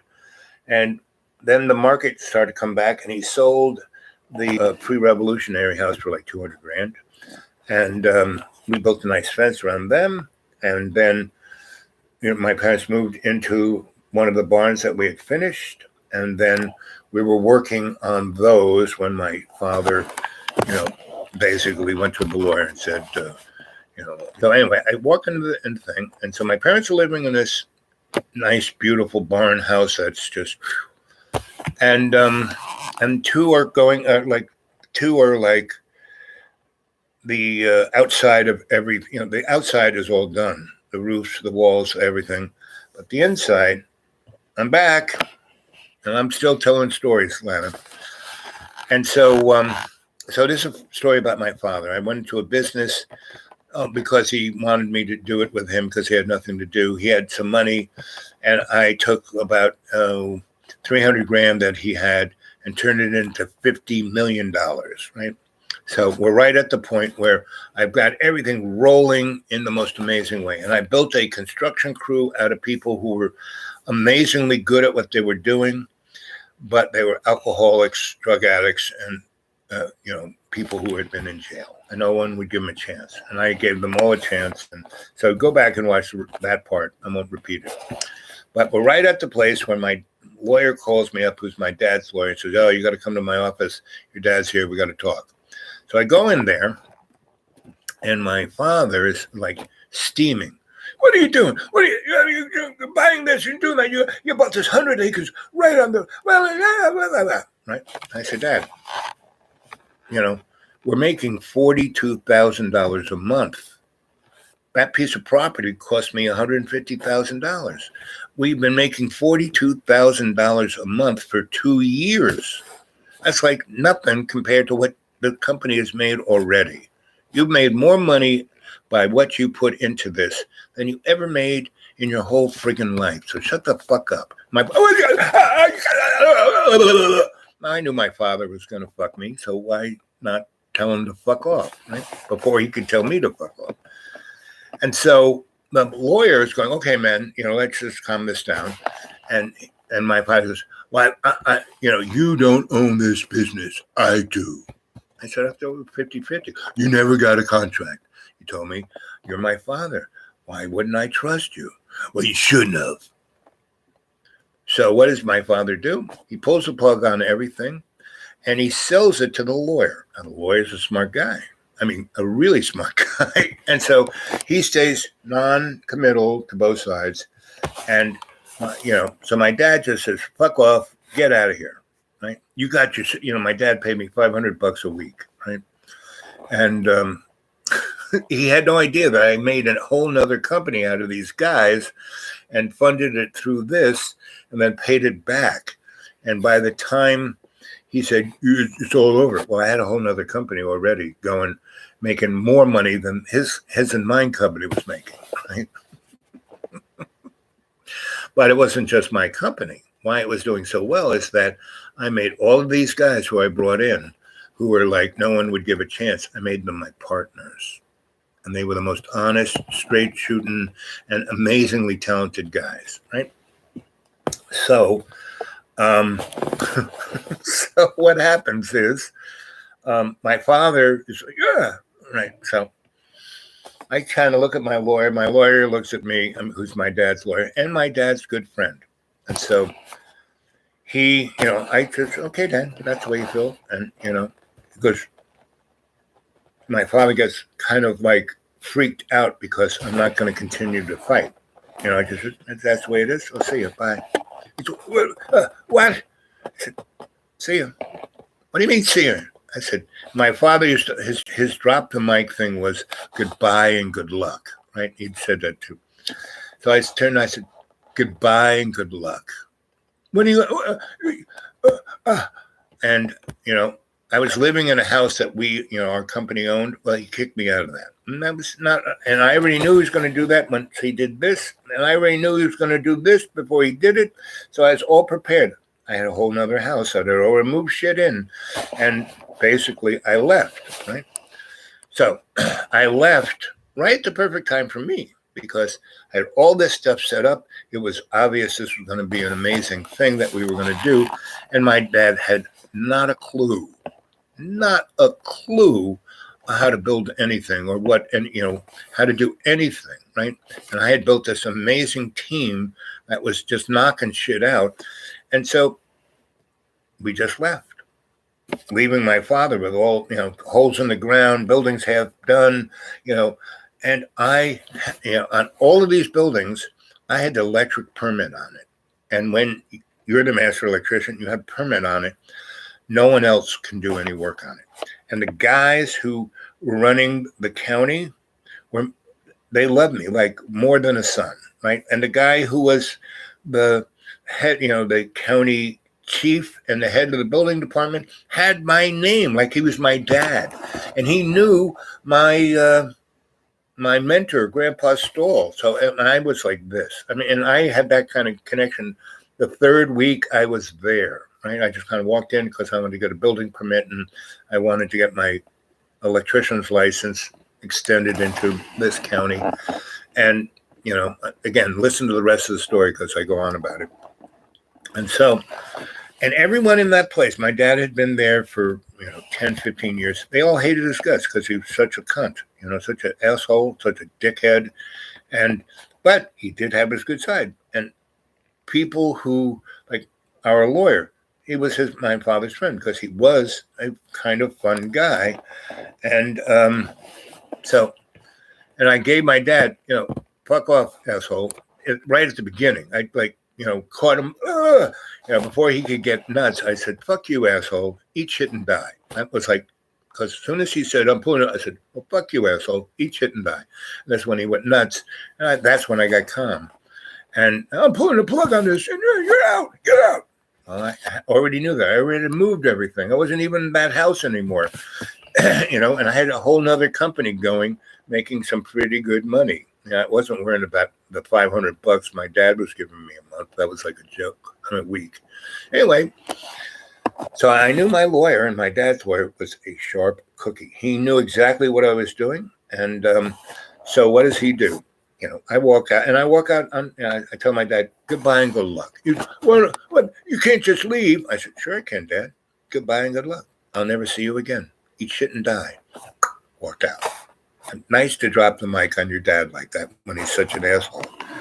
So, so I go out, and it's like I knew this was going to happen. It was no big deal. I went to our office that had nothing to do with my dad, but it's with this collective construction company. We had other projects going, so I just kind of focused on that. I was involved in the anti-nuclear movement in Shoreham. I was involved in the art scene out in the Hamptons, and we were just about to start building a nightclub for some folks in the Hamptons. So, I had things to do, better not to be fucked up with my asshole father. So anyway, so I continued to do that and do this and do this and do that. And I get to this point where I basically say, okay, guys, it's all good. This is your biz. I have other things to do. You guys got it together. Everything's great. We got clients. We got this. You got a new life. You got more money than you ever had in your life. You've got brotherhood between you. And yeah, some of you drink a bit too much, but you're so calmed down. And all the connects we have in the county, they know you. They trust you. The cops won't be hassling you. You have a new life. And everyone's crying and hugging and kissing. And I go back to New York City. And but I still have my 30% of this business. They all had like 10%. I had 30%. And everything they did, every month, I got a check between 10 and 50 grand every month from all the business. And every now and then they would say, can you come out and help us with this or that and think about this and think, what should we do? I said, sure. So I come out there, like maybe 5-6 months after we all hug and cry. And I had a great bank that was still left after the saving room loans. And they were so happy that we were running money through it that they gave us great service. And that company stayed with that bank. And so I had a, bank account and a checking account and a check card and a credit card that was from that bank. And, I could borrow any amount of money for the most amazing interest rates at that time of like 16%. I could get like 6%. Anyway, so it's all good. Not a problem. Everyone's happy. Everyone's like having houses and the business is just going up, up, up, up, up. our business. My dad's not so much because he's got no one will work for him. He's got stuck with all this stuff. Nothing's finished. He pulled the plug. He has no legal ramifications with me because the way he did it, he fucked himself worse than, if we had a partnership, he could force me to do things, but we didn't. So good luck with that, Dad. Goodbye and good luck. So I get maybe 8 months after that happened, I get a phone call from the lawyer. I said, oh, I was waiting for you to call. And he goes, yes. You know what your father did? I said, yeah, you bought everything from him for like nothing, right? And he, because you probably, what'd you give him? 600,000? And he said, no, I gave him 480. He was so desperate to get out of it. And he should have had, because it was like a gold mine.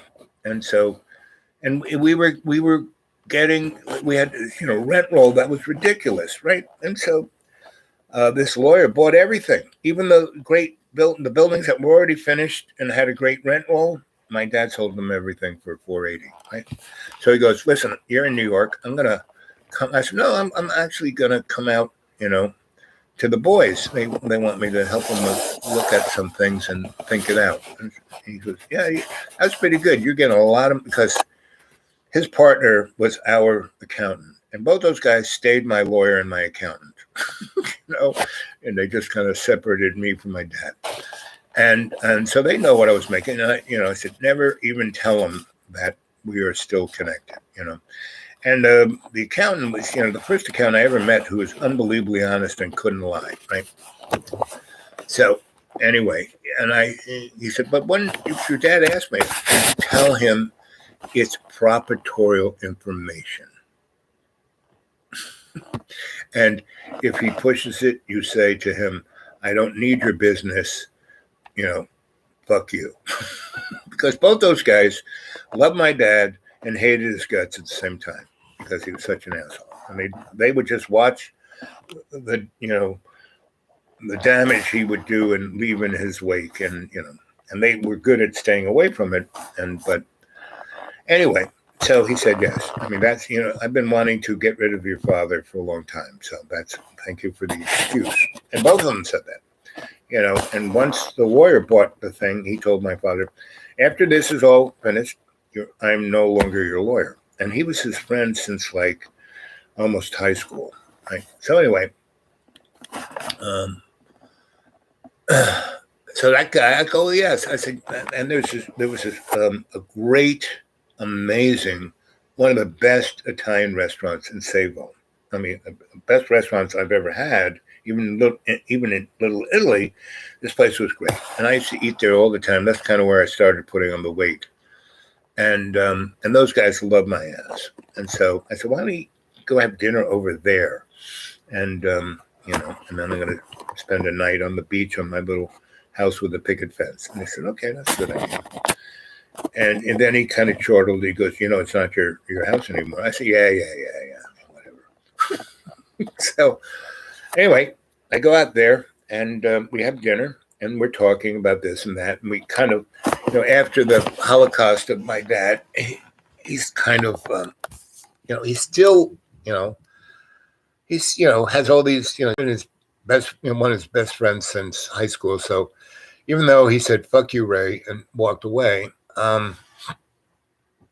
he was still, he's, I can't, it's like me and John. I just can't just walk away from John. So anyway, and that's kind of why I'm still, true blue to John, because he reminds me a lot of, my dad was not as nuts as, my dad was sharp. He was a barracuda, but he had a lot of the same issues.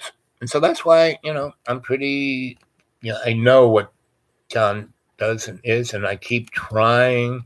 Like tonight, I almost got him to think about doing something that might give him a life, but he went back to the laundry list. My dad never had that. So anyway, we're having dinner, talking about this and that, and we're kicking back and we're drinking, lemon jello, and this place was great. The sheriff used to come in, and it was like, hey, how you doing? So it was always good to be at this place, and it was like the place were people who knew what good food was and, could afford it. And we're kind of connected, So anyway, I'm there with a lawyer and we're sitting, it's like summertime, and they had a really beautiful deck. We're sitting on the deck, and it's a multi-storied building, and it's not on the water, but it's close enough for water, and the deck is way up here, so you get this really great view of the Long Island Sound and the sunset. And so we're watching this, and it's summertime, so the sun's going down around 8 o'clock, and so he says, "I got something for you."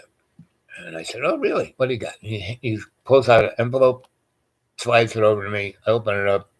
It's like a check for 80 grand. And he goes, "Well, because you're going to make me a multimillionaire."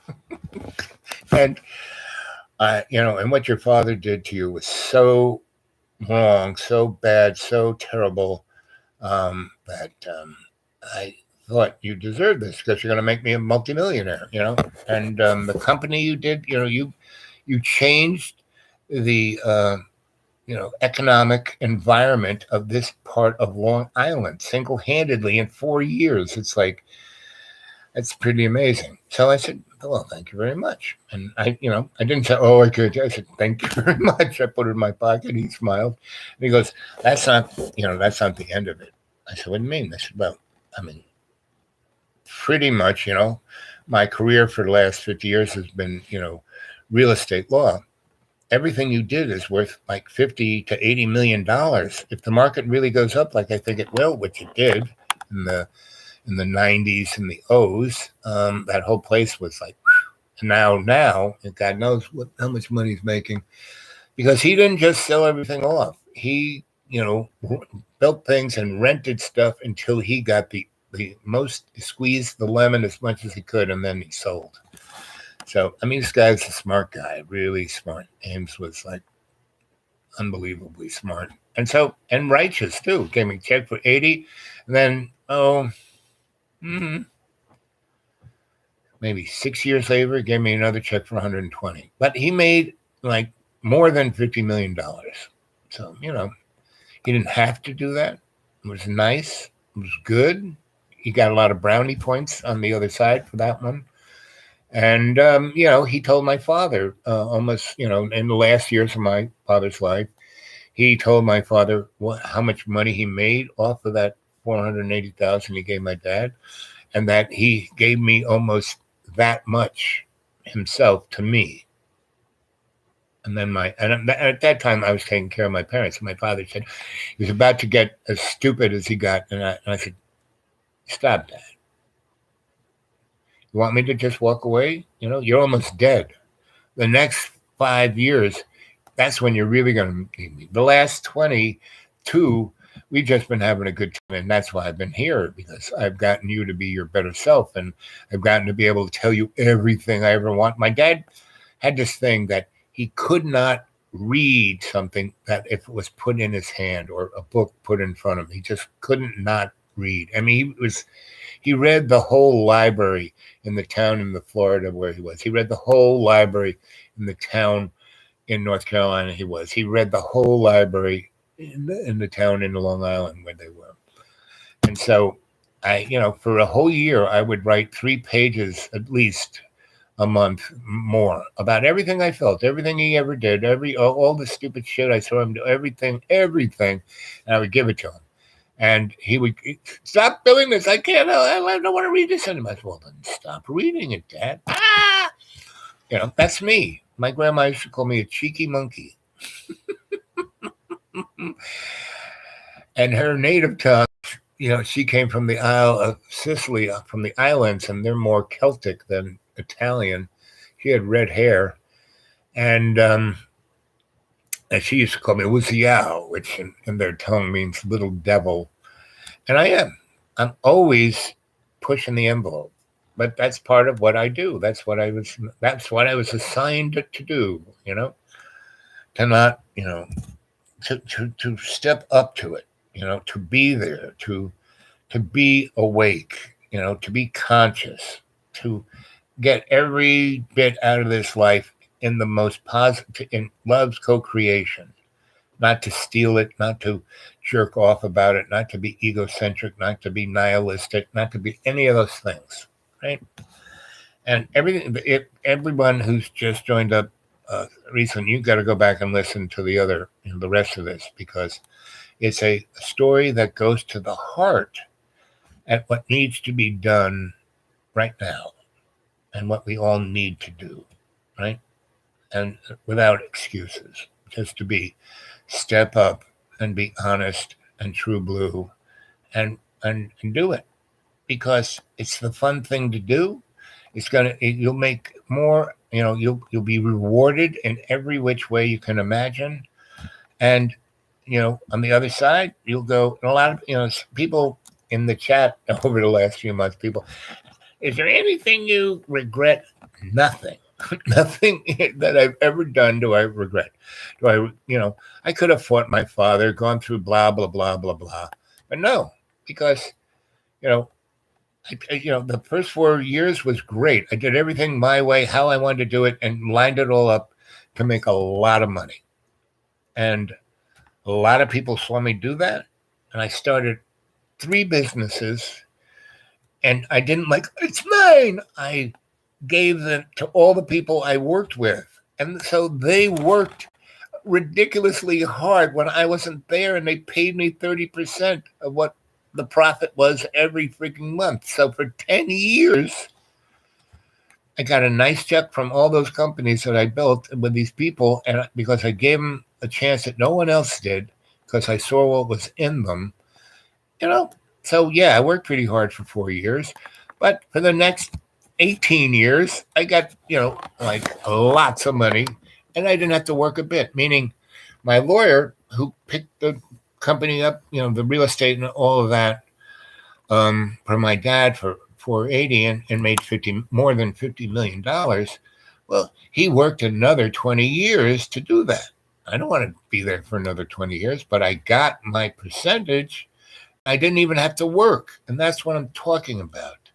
By stepping up and doing the right thing and doing your best every day in every way. This is the kind of, not just like, oh, when I go to heaven, no. I got rewarded in this time right now. Plus the friendship of, dozens of people out there. There are dozens of people, if they're still alive, that I could go and they do anything for me. I got hundreds of people around the world in that shape, because this is all I've done my whole friggin' life. What I'm doing for John is what I've done my whole life for everybody. And it's always paid off for me.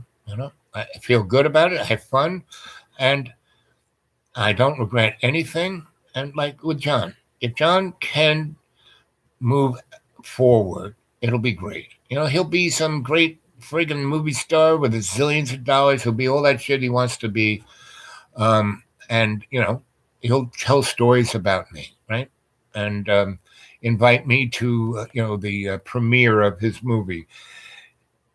If not, he's still going to be here like 20 years from now going, humana. And I've done my best. And it's up to him. It really is. It's all up to him. And that's why I'm sticking, until spring. I'm at it, So I almost had him ready to go to Texas to deal with his everything there, right? And he said, "Let's go to Texas." Okay, John, let's go. You want to drive? No, you want to fly? Well, however you want to do it, let's do it. And everything you want, let's do it. I'll be there. I've got your back. Let's go. And he said, "Well, maybe you need to stay here and watch the house while I go." I'll do that. And I just gave him every reason to do the right thing to make his life move forward. I just, instead of being, like you've watched me, that's why I do it live on the chat. You can not just see John, you can see my response. The tricky little monkey in me, I can push his buttons because, when I was a negotiator for 10 years for really stupid rich people, the corporate, desperate lawyer crew, the one why I was so successful, I would get people right to the cliff and then push their button and they jump off. and then they sign the contract, and everything would be hunky dory. Just as my friend Lana says, hunky dory, right?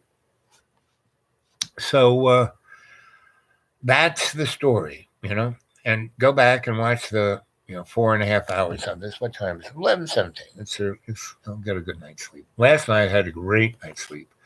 I slept from around 11 till 11. That was very, very yummy. I've been putting this blanket over the window because the sun comes right in it at 6 in the morning. And even if it's a cloudy day, it's too light for me to stay asleep. And the blanket makes this room very toasty. It's just enough of that insulation to keep the cold out. So that's the end of this story. I think, you should go back and watch the rest of it. And a lot of you, there's a number of you who watch this. There are a few people have said it on the chat, but a lot of people have told me on on my email. Again, anybody wants to get a hold of me on my email, the dudeawake42@gmail. Anybody wants to throw anything PayPal, I sure would appreciate it. And all you got to do is go to PayPal. They'll ask for the dude, what address, dudeawake42@gmail. That's it. What seems to work. I keep getting little bits here and there. And again, I want to thank everyone who throws stuff my way. And I know everyone who sends it, they're not like rich, and I appreciate every little bit that comes my way. I really, really do. And it always it's for the last, so I've been doing this since May of 18, and it's always amazing. Every month I get it dribbles in. In the beginning, people sent me some serious, interesting money. And they kind of disappeared or dried up. And people used to send me, like care packages too. That was kind of fun too. But now I'm on the bus. I have no real place to send me anything. And where I live out in the woods, I have no post office, anything. So that's it is what it is. Anyway, so but people watch this and they binge watch it. They watch 10 shows in a row, and they just put it on their screen, and they do their laundry, cook dinner, have sex, while Sensei Al Bob is telling stories. It's this one lady says, "My children love you," and they just they go to sleep almost immediately. I say, "I'm that boring," and so I would suggest anyone. This is one of those ones you should check out, and and you can. The thing about this thing is, you put that little cursor on the bottom and zip across, and you can tell by my facial expressions. Oh, I should stop and listen to what he's saying. So instead of listening to Hopeful Rouse, you can zip through it like that and get a feeling of it all. So because I've gone from Ireland to Long Island to outer space to tonight, I covered a lot of ground, and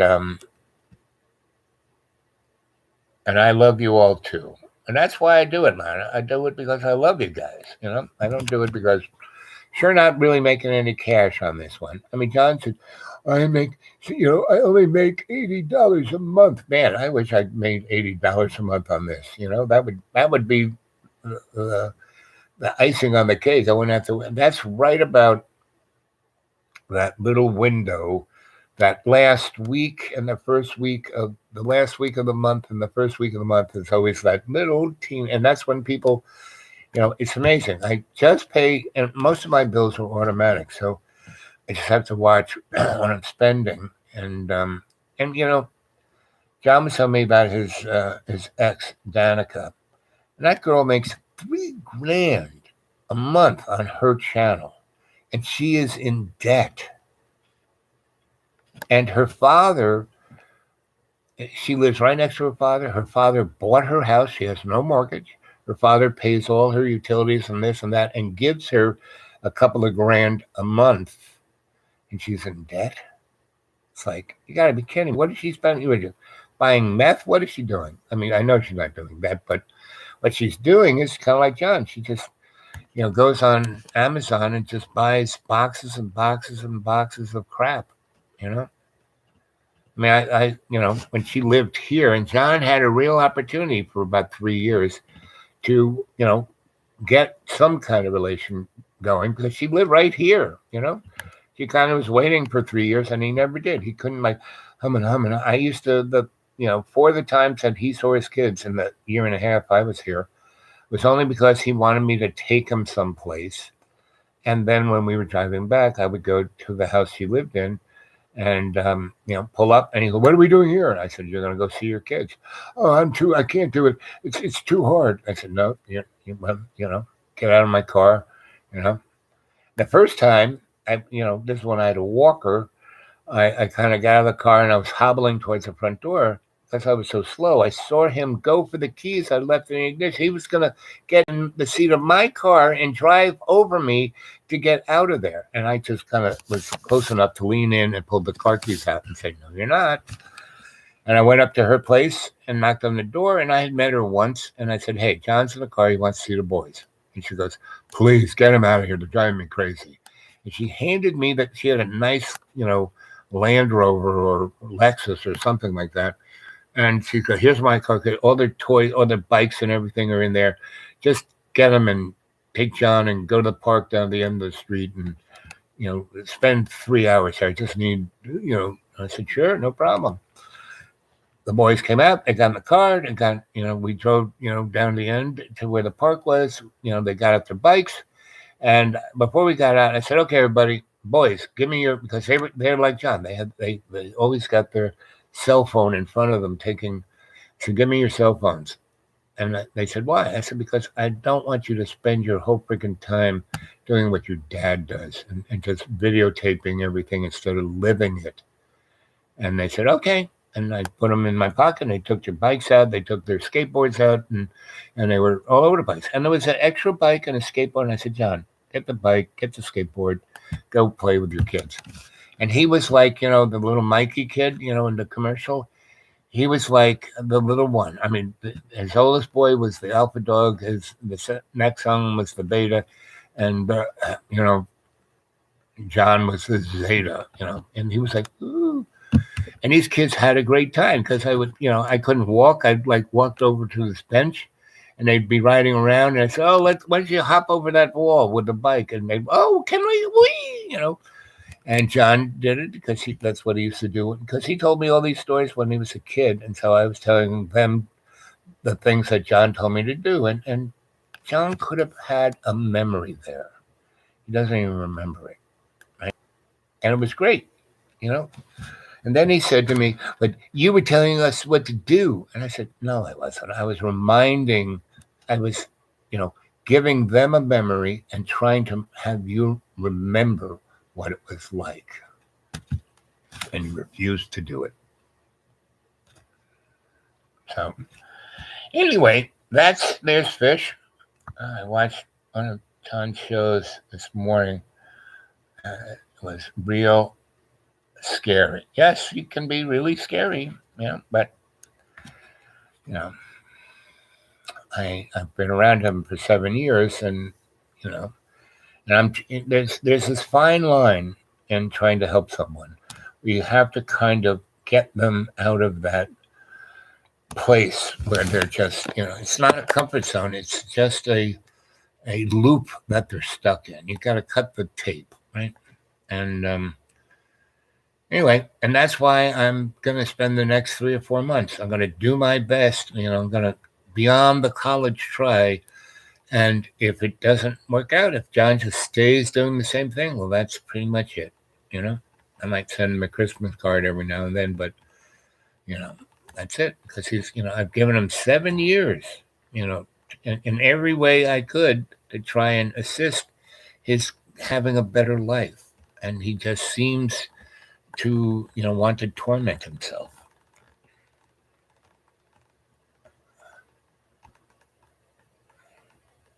A girl.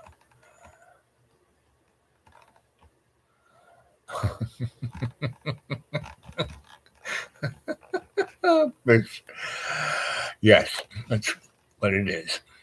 Yep. So, and the only person he really hurts is himself, I but his parents, I mean, his parents are so supportive and loving, and you think he's vile towards, when you see him, going on, you should, well, and one reason they finance this thing for him, and yeah, it's his, but it's really in his dad's name. And oh boy, he wouldn't, even though that's the reality, he doesn't want it. No, it's mine, mine, mine. But I mean, that's so, anyway. Like I said, I'm living on $400. I'd give him like $5,000 a month.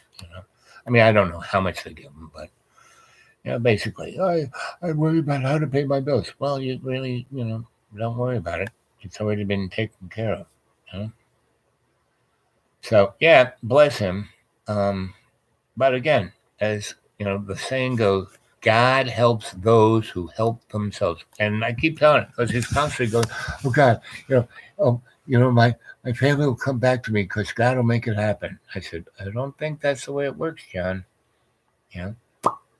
But I have to say that in these 7 years, he has baby stepped it forward enough for me to come back here for these months and give it a good college try. Like I said, tonight, I almost had him ready to go to Texas, where if I could go with him to Texas and negotiate between the families and everything, I could get them to at least, because his ex is as, in a loop as he is. And but she did make an effort. Like she said, the boys can come be with you. I'll put them on a plane. Because I guess they're probably driving her crazy. So, yeah, I wish you were here too, sweetie. We could hit the road. Fish and the whole gang. Like I said, I want to get the band together and take it on the road. That would be so much fun. We could do some really interesting stuff.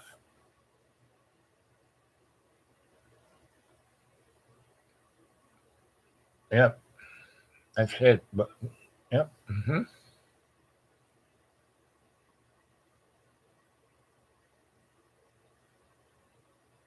Yes, exactly. But that'll never happen.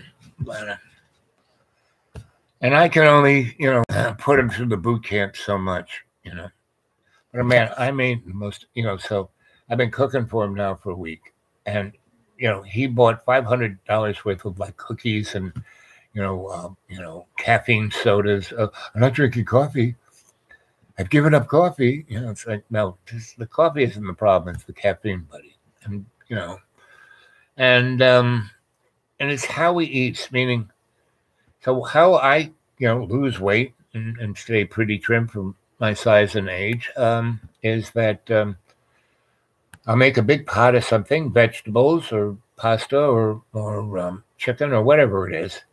And I will eat one bowl. I'll get up in the morning and I'll do stuff. And about an hour and a half after I've done all my meditation and exercises and a few things, I will have a bowl of whatever on the stove. And it's very yummy. And it's designed to go into a bowl, heat up in the microwave, and have a really good meal, right? So I do that. Then I drink, big glass of water. Then I go do stuff. And it's been snowing, so I have been, to get out of here, you have to clear certain parts of this driveway so it'll melt out. It's pretty much, I've done it for 20 years.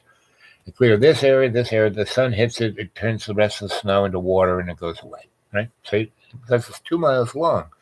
So if you clear 40 yards, it takes out 2 miles. I mean, it's pretty much geometry and physics. And for years, I've been doing that. And, you've seen me, cracking the ice and scraping with a rake. And that's a number of videos. There was one today, I think, he shot that. And he was, videoing me. And he snuck up behind me. And I turned around. And there he was. I was like, right? And so he goes, what are you doing? He's been watching me for 5 minutes on his video. And, what do you think I'm doing? I'm clearing the driveway, I said, John, you want to lose some weight? This is the best exercise. This is why I'm alive. I do things like this. wanted to, and oh, I'm too tired. I can't do. I just exercised. I just did 50 push-ups. It's like, okay. And he never does any of that. I cook all these meals. Hey, John, how about peeling some of these potatoes? He did 2 potatoes. And then I peeled like 20 of them, and I was cooking them. And he goes, anything hungry? And so I had this big frying pan, and I was boiling the potatoes up, and I had cut up 2 onions and put a lot of garlic and seasonings, and I had kind of fried that up and then put the water in and then put the potatoes, so the potatoes were gurgling and all that yumminess. And he put a bowl, and I had just put the potatoes in. I said, why don't you cut up some? And he said, oh, no, I'm too tired. I can't do it. And he went upstairs, right? And so he wanted something to eat. That's why he came down. I was peeling potatoes. And so he goes up and comes back down 20 minutes, and I was doing something else in the other side of the place. And I saw him come down, and I come in, and he's filling up a bowl with potatoes that have only been in the boiling water for probably no more than 5 minutes. So they tasted good on the outside, but they were freaking raw. And he ate half of the potatoes. He peeled 1 potato or 2 potatoes, but I had to peel another 10. So I had to peel another 10 potatoes to get what I wanted. And he does stuff like that all the friggin' time. So, if you were his wife, would you put up with that? And then, he's, it's like that. And he has to learn that not to do that. And that's part of his inability to have. And he's very sweet and kind and generous in a lot of ways, but he has very little empathy, right? He doesn't understand. And it's not like he can learn from whatever. And it always bites him in the butt and gets that, just does him in. And like I said, he's his own worst enemy. He hurts himself the worst. And he totally transactual. Why would I do that? I can't make any money. Like I said, let's go to Texas and be with your boys. Why should I do that? It's I won't make any money at that. I said, what? I mean, those things that make me go, what?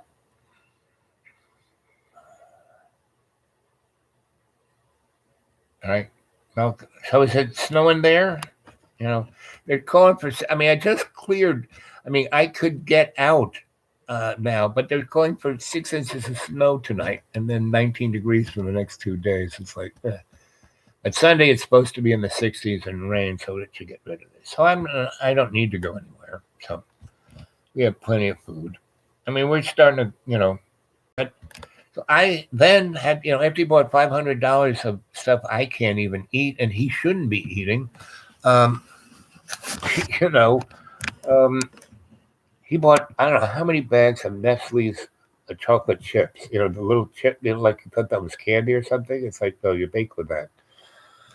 And you wouldn't want to eat baking chocolate. And he bought like, $10 worth of it, And he bought all this quote unquote amazing vegan food, So it's made from plants. And what it's not vegetables, it's like, plant-based sausage, plant-based hot dogs, plant-based, it's like, I can't eat that crap. And I said, well, let's see what the sausages are like. So it was like the most disgusting crap I ever tasted. He bought like, $30 worth of it, throw it away, right? And so when the people brought it there, I had them put them down in my kitchen. I went through the bags, and then I had all the stuff I couldn't even touch. I said, well, bring it upstairs and put it on that front door. And he put it up there, and I went up there the other day, and it was just on the floor, not even the refrigerator. It's like, ugh. And I was like about 500. I mean, I don't know exactly, but I can just guess. I didn't see the receipt, but how much stuff he bought. It was about $500. And I had to go out the next day and spend $90 of my money to buy chicken and potatoes and butter and oil and, the things that, you should kind of, and vegetables. And I bought, they had a really good sale on frozen vegetables. So I bought a shitload of those.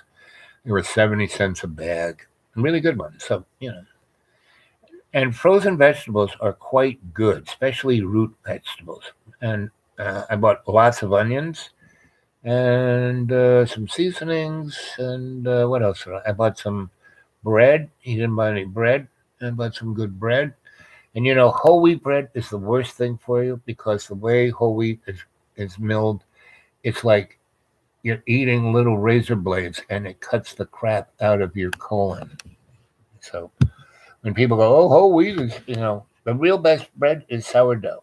For, if you're going to buy any bread, your gut is probably happiest with that. But all of those things should be done in extreme um, moderation, right? And the other thing, I was at Food Line, and they had, and I'm a real sharp, I look at the prices of everything because I have no money, So I bought a whole bunch of grits. They had grits on sale, and like a pound of grits was 89 cents. I bought a whole bunch of them. And in Italy, I'm Italian and I lived in Italy, and they had this stuff called polenta, which is just Italian grits.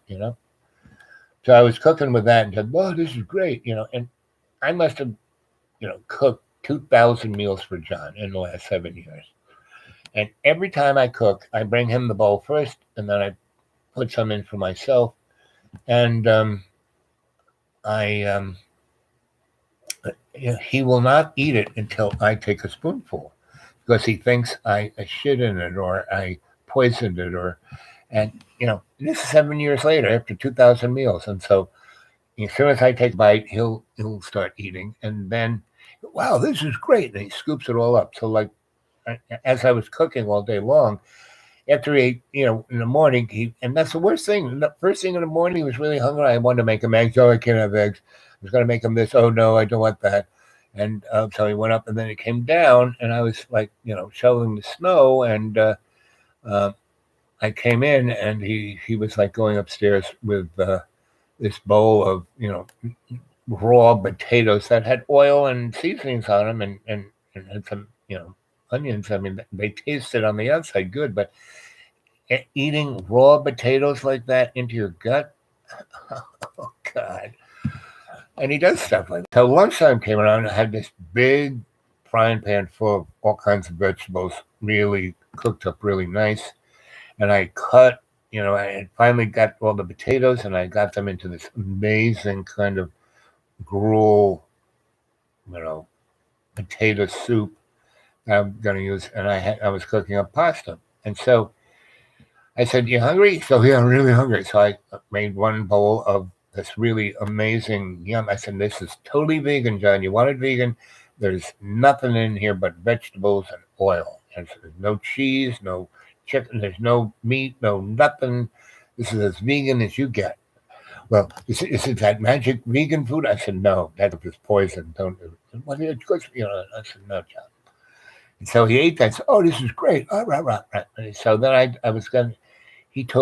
He ate 4 bowls of it. And so he ate 3/4 of what I cooked so we could have for the rest of the week, right? He did it in one shot. And I tried to explain, I said, "John, if you want to eat that much, that's not a problem.